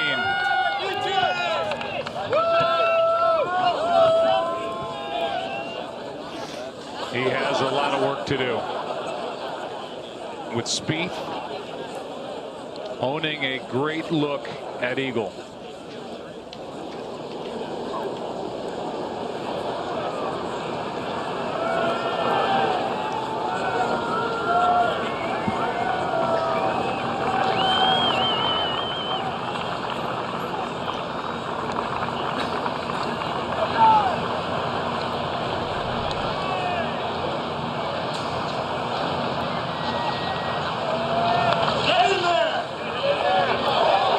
Just passing Jordan's ball marker. So Jordan will get a good read on that one.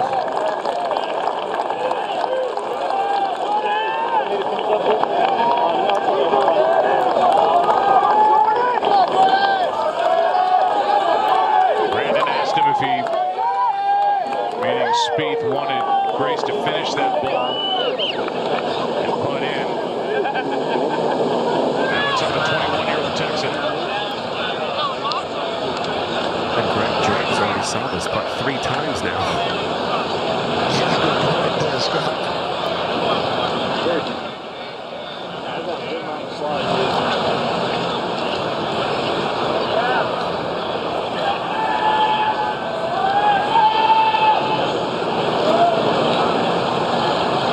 Cameras. You guys hold the cameras back there. Thanks.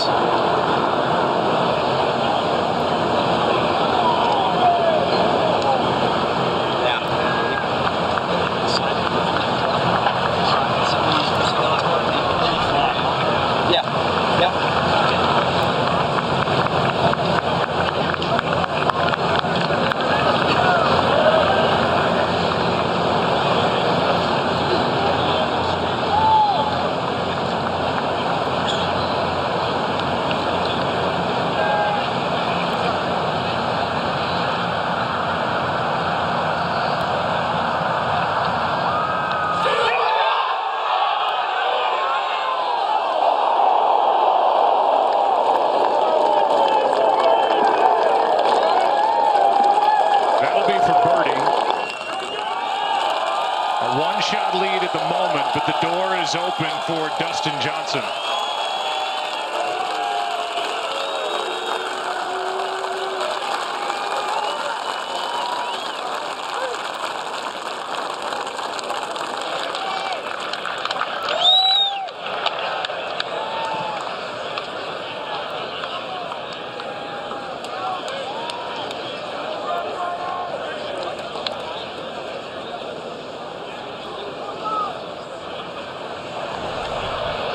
Grace for par.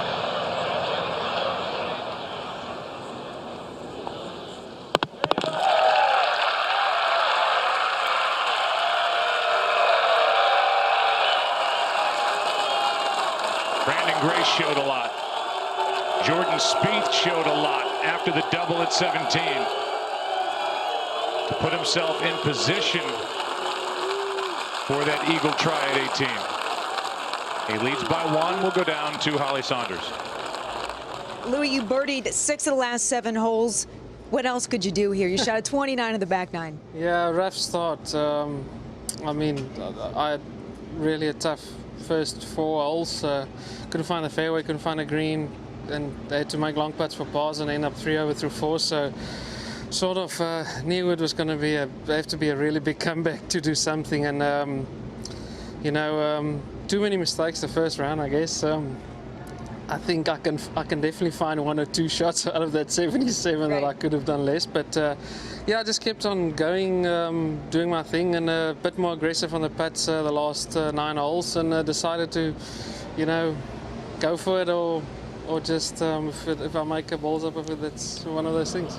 Louis, gutsy performance. Well done today. Thank you so much. Send it back to you, Joe. Thank you, Holly. Now, Jason Day.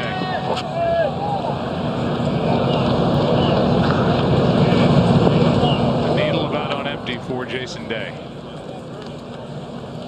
Oosthuizen was referencing the 77 round 1, then 66, 66, 67. Now Dustin Johnson. 5-iron for Dustin. Beauty. Good swing.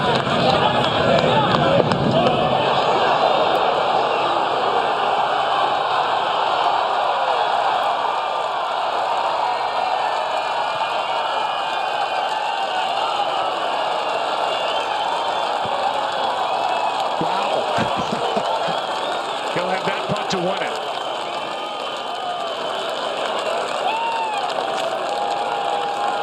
And a 2-putt would result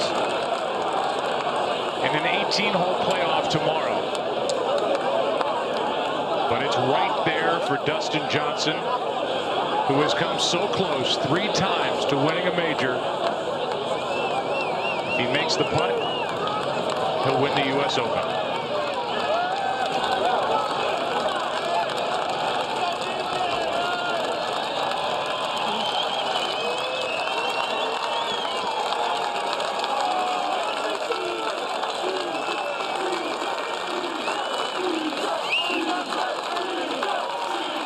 A new father, his son Tatum, fiance Paulina, the gray one in the hat, Wayne Gretzky, Janet Jones Gretzky. But the focus is on a man who turns 31 tomorrow.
He'll have to wait while Jason Day plays out of that right greenside bunker.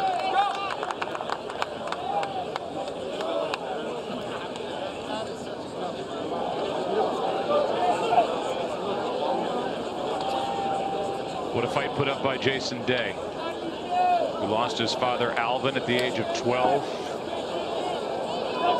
Working, leaning on Colin Swatton, his caddy and coach and mentor.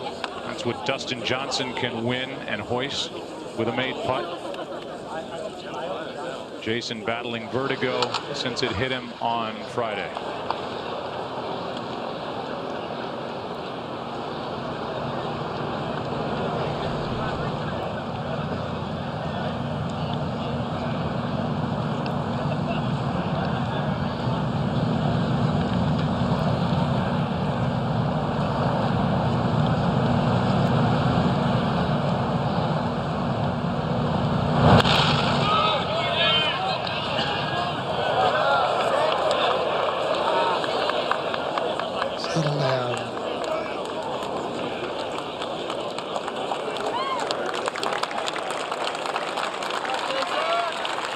Jason away, giving Dustin a little bit of extra time to collect himself. And You know, Greg, that putt that Jason's going to hit is going to help Dustin with the speed of his putt. He'll get a good look at it. He'll give him a good idea of how much his putt's going to break as well. Where's Michael? What do you want to do? Looking for his caddy, Michael Greller. Jordan with the double bogey on the par 3 17th. And a missed putt with the eagle try at 18. Jason Day first to go.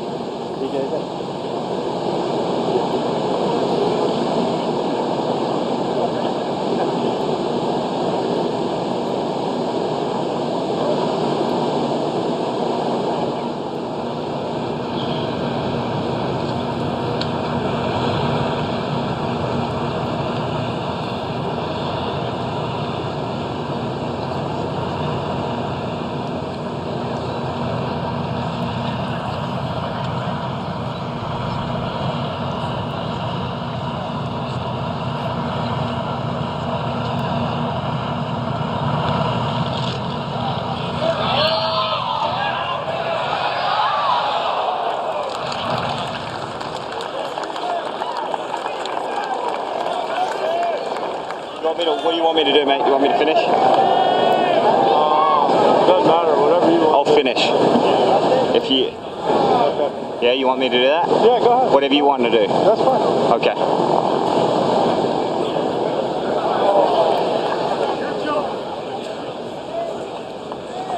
This will clear the stage for Dustin Johnson. But he was just checking too, Joe, because he's going to be, if you know, Dustin's got a really speedy putt down that hill. You noticed Jason's ball roll on by there, good 3.5 feet, and he just, Jason was checking. He's, you know, he's where his footprints may be on his through line. That was just courtesy and respectful.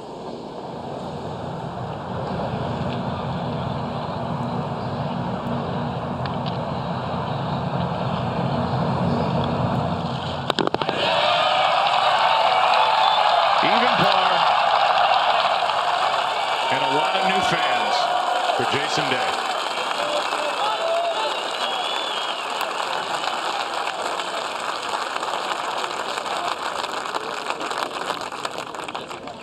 And now a putt for eagle for Dustin Johnson to win the United States Open.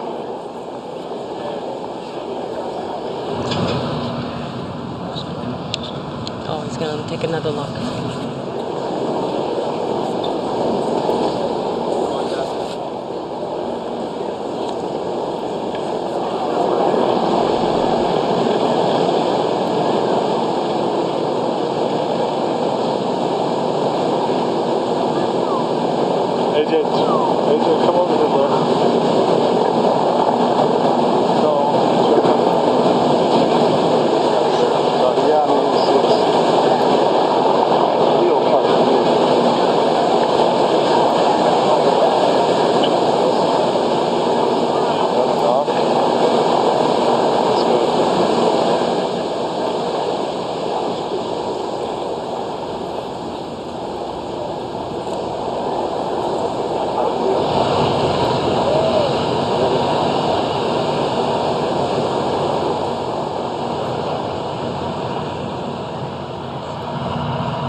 Exactly right. Jason Day asked him, "We're going to finish out."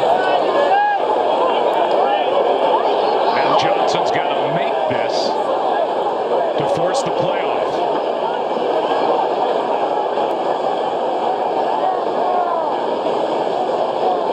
If he does, it's 18 holes tomorrow.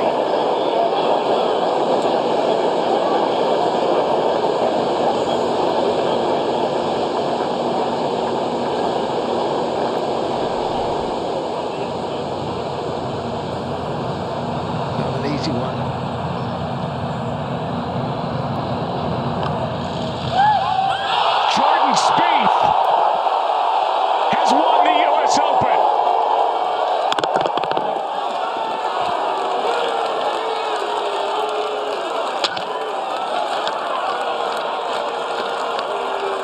It's a 3-putt from Dustin Johnson. On and 2, and a 3-putt. And with that, Jordan Spieth has won the first 2 majors of the year.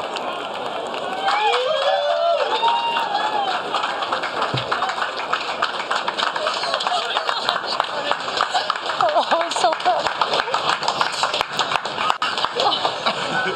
Don't cry on me. I'm not. I'm really shocked. You do have a too. What's up? Congratulations. Wow. Give me a hug. Give me a hug. Give me a hug. And we had one. We had that.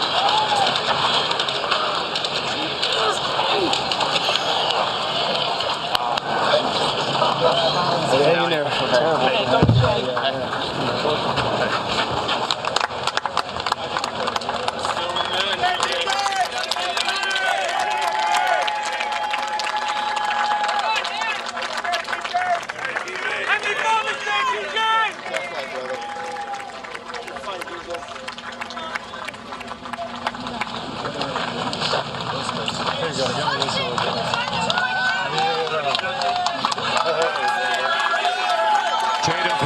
smile on Dustin's face. Same for Dash. With Jason Day. But a 3-putt ends the 115th U.S. Open. That was one incredible finish.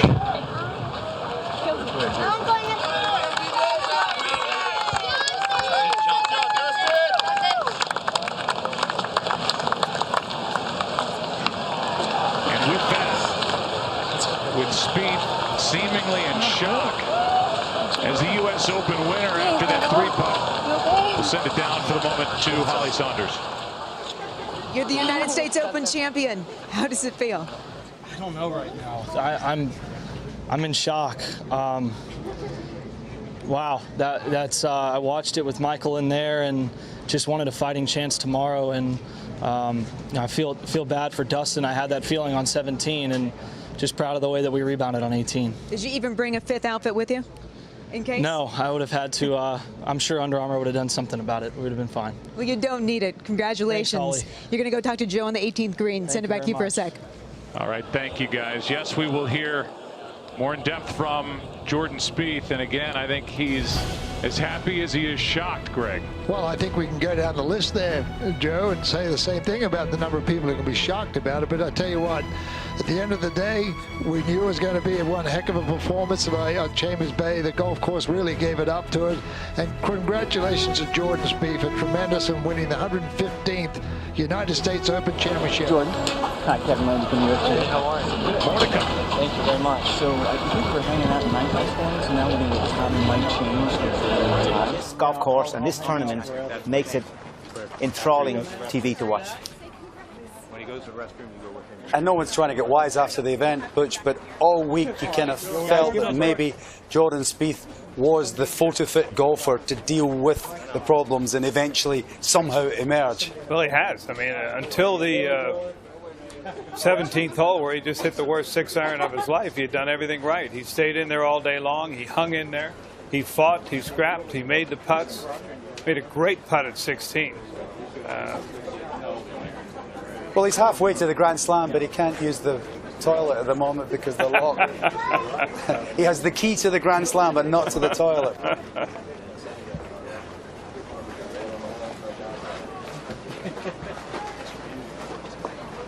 Well, for all kinds of reasons, we're going to remember this U.S. Open for a long, long time. It's amazing how the USGA seem to get through these controversial weeks and eventually emerge with a great story in the end, Paul, isn't it? You know, because that's what will be remembered. It will be the day that Jordan Spieth won his 2nd major in a row. Probably in 5 years' time, they won't be talking about the greens too much. Yeah, you know, David, everything hasn't been perfect this week. You know, the greens, okay, we've had the hottest summer here since 1850, a hotter spring rather since 1850. The course is a lot firmer than they would have hoped. The viewing for the spectators wasn't ideal. It wasn't perfect. Should we come back here, and there's a good indication that we will come back here in future years, these things will be fixed. And in time, this may turn out to be a great venue for the U.S. Open. I'm not sure they'll ever come back here. I think this might be a one-off. I think they've had a fantastic tournament. We had a fantastic, exciting finish. Yeah, there'll be talk about the golf course, but I think a few years from now, nobody will remember the golf course. They'll remember Jordan Spieth won the 2nd major of the year. Well, Rory McIlroy was the story for a good bit of the day. But interesting to reflect at this very moment that Rory McIlroy holds 2 of the major trophies. Jordan Spieth holds 2 of the major trophies. Now we have a rivalry, Butch. Yeah, well, we've been talking about it. Are we going to get one? I think we've got one. And you can't forget Dustin Johnson either. I mean, he played his heart out. He gave it away at 10, 11, 12, 13. It was like it just all went away. And then all of a sudden, boom, here he comes. He gets a chance. He gets back in there with an absolute fabulous 2 at 17. And then a bomb off the 18th tee, a wonderful 2nd shot in there, and then disaster again, a 3-putt. And of course, the reason it came down to these 2 is what happened to Brandon Grace most unexpectedly on the 16th. I mean, it was just such a shock to everyone's system. Yeah, I mean, these were one of the 2 breaks that really went. And Jordan's way. I mean, that is a real wide there. I mean, not just is it in the bunker, it's pitches well right at the bunker, but yeah, that was gone as soon as he hit it. He knew it. I mean, as soon as he hit it, he knew it was gone, unfortunately. He was praying for it to get in the bunker. this was Jordan's reply after seeing his partner, or his opponent rather, hit it out of bounds. Big shot for him, too, because he just watched a guy hit it out of bounds, and yet he took it on the line that he wanted to, right up in front of the green. Didn't hit the best of pitches, either. He certainly hit an excellent putt, as we'll see in a moment, I'm sure. That's where it stopped. I mean, and it was a good break that it stopped there, too, because he got to pitch right up the green. Now, this was the putt. Up and over and down the hill, left to right. Is it going to get there? Just catches the right edge, and in she went. And at that stage, we thought, Butch, this game over. I thought it was over. Had a 3-shot lead. I didn't think anybody could catch him. Until this. Probably the worst shot he's hit all week, David. This was a short missed putt for bogey. About the same size as the putt that Dustin Johnson just missed at the 72nd hole. Now, Dustin, knowing he needing a strong finish, Dustin, at this time, he knows that Spieth has made double bogey here. He knows that he has a chance. And, you know, you guys were coming up here when he made the putt here. I mean, he had a big putt to make right here to have any chance going up 18. Yep.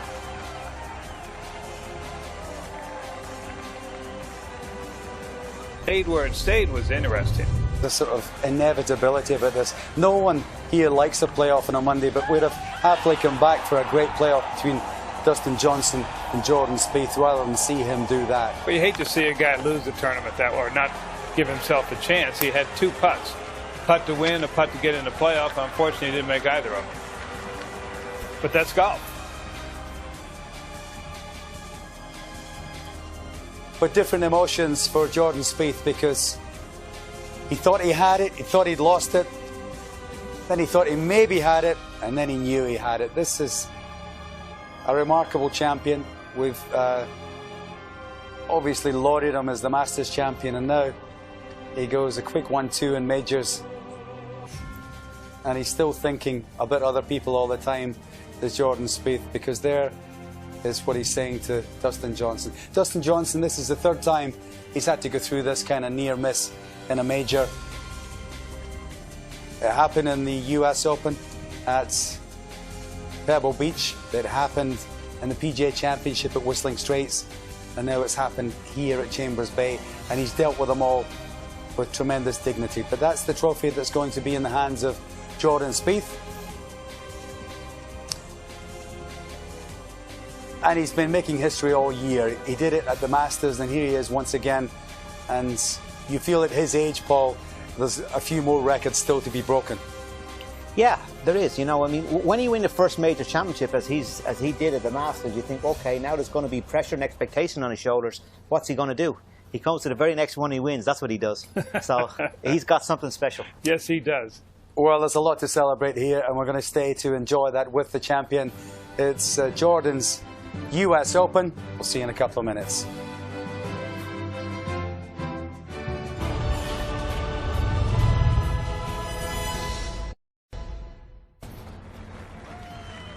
As dramatic a finish as we've ever had at the U.S. Open, and Jordan Spieth, the Masters champion, is now the victor here at Chambers Bay, and he's on his way to the presentation.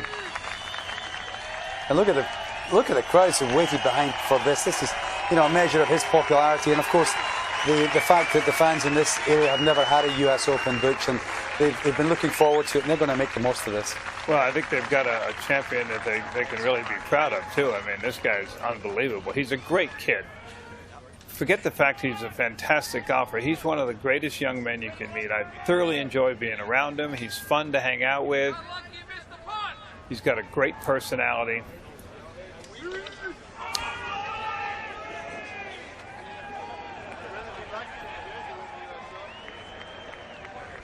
Interesting exchange there between Mike Davis, you see on the extreme right, with the champion. Good evening, ladies and gentlemen. My name is Tom O'Toole Jr. I'm the president of the United States Golf Association. Please join me in welcoming the 115th United States Open champion, Jordan Spieth.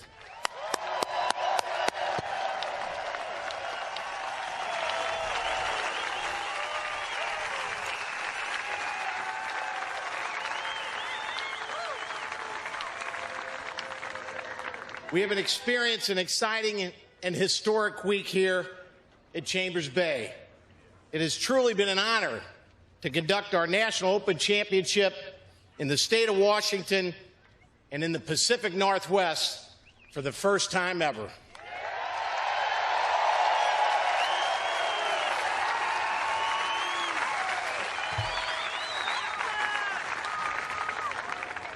Jordan, I'm honored to present you with two distinguished awards. First is the Jack Nicklaus Gold Medal, which has been presented to each United States Open champion since 1895 and was in 2012 named in honor of four-time United States Open champion Jack Nicklaus.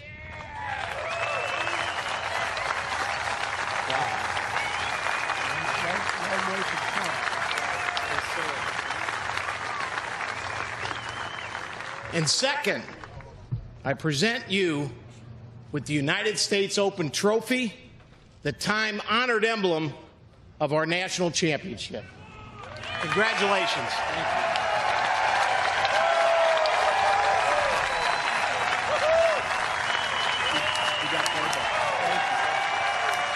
Jordan Spieth.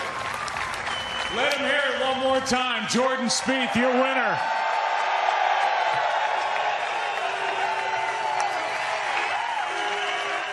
Young man, I don't know how you do it, but you continue to do it. First of all, we'll talk about the end of your round today. How did you bounce back from that double at 17 to do what you did here right on this 18th green? I was happy 18 was a par 5, first and foremost. And I put a drive right where I wanted to, and Michael said, you know, you've hit the shot before this week already, so just swing smooth, get it on up there. It's a perfect club. I got a nice little bounce off the side, and 2 putts later, I didn't think it was good enough. But, man, I couldn't be more happy right now. You talked about Michael Greller. I'm sure most in the audience know this. You have a local on your bag, Michael Greller from Gig Harbor. How about that local knowledge, and what has he meant to you beyond this U.S. Open as you really launch into your career? He's my right-hand man. He's the guy, he's the only other guy that can control the outcome of what I do on the course. And I owe everything that we've done, it's been as a team. And to come here and win this one for him when he lives right there, it's really special. And I know it's close to his heart. He got married here, and what a special moment that we could have in that tent there, being U.S. Open champions. Yeah, and you are the youngest to win it since Bob Jones in 1923. I mean, I can keep throwing these stats at you. All right, we talk about the Grand Slam. Everybody talked about the career Grand Slam for Phil coming in. You have a chance now. Winner at the Masters, winner at the U.S. Open. You could win the Grand Slam this year. British Open coming up at St. Andrews. I guess we're getting ahead of ourselves. You're not even celebrating this yet, but talk about it a bit. Yeah, to go to the home of golf in the next tournament, that's the sole focus. I'm not going to look past that, but you can't win them all unless you win the first 2, I guess. So we're going to go, we're going to go to St. Andrews looking for the claret jug, and I believe that we'll be able to get it done if we get the right prep in. All right, 2 more questions for you. First of all, you told me when we met back at the Memorial what this would mean to you to present your dad, Sean, with a U.S. Open championship trophy here on Father's Day. Your family seems so important to you and grounds you and is there for you. I know your parents are both here. Your mom, Chris. Talk about them. Oh, they're everything to me. To have my whole family here. My little sister Ellie's at home, but to win this tournament on Father's Day, I just hope my dad's proud of me, and he's the one who got me started playing the game. He's the reason that I'm here right now, my entire family. So, Dad, this one was definitely for you today. This trophy's for you, and this will be a day we'll never forget. And the last question.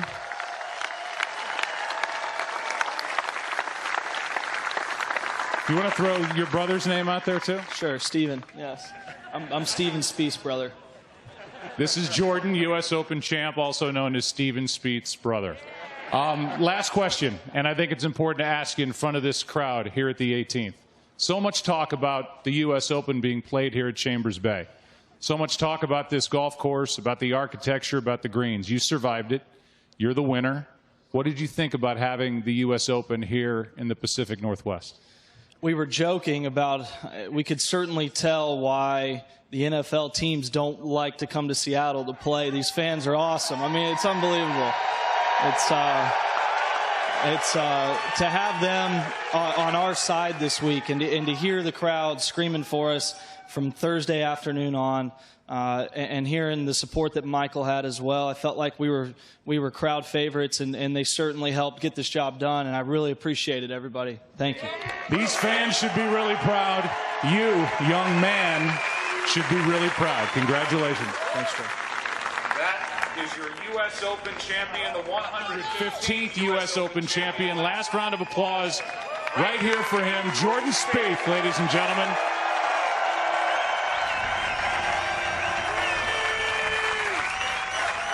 Oh, the legend of Jordan Spieth as a golfer and as a human being grows and grows.